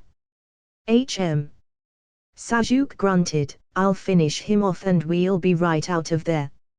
It'll be so fast no one will even know we were there. XXX. I can't believe Leader Soma told us to come all the way into the fucking desert just for the Kyuubi Jinchuriki. A man with slicked back silver hair cursed as he and his masked partner strode through the desert. Isn't he Itakai and Kaizame's mark? Where the hell are they for this? The masked man sighed, just deal with it, Hayden, and stop complaining about it. The sooner we finish this mission, the sooner I can go back out looking for more bounties. Besides, this kid killed Sasori. Maybe he can do me a favor and finish you off once and for all. Heh. Hayden laughed, if he can do it he's more than welcome to try Kakuzu. Unlike the rest of you heathens, I'm Jashin Soma's chosen one. None of you fools can kill me. Kakuzu shook his head. Well, maybe if we can get the Ichibi as well, Leader Soma will give us a bonus. Naruto's eye twitched as he grabbed his head and lost his balance, forcing himself to catch himself on Tsunade's chair. Ow! He said while rubbing his temple. Tsunade looked at Naruto with a little anger in her eyes. Stop training, brat. I'm not going to tell you again, that's an order. Naruto sighed in a downtrodden fashion. Okay, fine. It was for a good reason though. He said as he simply stood in place before cringing and falling against Tsunade's chair again. Ow, damn it. Tsunade got a tick mark on her head. I told you to stop. Naruto pulled himself back together. I did stop. I dispelled all the rest of the clones I made. The first headache was a ton of my clones annihilating themselves trying one of my jutsu. The second one was me dispelling the rest of them. I can't do it in waves from this far away, it has to happen all at once. Tamrai looked over at him clutching his head. you make your clones train. Where? Naruto growled in annoyance at the pain on his skull. I sent them into the desert 2 days ago and told them to get lost and work until they dispelled and nothing else. Well, they worked all right.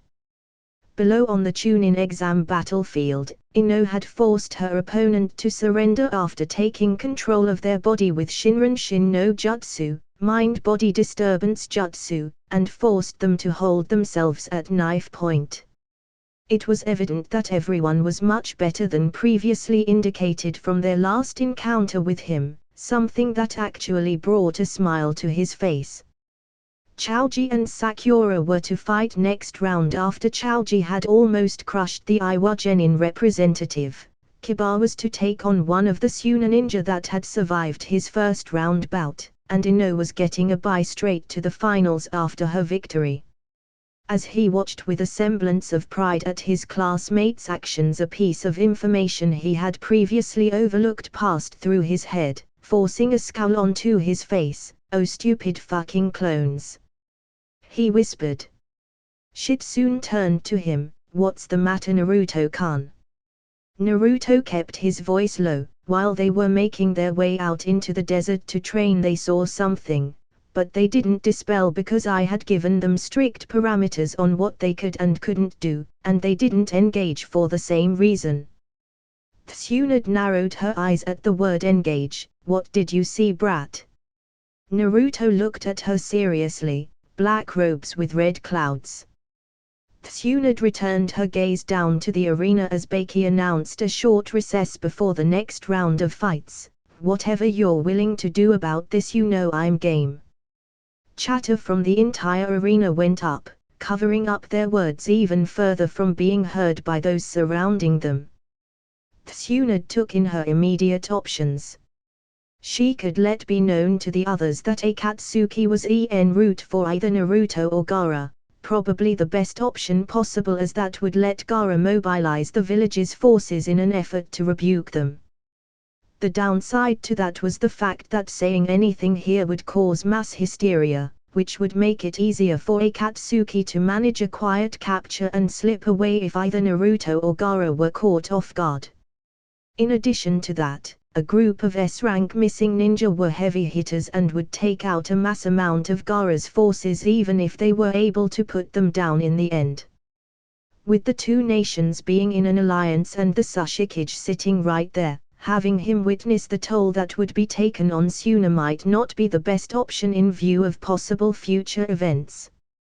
The second option would be to send Naruto and Shitsune out to engage them head-on before they made it to the village, a heavy gamble as chances are, Naruto was the one they were after. She might have been able to excuse herself so that she could head out with them, but that would raise far too much suspicion. The downside to this was that Naruto was the only one she was certain of that had the capabilities to go up against these people. She didn't want Shitsune caught in the ruckus. She was good but was definitely not a combat type. Then there was the third option, probably the worst option of all. She could send Naruto out alone. She would keep a slug on the kid and one on herself so that she could be kept up to date with what was happening, but it was still long odds that this would work. The upside was that Naruto would be fighting in the desert, which would allow him to cut loose with the Kyuubi's chakra, and from the reports on Naruto's attacks on a few of Orochimaru's bases when he cut loose, it was a sight to behold. He already beat the Akatsuki in a 2-on-1 situation, didn't he? He killed one and made the other retreat, and this time if he was in over his head he could get immediate backup. Tsunade motioned Naruto near her. "You're going to be going on your own, brat. I'm sticking you with a slug so I can keep track of you and you can keep me informed, but you need to cut those two off, handle this, and hustle back here as fast as you can, okay?" Naruto nodded. "You also need a way out of here, fast, because I'm racking my brain to come up with an excuse to get you to leave." She took the time to summon 2 hand-sized slugs under her robe and send one into Naruto's hood. Naruto locked eyes with her and sighed. you know how the best stories are things that are based on real life.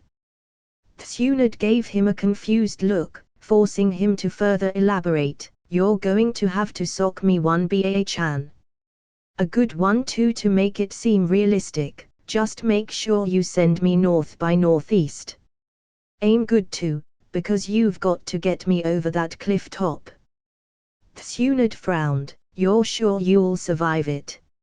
She got a nod in response, all right then brat. Good luck. She channeled the chakra to her hand and hit the boy square in the chest, taking care to hit him in an area that would equally distribute the damage she dealt as well as make it look like she whiffed him on the chin, opening her fist right upon contact to hit him with her palm and send him flying. To the shock and surprise of everyone not in the know about what had just transpired, Tsunade just turned back towards the other two kids and shrugged, ill-mannered brats. The next generation has no respect for their elders. The Sushikage snorted in humor, you've got that right. My own granddaughter Kurotsuchi treats me like a fragile old man. Me. Ryotenbin no Onaki. That's because you are a fragile old man, Gramps. Kurotsuchi pointed at the sparkle in the sky representing Naruto's body, is he going to be alright after that? Tsunade nodded, oh yeah. I hit him harder than that all the time. He'll hop right back up wherever he lands, for his sake somewhere soft. XXX. Damn Tsunade Bar-chan, that was further than a kilometer I swear. After Naruto landed in the Tsunagakure scrap heap he swiftly stood up and dusted himself off, man hitting the tightly packed earth around here sure would have sucked. I'm glad this pile of rusty kunai and shuriken were here to break my fall. Naruto looked around at the people staring at him strangely, you didn't see anything. He then took off towards the northeast. What's the matter with you boy? Naruto heard in his head as he was en route to a confrontation with whoever Akatsuki had sent for him this time. What in the world are you babbling about now? You've been really pissy lately and I'm getting kind of tired of your crap. The last few times I went into the mindscape you didn't even wake up to talk to me. Naruto thought rather testily. Naruto went into autopilot mode as he felt a little pull, sending him thoughts on what the Kyuubi was currently doing. Apparently it was bored enough that it had taken to chewing on some guy with long spiky black hair and strange red old-style armor. Kyuubi spit him out and huffed, what I mean is what the hell do you think you've been doing lately? What happened to the little blonde killing machine you used to be, the runt of a human that earned my respect? What happened to the brat that cut down an entire room of Kumo ninja without batting an eye? Does that son of a bitch still breathe? Naruto didn't have the time to even start thinking about what he meant by that. I don't know what you're talking about. This is who I am, and I'm still that damn good. Just because I can be normal after I'm done with the fight doesn't mean anything. You lie. He felt the Kyuubi roar to him, you're lying to me and to yourself. This isn't you. When you first unlocked your sealed memories once more I took the way you were acting with a grain of salt. I figured that when you got a few kills under your belt and had gotten back into some wet work you would go back to the way you were. Rehabilitation if you will. Instead, you got worse. And now look at you, you're some guard dog for a bunch of withered old crones more often than you're in battle. You joke around and fall in line behind crones that couldn't strap on your sandals. Kami boy, you were starting to consider those Konoha weaklings in the stadium as your peers, as if they were on your level. They are my peers. Come the end of this exam they're going to be my fellow Chunin. What do you want from me? Do you want me to just shut myself in like when I was a kid? To just train and go on missions? To be like I was in Route? Newsflash furball, that's why I'm not there anymore. At this point Danzajiji can't turn me back, he couldn't even make me a mindless drone when I was 5, how in the blue hell is he going to do anything with me now? Naruto raged at the demon in his mind. For over a year now, the Kyuubi had been angry at something. It couldn't have just been because Jiraiya loosened the seal, that would only be enough reasoning for why Naruto was feeling it more often these days. The times where the Kyuubi was actually pleasant were becoming few and far between. This was why it was angry, because Naruto wasn't dark enough for it. He had taken the example of his sealed state and had opened up to people. He had those that he actually considered friends.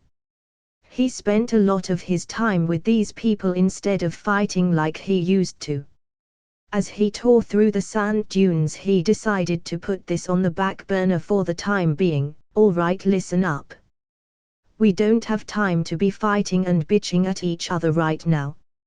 After we handle this we can gripe at each other to your heart's delight, if we survive, but for the moment we need to focus.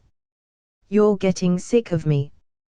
That's fine, we were never friends, but like it or not I need you and you need me. There was silence before a low growl. As loath as I am to admit it, you are right. Right before a battle is not the time to go over this, but rest assured, this is not over. You are a mere shell of what you used to be, and at this rate you always will be. With that, the connection between the two was cut off. Naruto pulled up his hood as he kept up the frantic pace through the desert. I'm not a shell of anything, you stupid fox. I'm more than I ever have been before. Why would I ever want to go back to the way things used to be? Fighting just for the sake of being a ninja is no way to live. XXX. As Kiba's opponent finally dropped from blood loss, giving the wild-looking teen the victory in his bout, Shitsune looked over at Tsunade and whispered through her applause, "Do you think Naruto-kun will be alright?" Tsunade kept her eyes ahead of her. If he gets overwhelmed we'll know about it immediately, and courtesy be damned, I'm going out there and cracking some skulls myself. I can't even enjoy the tournament anymore, and Sakura is in the next fight. All of my genin are the last 3 remaining and I can't even enjoy the show. Kurotsuchi looked around. Where is that Naruto kid that Hokage-sama sent flying? She said he would be alright and that was 45 minutes ago, he still isn't back yet. Shitsune laughed nervously. Oh, Naruto-kun has a terrible sense of direction. He probably got lost somewhere in the village on his way back. He's fine. Naruto didn't get lost, ever. Even Gaara and his siblings knew that.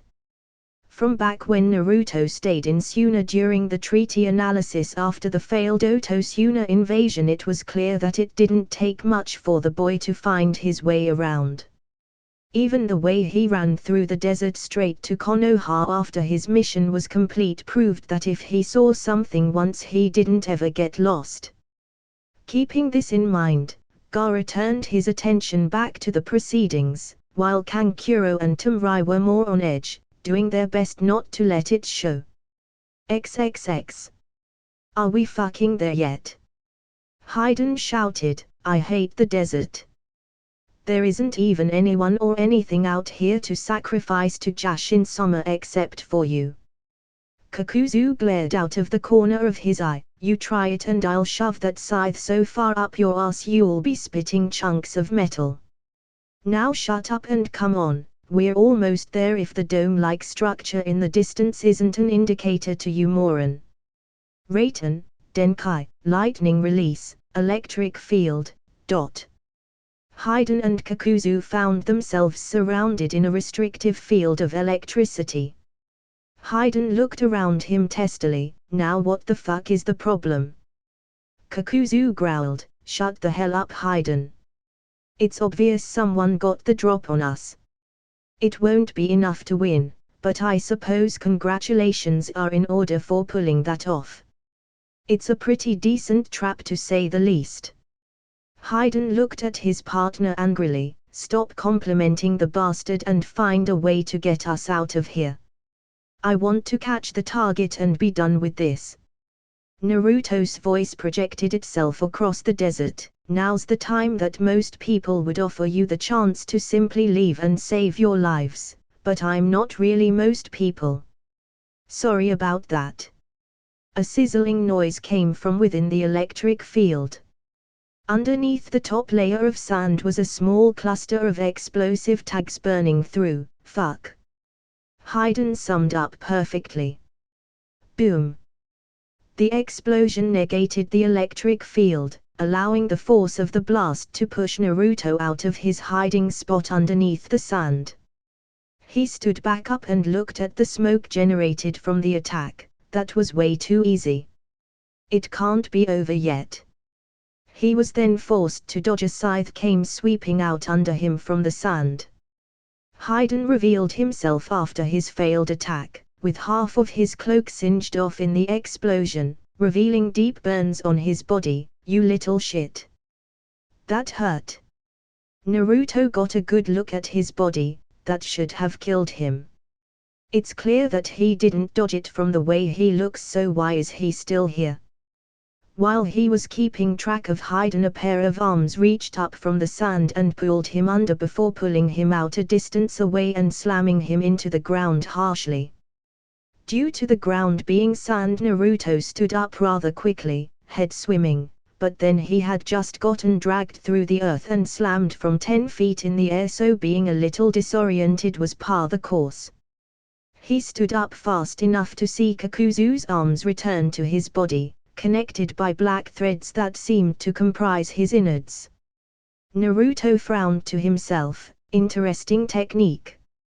After getting slammed into the ground, his hood had come off, revealing his face to the two Nukenin.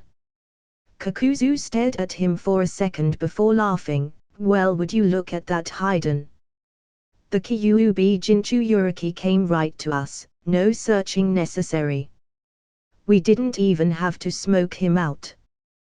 That certainly saves us some time, doesn't it?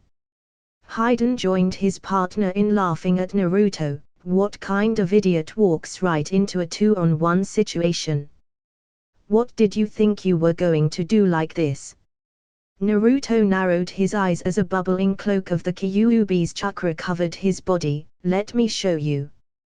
The cloak took on the shape of a fox and one tail sprouted from the back as his canines grew. His eyes turned red, and his nails turned into claws. After thinking about it for a moment, he concentrated further and manifested a second tail of chakra, giving him a black outline on his lips.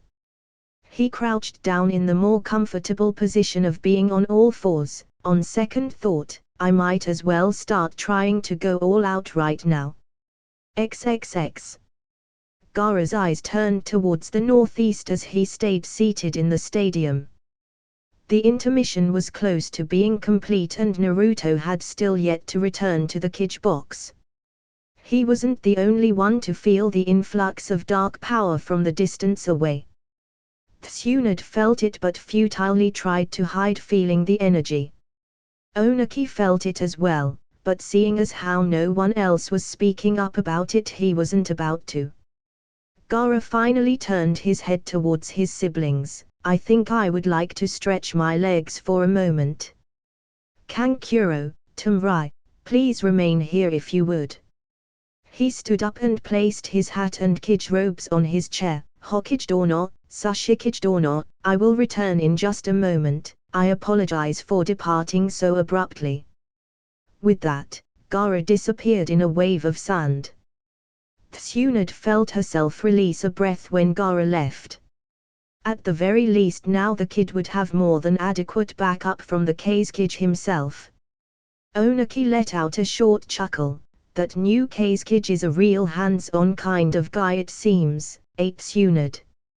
His larger bodyguard looked down at him. What are you referring to, Sashikage-sama?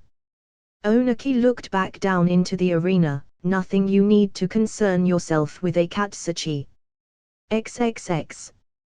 Hayden took a swing at Naruto with his scythe only for Naruto to blur out of his sight in a burst of speed. He was then thrown back through the sand from a single punch to the jaw from the target Jinchuriki. Hayden stood back up with his jaw hanging loosely before cracking it back into place. He angrily turned to Kakuzu, "You can help me out with this punk at any time, you know." Kakuzu rolled his eyes, "Aren't you the one that always says that you don't want or need my help? Well, prove it this time." Growling at the challenge, Hayden turned back towards Naruto, "Fine then. It's no skin off of my nose." He ran back in swinging only to get cracked again even harder this time, getting sent head first into a sand dune. Kakuzu looked at the scene in amusement. "Actually, it just might be. Heads up." Hayden was about to ask what he meant by heads up when a red claw of chakra wrapped around his body tightly. "Gah! What the hell is this? Kakuzu, get me out of this." Kakuzu elaborated, "It's the toxic chakra of the Kyuubi no Yoko. You should be fatally burned if you were normal, but the way you are you'll be fine. Fuck you, Kakuzu. After this punk, you're next."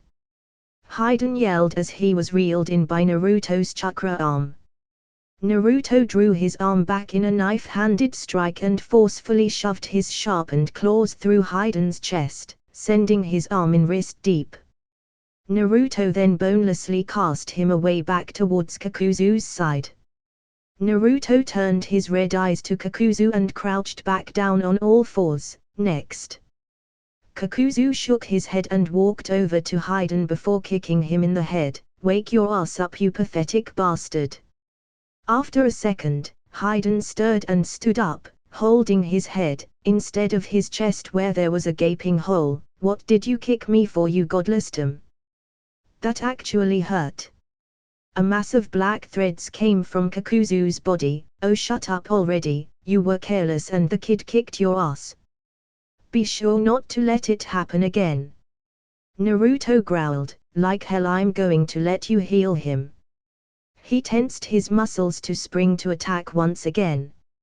A mass of the threads came from Kakuzu's body, and instead of sealing Hayden's wounds shut made a strange four-legged body with thin wings and a blue eagle mask at the head. "Mind your own business, boy, I'll deal with you in just a moment. Play with my wind element for the time being. Fuatan, Atsugai, wind release, pressure damage, ... The mask quickly dashed off towards Naruto before swirling around and making a whirlwind that it seemed to be compressing in place before finally letting the glowing pressurized wind go. The force of the released attack sent Naruto flying off rapidly through the arid landscape. Naruto exploded out of the sand that buried him and glared at the mask that was coming his way once again. He pulled the sword from his back and leapt forward, his tails of chakra propelling him forward. The wind mask attempted to meet him head-on, but with a simple shift of movement with his chakra tails, he barrel rolled aside and kept blasting through the sand to head back towards Hayden and Kakuzu. Kakuzu had just finished sewing the gaping wound on Hayden's chest shut, amid much swearing and death threats. As a dust cloud rushed towards the two men, Kakuzu's eyes widened. "Oh, you're going to want to move." With that he jumped out of the way. "Damn it, you know I'm slower than you, Kakuzu. And once again Hayden ended up taking the brunt of Naruto's wrath, this time getting his head cleaved clean off. Not stopping to check over his handiwork, he moved on to the deceptively fast Kakuzu. As Kakuzu backpedaled through the sands, he made a snake hand seal that turned his visible skin darker, near black. Doton, Damu, Earth Release, Earth Spear. Naruto went to swing his blade at Kakuzu and watched in shock as he simply blocked with his forearm. He then barreled at punch and drilled Naruto in the face that sent him flying back once again. Kakuzu went back over to Hayden while Naruto was still reeling. He picked Hayden's head off of the ground, and that's why you need to actually train to be faster instead of praying to your god. Maybe then you wouldn't suck so badly. The disembodied head of Haydn held a shocked, lifeless face, for about 3 seconds before it snarled and tried to bite at Kakuzu. Shut the hell up, you heathen. With a gift like this from Jashin-sama, why would I possibly need to be fast? I can survive anything.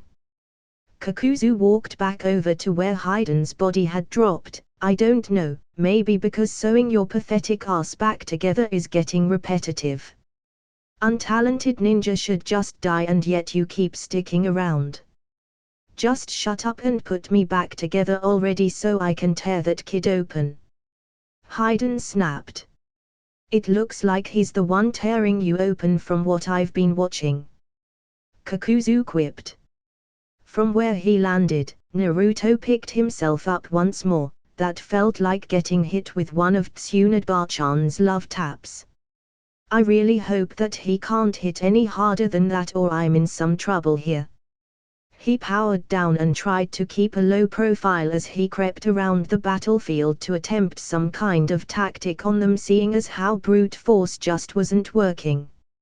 At least he took out one of them. Naruto formed over 20 Kichibunshin and sent them out and around the perimeter of where he had been knocked away by Kakuzu. Naruto kept himself as concealed as he could as he peeked over a dune and almost bugged out at what he saw. Haydn was getting his head reattached to his body, and it was speaking the entire time.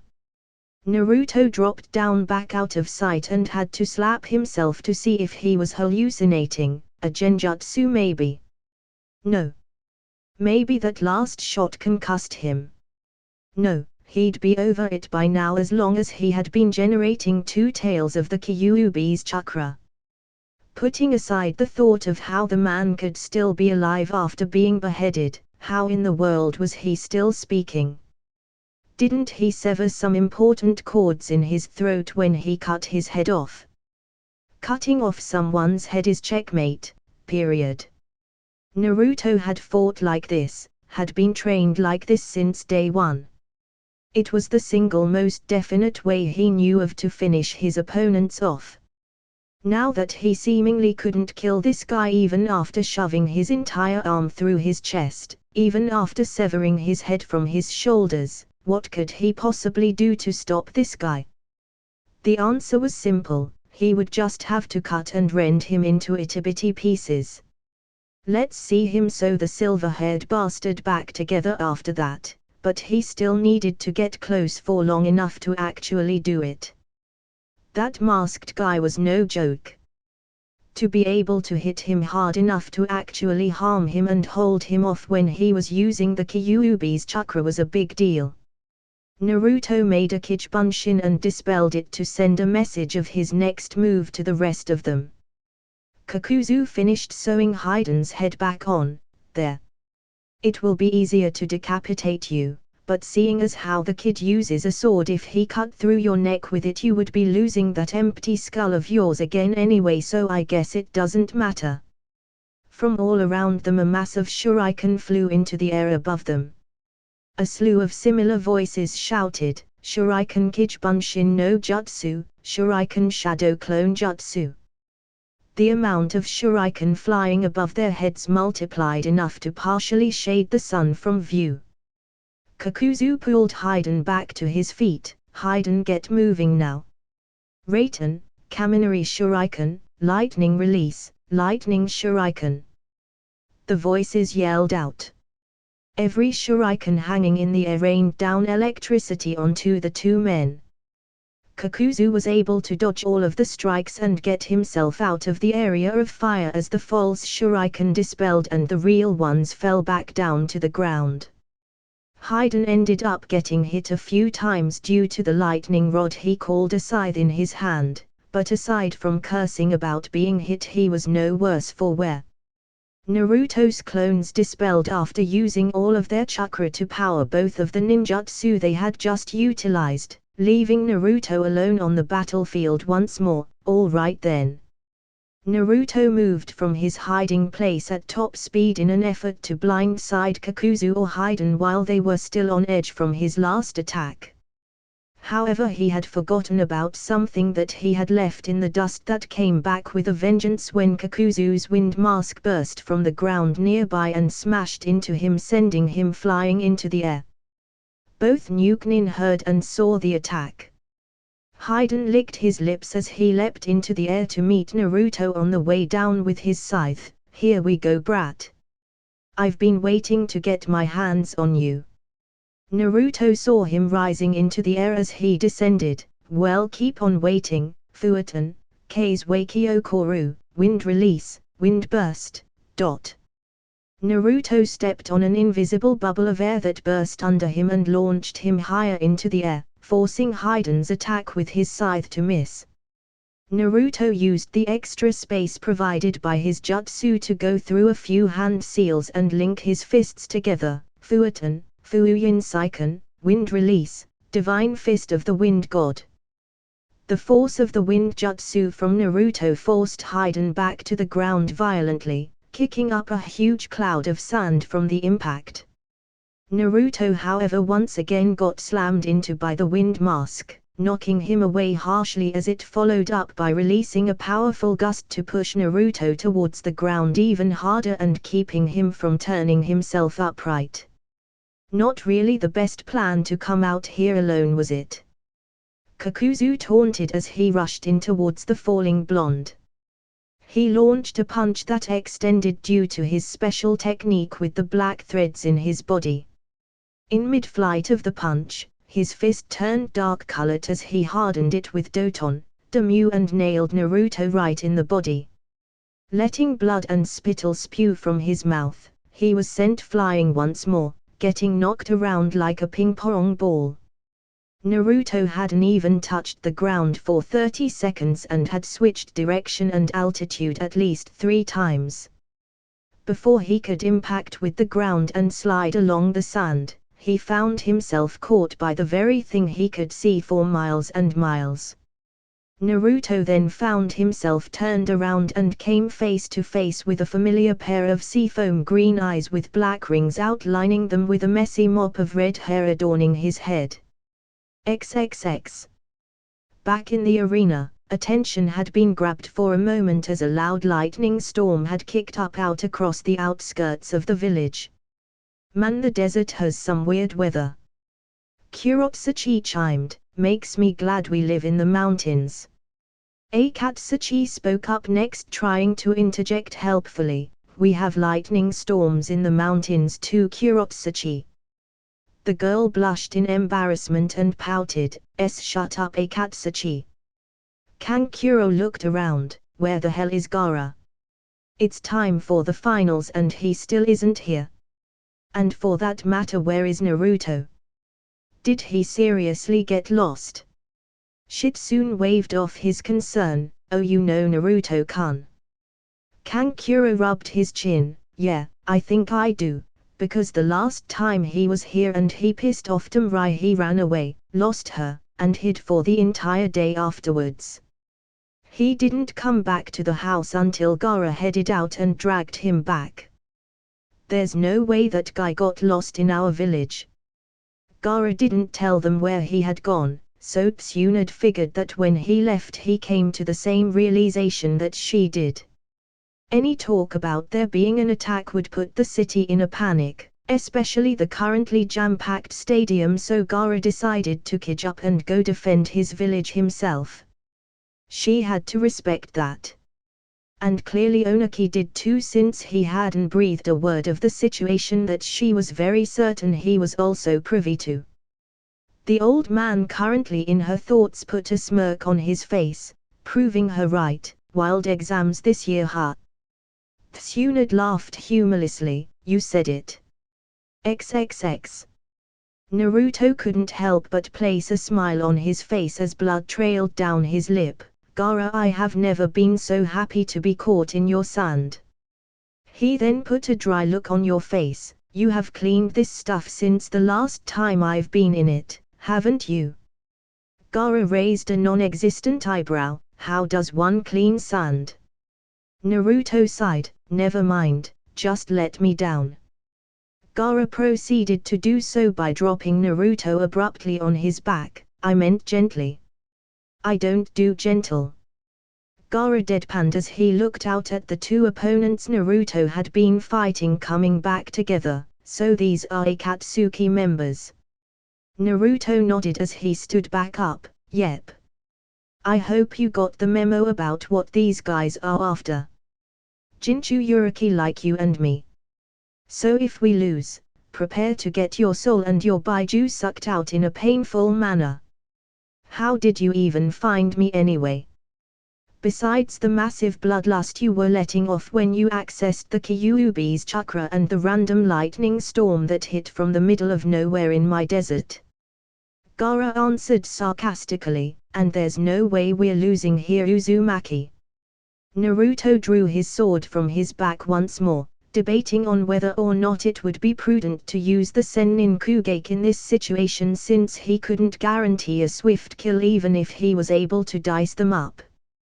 Kakuzu could apparently sew himself back together with his black thread innards, and if he cut off Haiden's head and he still got up to fight, he wasn't sure anything else would put him down. And why is that? Because you're the Kazekage. There goes that S-rank superiority complex I keep talking about. Gaara let his lips quirk, faintly displaying his amusement. Tell me, Uzumaki. What is the one thing that I have complete control over? Naruto rolled his eyes, sand. Duh, Gaara, I knew that. Stop rubbing in the fact that your primary Jinchuriki form is always on and I have to trigger my own manually to get any perks. I've been bitching to you about that for the last few years. Naruto then ended up with a mouthful of sand courtesy of Gaara. Bleh. Gross. Once again I feel I have to mention the fact that you crush people with that shit. I know, Uzumaki. Now please tell me what kind of landscape we currently inhabit. Gaara requested with his arms crossed. Naruto's eyes widened as he looked around and a manic grin slowly spread across his face. At your Kazekage-sama. Gaara's face mirrored Naruto's own on a smaller scale while Kakuzu and Haiden were sizing up the new situation.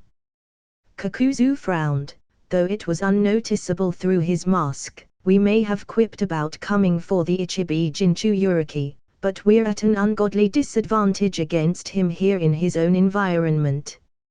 And with the Kyuubi Jinchuriki running circles around Haiden and cleaving his body parts off at will, there's no way we're going to get him now with the Kazekage fighting at his side.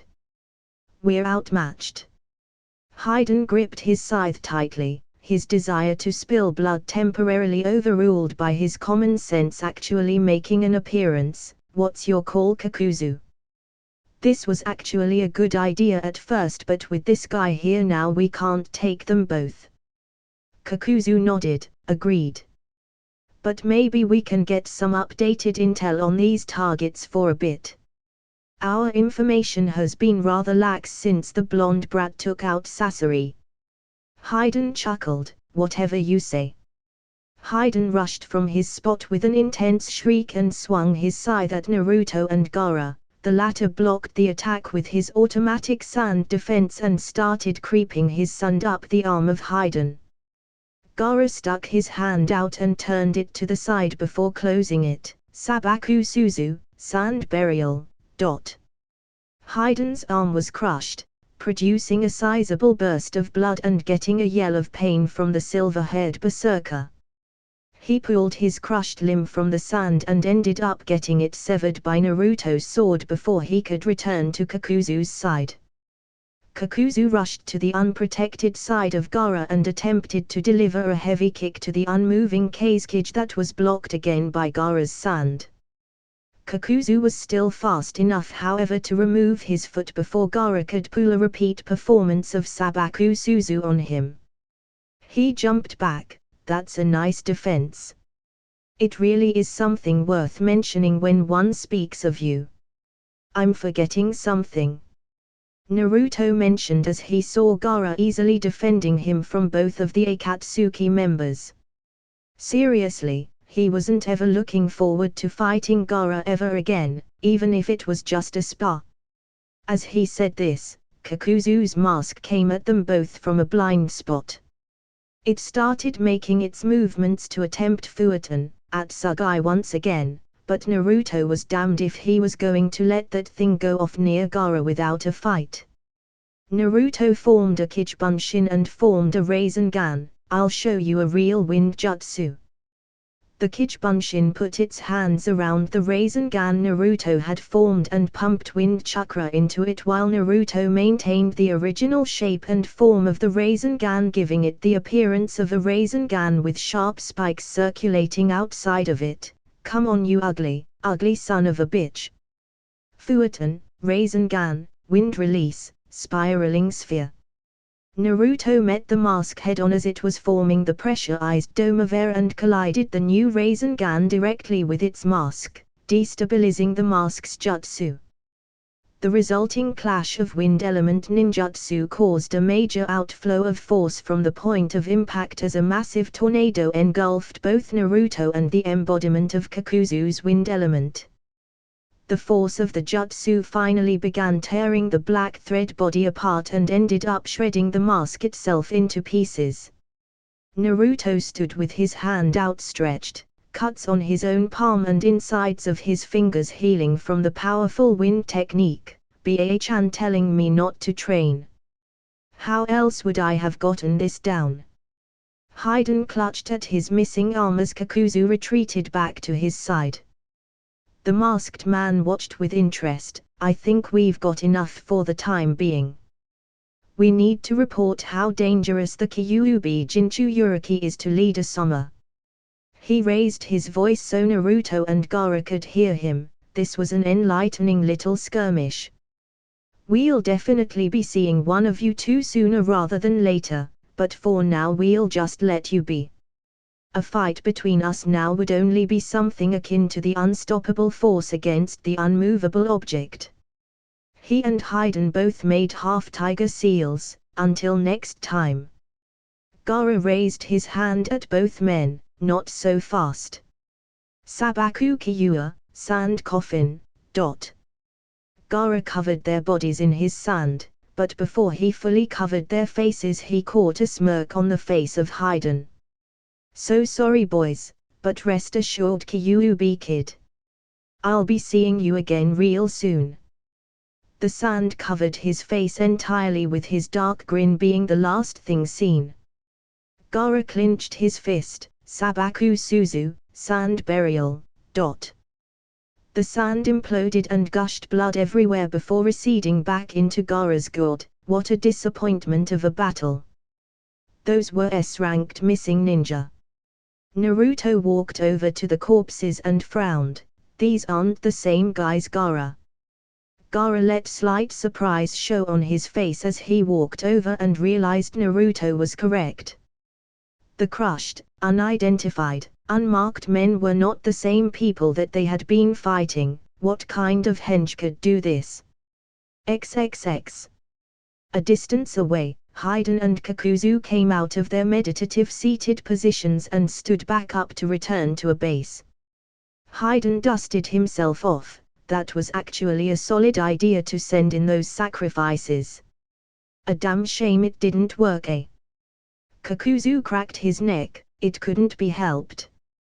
My own was almost out of chakra and without me, your copy would have just been diced up. Let's report back to Leader Summer. Hayden scoffed, shut up. All of this wasted time sitting on my ass doing nothing. We'd better slaughter a random village or two on our way back. XXX.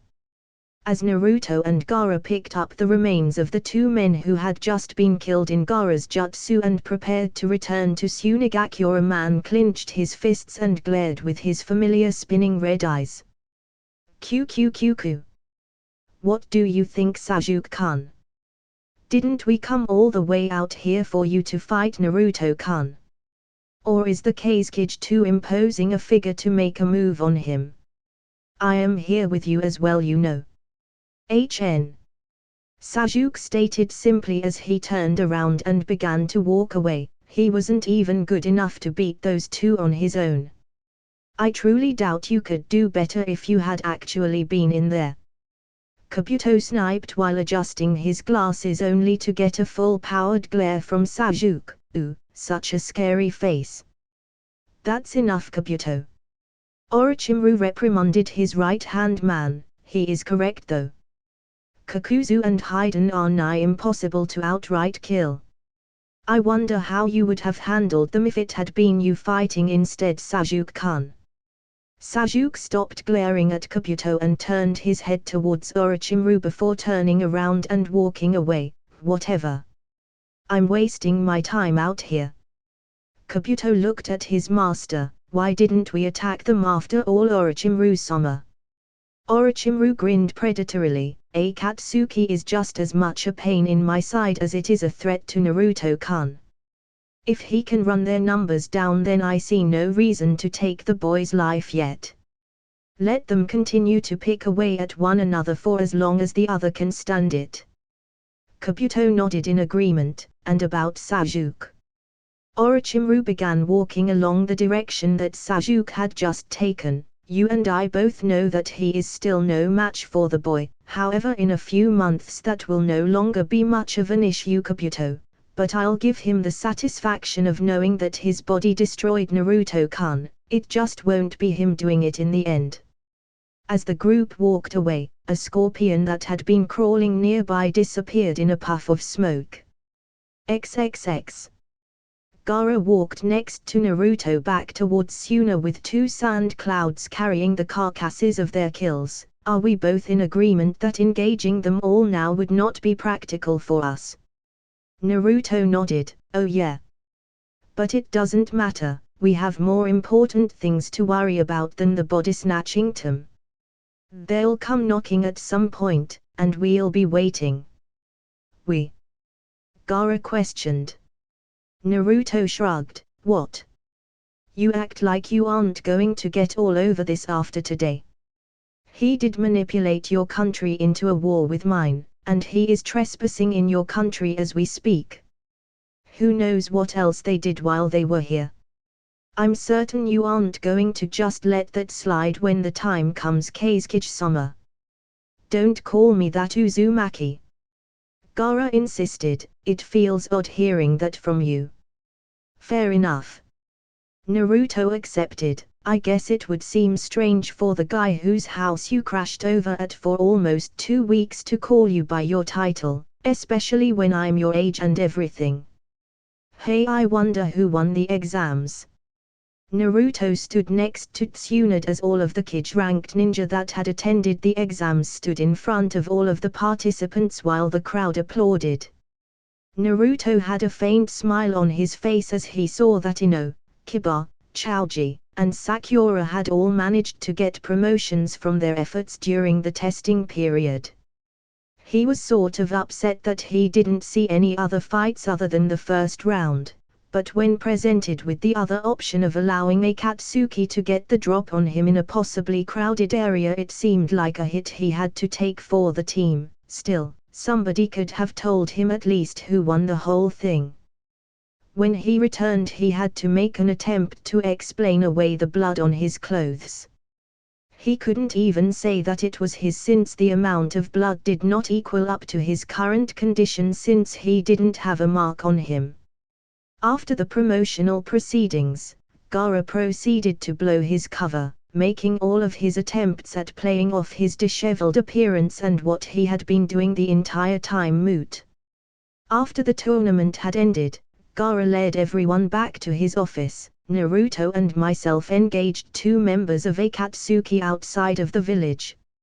I believe their names were Haiden and Kakuzu. Naruto nodded as those were the names that he caught from them during their short battle. Tell them the other part, the part that pissed us both off.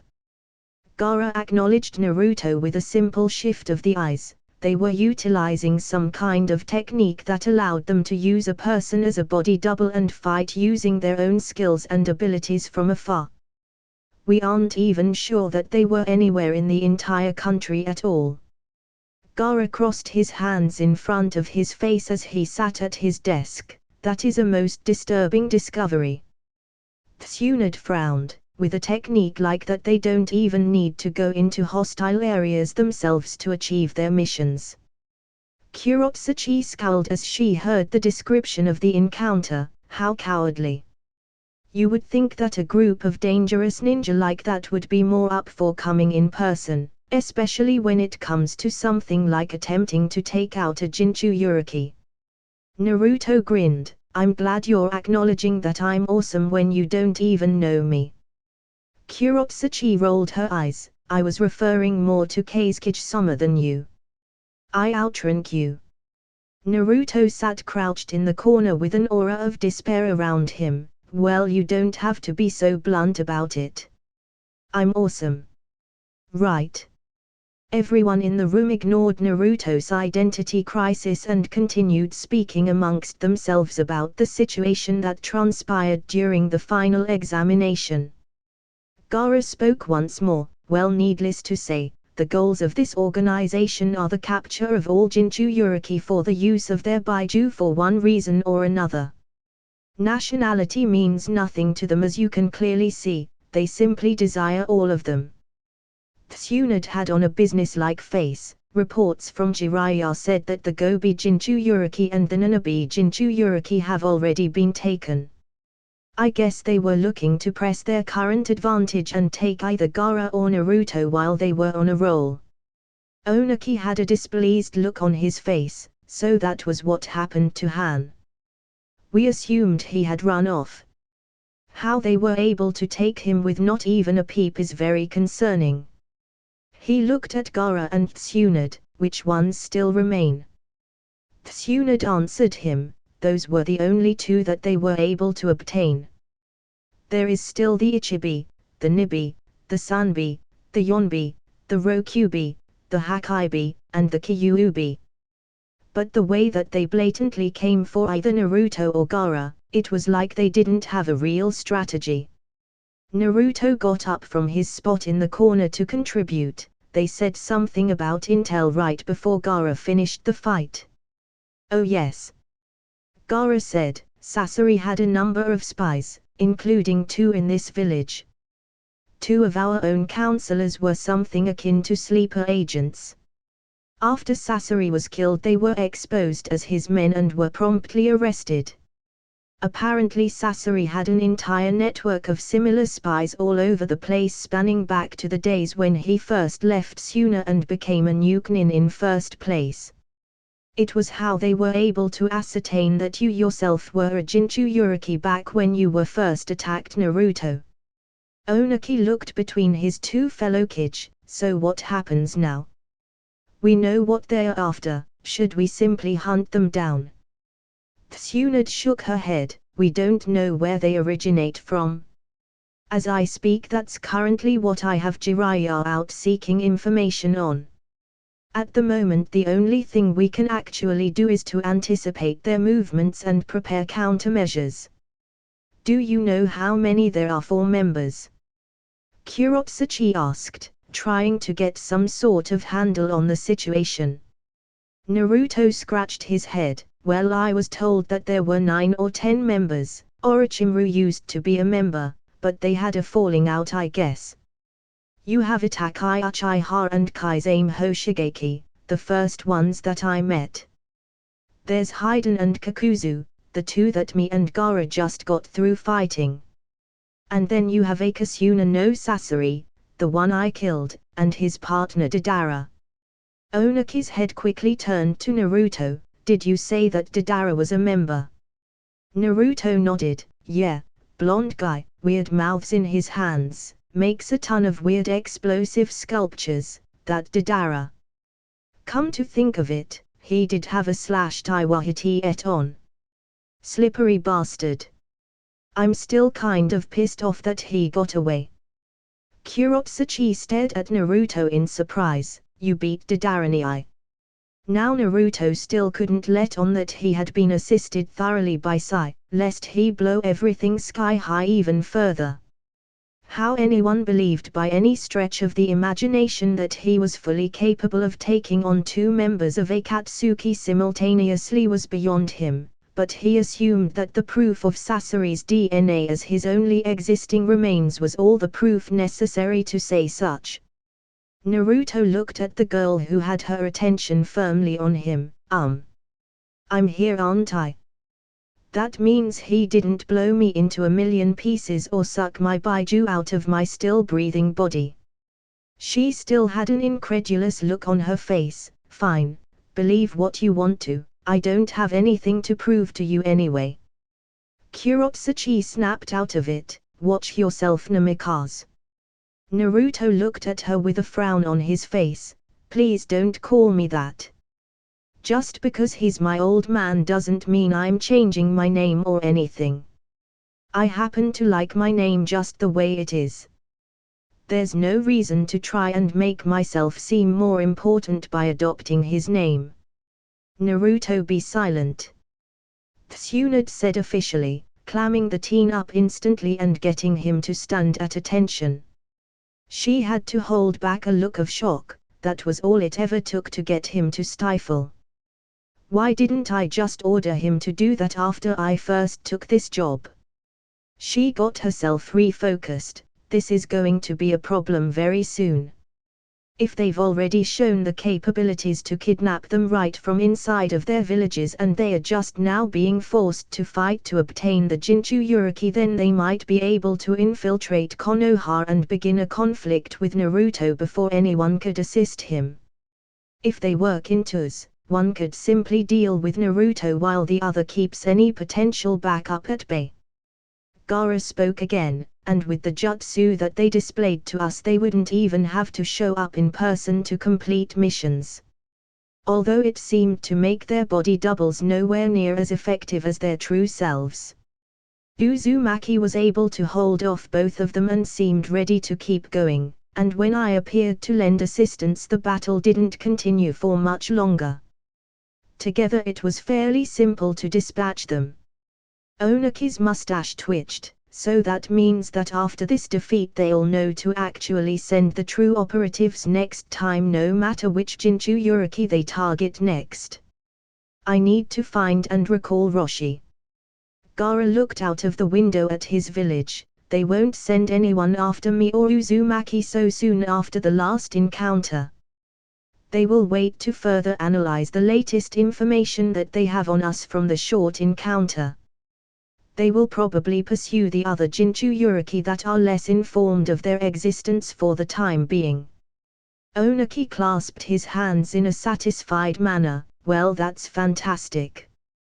Now all I have to do is shore up my defenses and get Roshi back into Iwa and everything will work out. I'm not sure about that, Naruto said plainly before remembering that he was supposed to be silent for the time being. When all eyes turned to him, he gave Tsunade a look asking her for permission to speak. She gestured for him to proceed. Well, how long do you think it will take for you to find this guy Roshi? Onaki shrugged. 2 weeks at least, but we will be able to locate him. Naruto shook his head. That might not be fast enough. No matter where he may be, they still might be able to find him. I went to my ancestral home for personal reasons and told only my Jounin squad leader where I was going, and they still found me.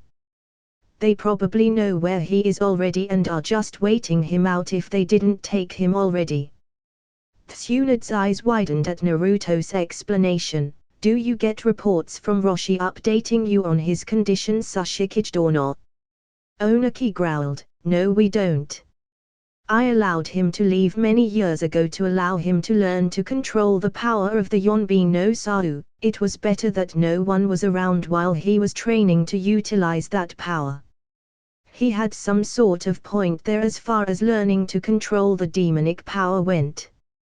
To everyone else's knowledge, Iwa didn't really have an area for no-holds-barred training like the other villages had. Suna Ninja could simply head into the desert and cut loose. Kiri Ninja had designated islands that they could use. Kumo had their own mysterious island with many strange and gigantic creatures inhabiting it, and Konoha had the forest of death that Naruto used frequently.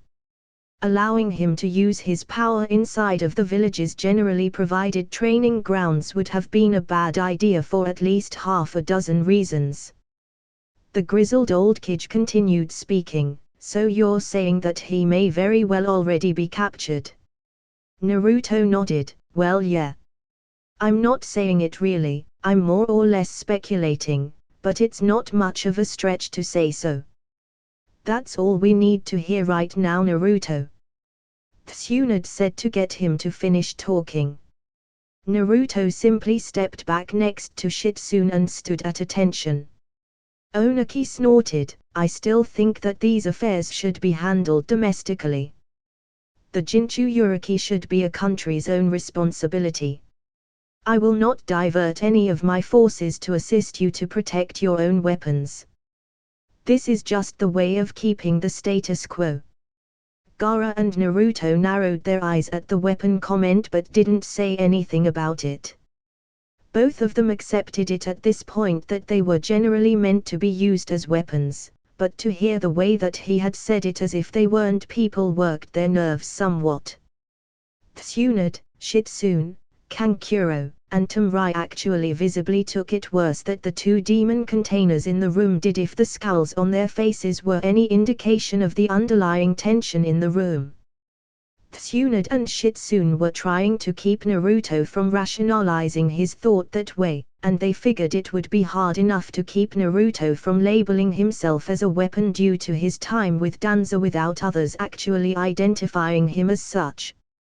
Tamrai and Kankuro had spent years since Gaara's defeat to Naruto making sure that he knew that he was their brother, not just Tsunade's ace in the hole. Tsunade attempted to speak through the tension, that's fine. Suna and Konoha will simply have to reach out to the other villages with Jinchuriki still remaining to ensure that everyone is prepared for the growing threat. With the knowledge that unless directly involved once more, Iwa would not aid either village, the meeting shifted away from Akatsuki. XXX. Damn it.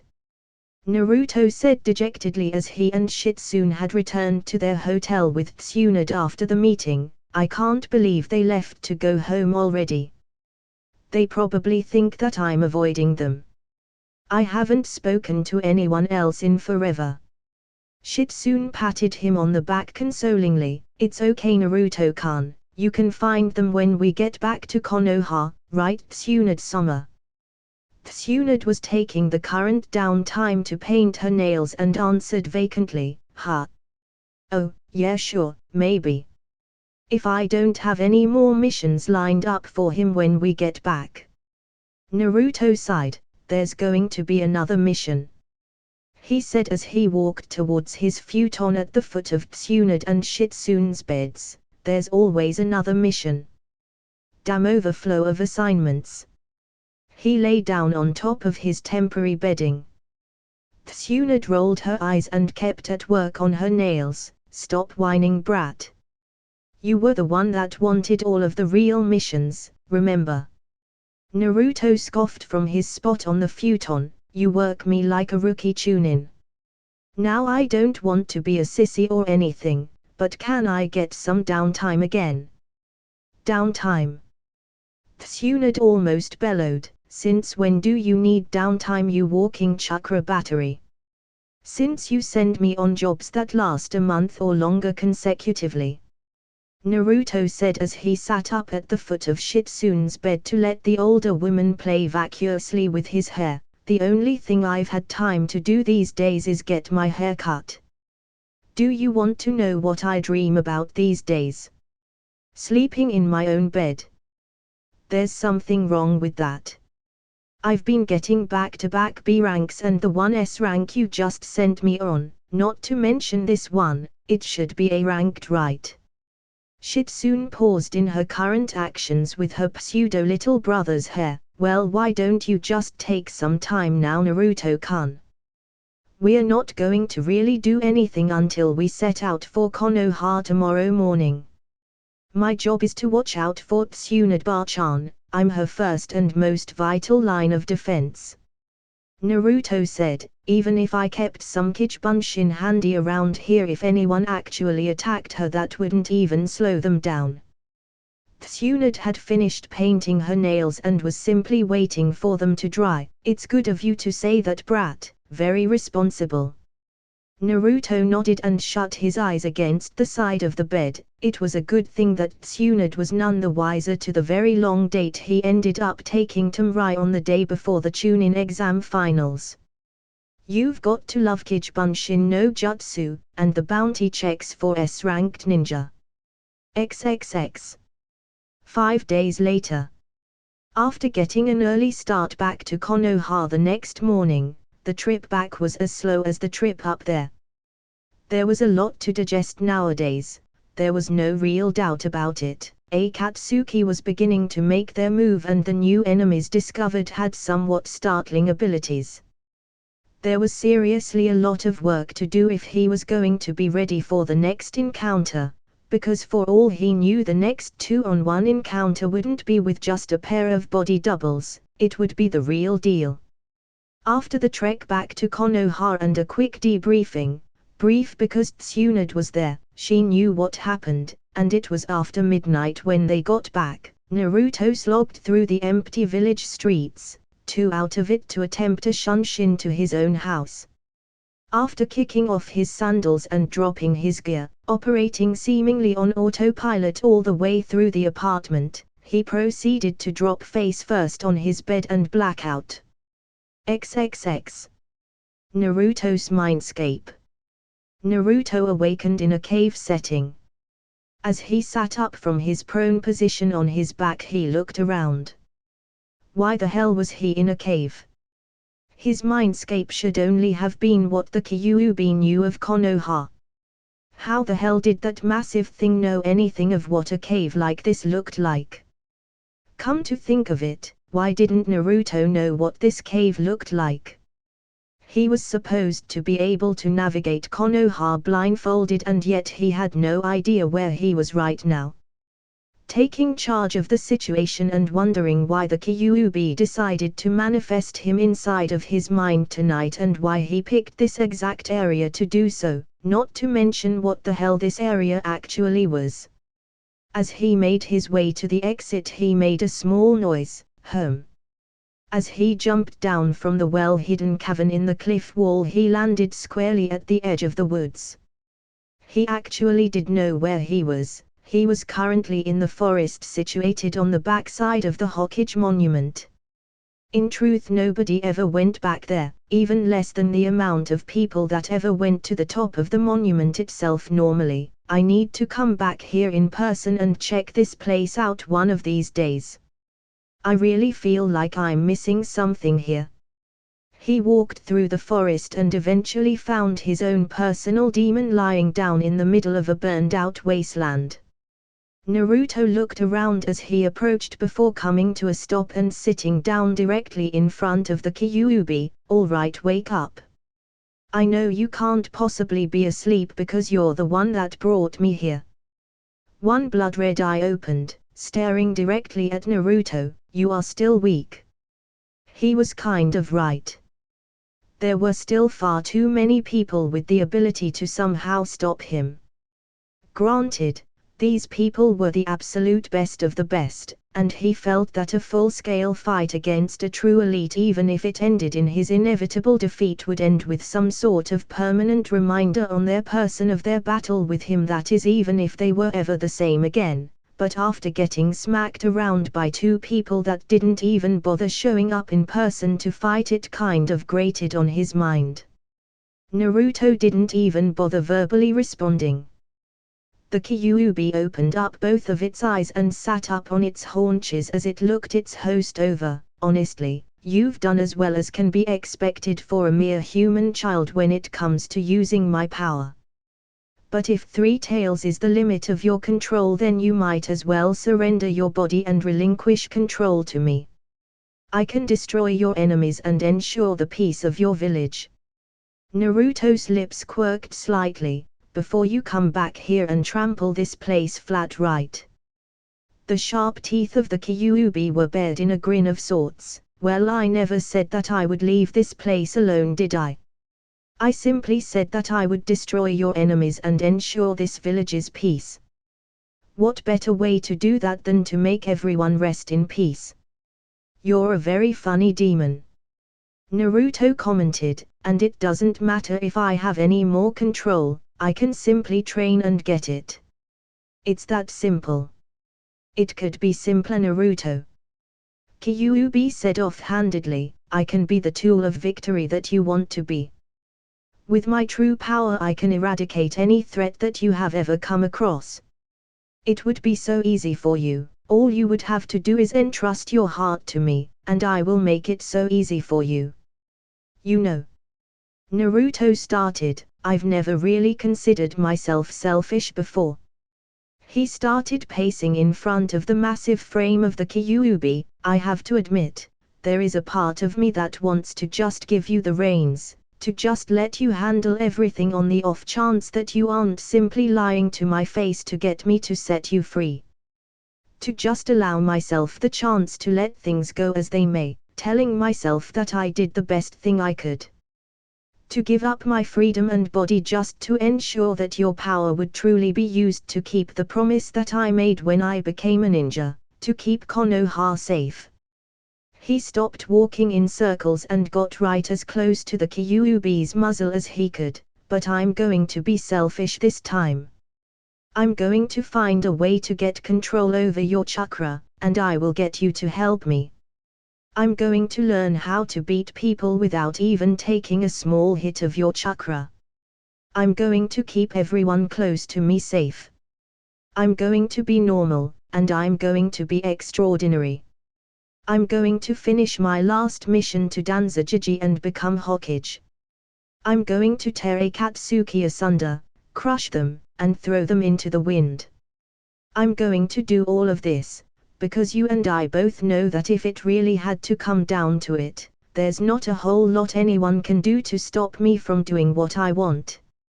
He turned away from the Kyuubi who had not taken his eyes off of him or interrupted him the entire time and began walking away, and rest assured, when I finally think that I'm ready to do it, I'm going to open the seal and I'm going to kick your big fuzzy ass until you fully accept me as your partner.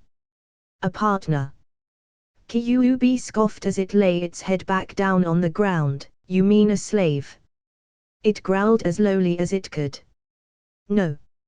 Naruto said as he started vanishing from his mindscape, I meant partner. I'd rather be your friend and ally than your master. Slowly shutting its eyes as Naruto fully disappeared from view, the Kyuubi adjusted itself to get back to sleep. That heart you seem to have developed, Kit. It will either become perhaps your greatest weapon, or it will be the catalyst to the end of your life. XXX. The next morning he awoke to the sound of tapping on the window in his room.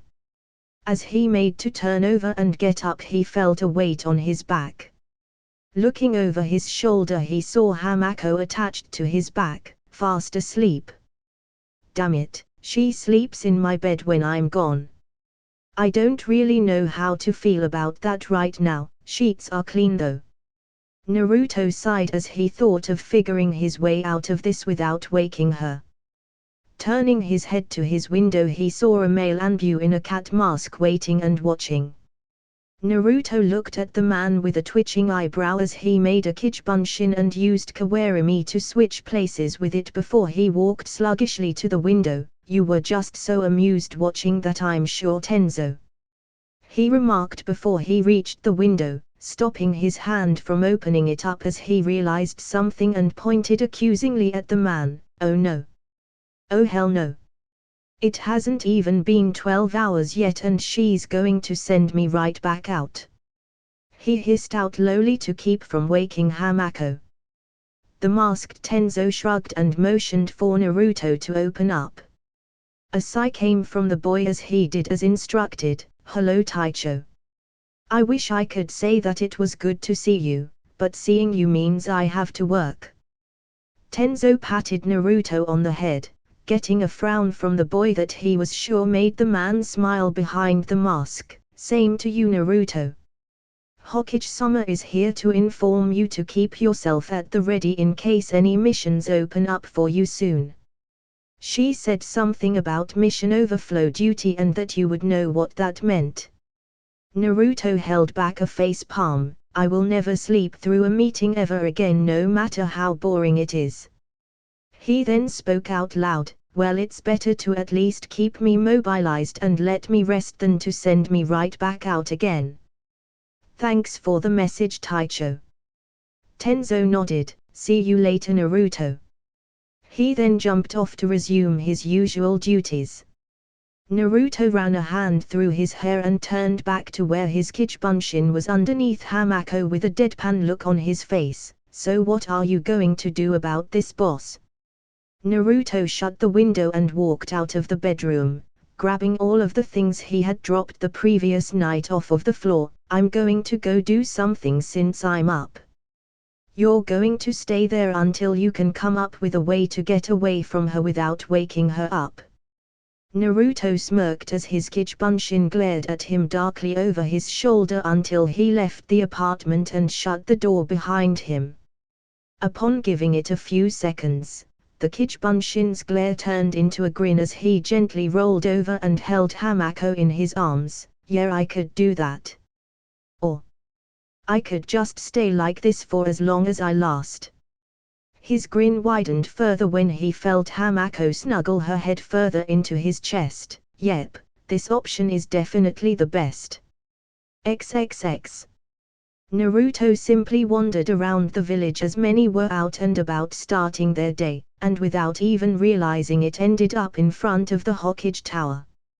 He blinked in surprise as he shrugged and walked past without a second glance. I guess this is what Kakashi-sensei meant by getting lost on the road of life. If this is the first place I go out of instinct, then I really did need a break.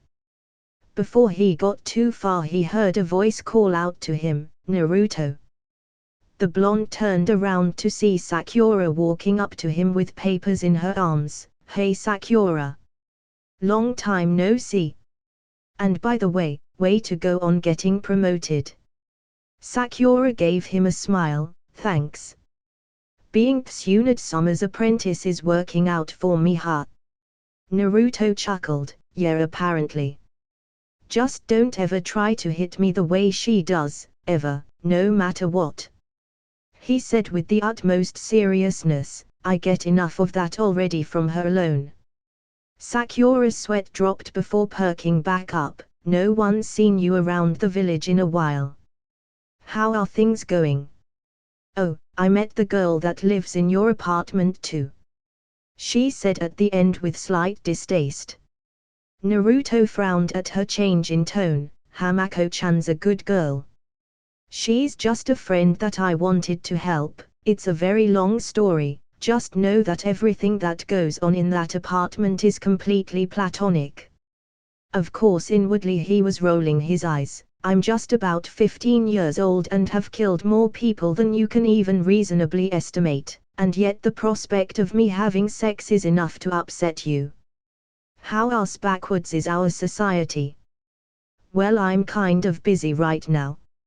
Sakura gestured with the papers in her grasp. I need to get these over to the hospital and then I have to work a shift today, so I'll see you around. Naruto nodded. Yeah, unless our magnanimous Hokage decides to send me on a 6-month tilt between now and dinner time.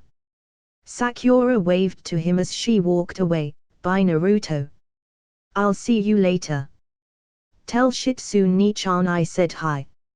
And tell Ba-chan if Ni-chan catches her drinking again and takes her stash, I will not be speeding up my usual delivery just because she lost it all.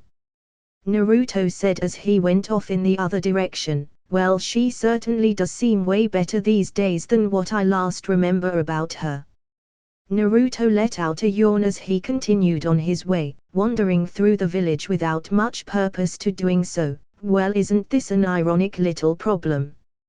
I've been talking about how I need time off, and when I get it I can't think of anything to do but train or work. After walking about for a little while longer, he wound up in the forests near the residential area. If he was really this hard up for ideas, he knew one thing that needed to be done when he got home. A kunai passed by his face while his mind was elsewhere. Now when a kunai usually comes at him behind the walls of Konoha, he knew it would be either one of two people, and there were very particular ways to pinpoint exactly who it was. Did the kunai cut his cheek? No. Was there a shapely female form hanging off of his back with her arms wrapped around him? Again no. Did the kunai miss him by a mile in the effort to divert his attention? Yes. Did the damn thing have a pinwheel on it for some reason? Yes.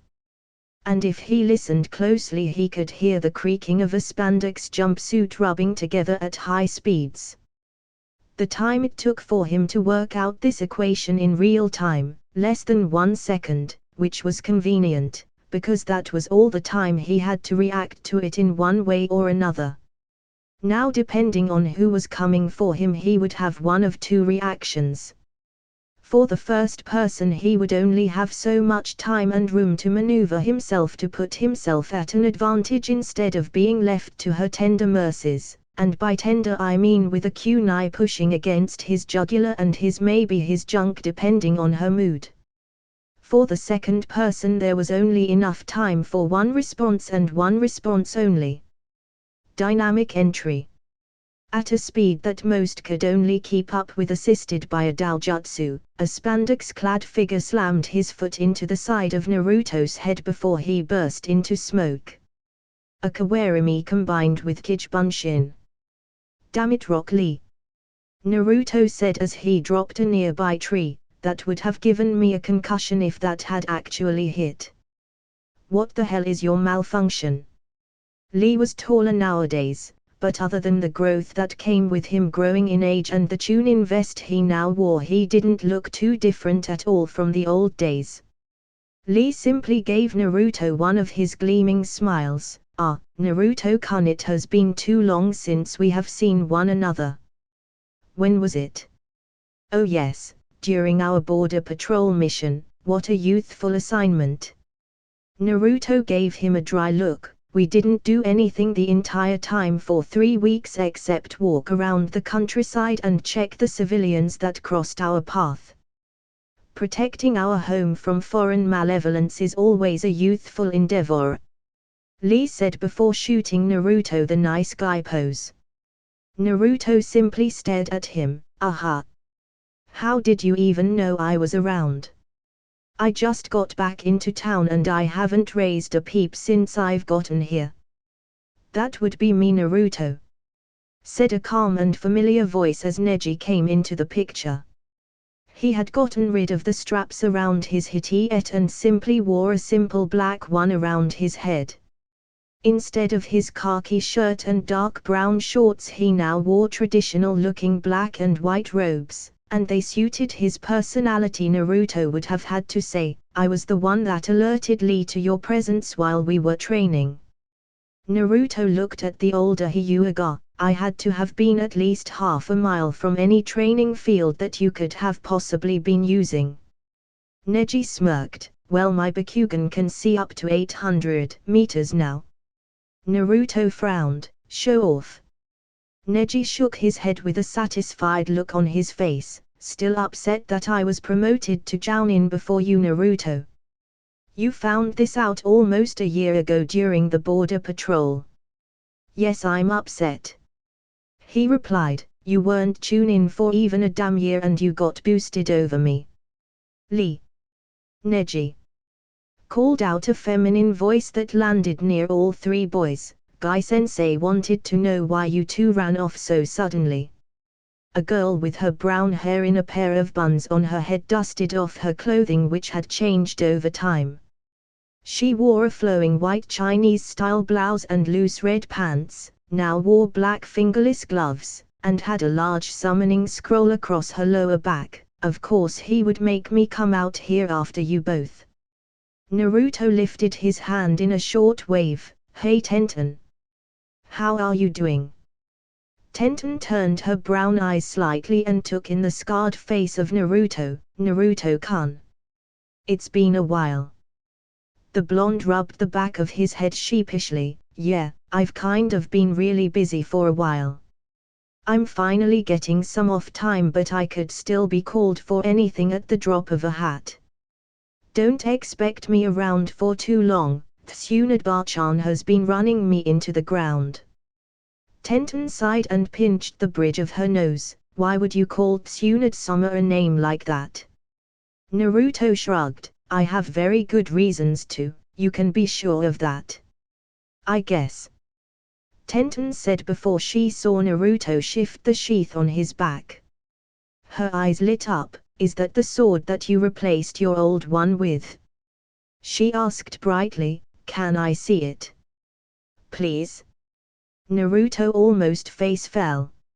She hadn't seen it yet because when he knew he was going to see Tenten he left it at home. The danger of leaving his weapon at home was only equaled by the fact that if he brought it and she got a hold of it he might not get it back in time to defend himself with it anyway. About that. Tenten turned on her puppy dog eyes. Please Naruto-kun. Naruto attempted to avert his eyes only to catch Lee giving him a thumbs up and Neji smirking and attempting to hold back laughter. Well, you see.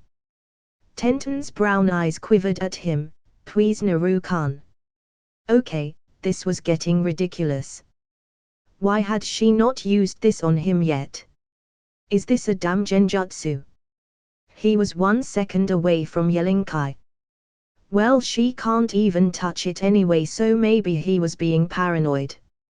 He reached his hand up over his back. Okay, but . Before he even said another word he felt the sword being pulled out of the sheath from behind him and heard Tenten yelp in pain as the sword clattered on the ground. He turned around to see Tenten with her palms cut. Naruto sighed and picked his sword up to resheath it. I tried to tell you, no one can touch it but me. It's an old family heirloom. Tenten waved her hands around as the stinging from the cuts got to her. You have a sentient sword. Naruto shook his head. It's not really sentient. It's more like loaded down with so many seals it would take me months of inspection to find everything on it. It has security for my blood, nobody else can use it but me. Sorry about that. It was my fault Naruto-kun, and they're just flesh wounds. I'm fine. She assured him, but I still would like to see what you can do with that thing. Hopefully you can swing it around better than you could the last time we fought with swords because I'm way better now. We'll have to see about that, won't we? Naruto said, the two getting closer and closer with challenging grins on their faces before Lee interjected himself between them. Lee, what the hell? Naruto-kun. With all of this talk of competition I need to challenge you myself. Lee said, with Tenten's sweat dropping and mouthing sorry behind him. Naruto stared at Lee blankly for a second. Okay Lee, a new contest. This contest will be a grueling one, are you ready for it? Lee nodded vigorously. Okay then, this contest will be simple. Who can go longer without challenging the other one to another contest, that is all. Agreed. Lee shouted, I will win this competition and get one step closer to matching you and proving myself as a splendid shinobi. I'm off to get some advice from Guy-sensei. Yosh. Lee then sped off to find his similar in appearance sensei. Naruto looked at Tenten and Neji who were staring with their jaws slacked in shock. Naruto chuckled and turned to head home, and that's how you do that. Seriously Neji, you couldn't handle that yourself back when we were kids, Mr. Genius. He walked away, leaving the other two in the woods. Neji simply stood still until Naruto got out of his range of sight before he activated his Bakugan to stare even more. I think I hate him. I really do. Tenten said mostly to herself, I wonder, if I marry him would I be able to use that sword? Neji turned from staring at where Naruto once was to staring at Tenten. Are you serious? Tenten shook her head and walked off. Of course I'm not serious, she said, getting Neji to sigh in relief before speaking under her breath out of earshot. I mean a cool, powerful sword would only be a bonus. XXX. Deciding that a little lunch was in order, Naruto headed over to Ishiraku Ramen. Upon entering through the curtain he found his current next-door neighbor with her head set down on the counter and a bowl of ramen by her head. You look pretty out of it, Teiya-chan, Naruto said, getting enough of her attention to lift her head and turn around with a groan. Are you going to finish that by the way? He said, pointing to her bowl of ramen. Teiya grunted slightly and set her head back on the counter. No, go ahead. If I ate any more right now I would probably just puke it up anyway. Her eyes slightly widened when she really took into account who had just pulled up a seat next to her. So you're actually back? Naruto nodded as he pulled Teiya's bowl close to him and took a bite of her ramen. It's still warm. But yeah, hopefully I get more time off than just a few days this time. By the way, why do you look so beat up? At this Teiya gave him a weak glare, because when this lady named Anko found out that I was your next door neighbor and a friend of your caretaker, she took it upon herself to train me until you got back. What the fuck did you do to her? Naruto's sweat dropped. Me? Nothing. She's just pissy because she was called back from a mission we went on together recently. Of course, when she finds me then she'll leave you alone, if I let her find me. Teiya pulled herself up onto her elbows on the table. Well then I'll just tell her you're here in the village. Naruto rolled his eyes as he polished off the bowl. That won't do anything. Nobody can get into my house without permission anymore, remember? Unless she somehow catches me in the street or goes far enough into the forest of death to actually search for me, she won't ever get a crack at me. When I don't want to be found there aren't a whole lot of people that can do it. Mighty full of ourselves aren't we, Naruto-kun? I am asked as she came from the back. She looked over at Teiya. Are you feeling any better, Teiya-chan? Teiya nodded. I'll feel a lot better when I get home and sleep. Thank Kami that Anko has afternoon work at T&I. Hey, I am Ni-chan. Let me get 3 bowls of miso ramen, Naruto said before a smirk adorned his face. And Teiya-chan? What happened to that? I thought I was the only person that could say that. Teiya-chan, didn't we have something special? I am giggled as she took down Naruto's order while Teiya scowled. If by something you mean you kicked my ass twice and captured me the second time, then yes, we have something. Naruto put a hand on her shoulder and hugged her from the side. I love you too, Teiya-chan. Her cheeks slightly reddened. If I wasn't so drained from this morning I would kick your ass right now. Naruto grinned, and that's why I did it. XXX. One day later. Naruto sat on the couch in his apartment staring at a wall full of whatever information he could pull up on the members of Akatsuki that he was aware of. Hamako was seated next to him with a new accessory, a black choker with gold fastens in the back and an emerald across the throat. Naruto skipped to her. He had tons of stuff about Itachi Uchiha. Him being a former shinobi of his village got him an abundance of information on his skills. Kai'Same, his partner, also had a fair amount on him. Apparently he had a little run-in with Konoha ninja many years ago where they were able to ascertain a lot of this stuff. While the thought of a fight with either of them still raised hairs on the back of his neck, he could honestly say he felt his chances against Kai'Same were far greater than if he had to go up against Itachi Uchiha for real. The files he had on Kakuzu were old, very old. They were so old that Naruto was astounded that the man was still alive and was an active shinobi of the highest level. If Kakuzu's body double hadn't been on the scene, he was certain that Hiden's body double would have been obliterated in no time, and simply the presence of the man's body double was enough to tip the tides of the fight. How strong was the genuine article? However, he didn't have much. Just under forbidden abilities was Jiangu, Earth Grudge Fear, and due to it being an old Haijutsu from Takegakure, he didn't have anything on it. There was nothing on Hiden whatsoever. The not dying after getting his head cut off thing was irking Naruto, but there was simply no data on it for him to analyze. If they met again, he was going to have to get creative to win decisively. There was nothing but Naruto's handwritten notes taken from his own point of view and that of Hamako's for Deidara, as Iwa wasn't exactly very forthcoming with that information. So one was down. There were 5 more that he knew of, and there were 3 more that he didn't. In addition to that, they only had at the most a little over half a year to find Saju Uchiha before Orochimaru turned him into his own personal Uchiha body skin and then came back to Konoha to raise the place to the ground, which would give them 9 months to a year from now, accounting for Orochimaru's time needed to adjust to the new body and mobilize for another offensive. Why was he the only person that seemed to take this little aspect into account? He needed to find Sai, and Jiraiya needed to get his ass back to Konoha in a hurry.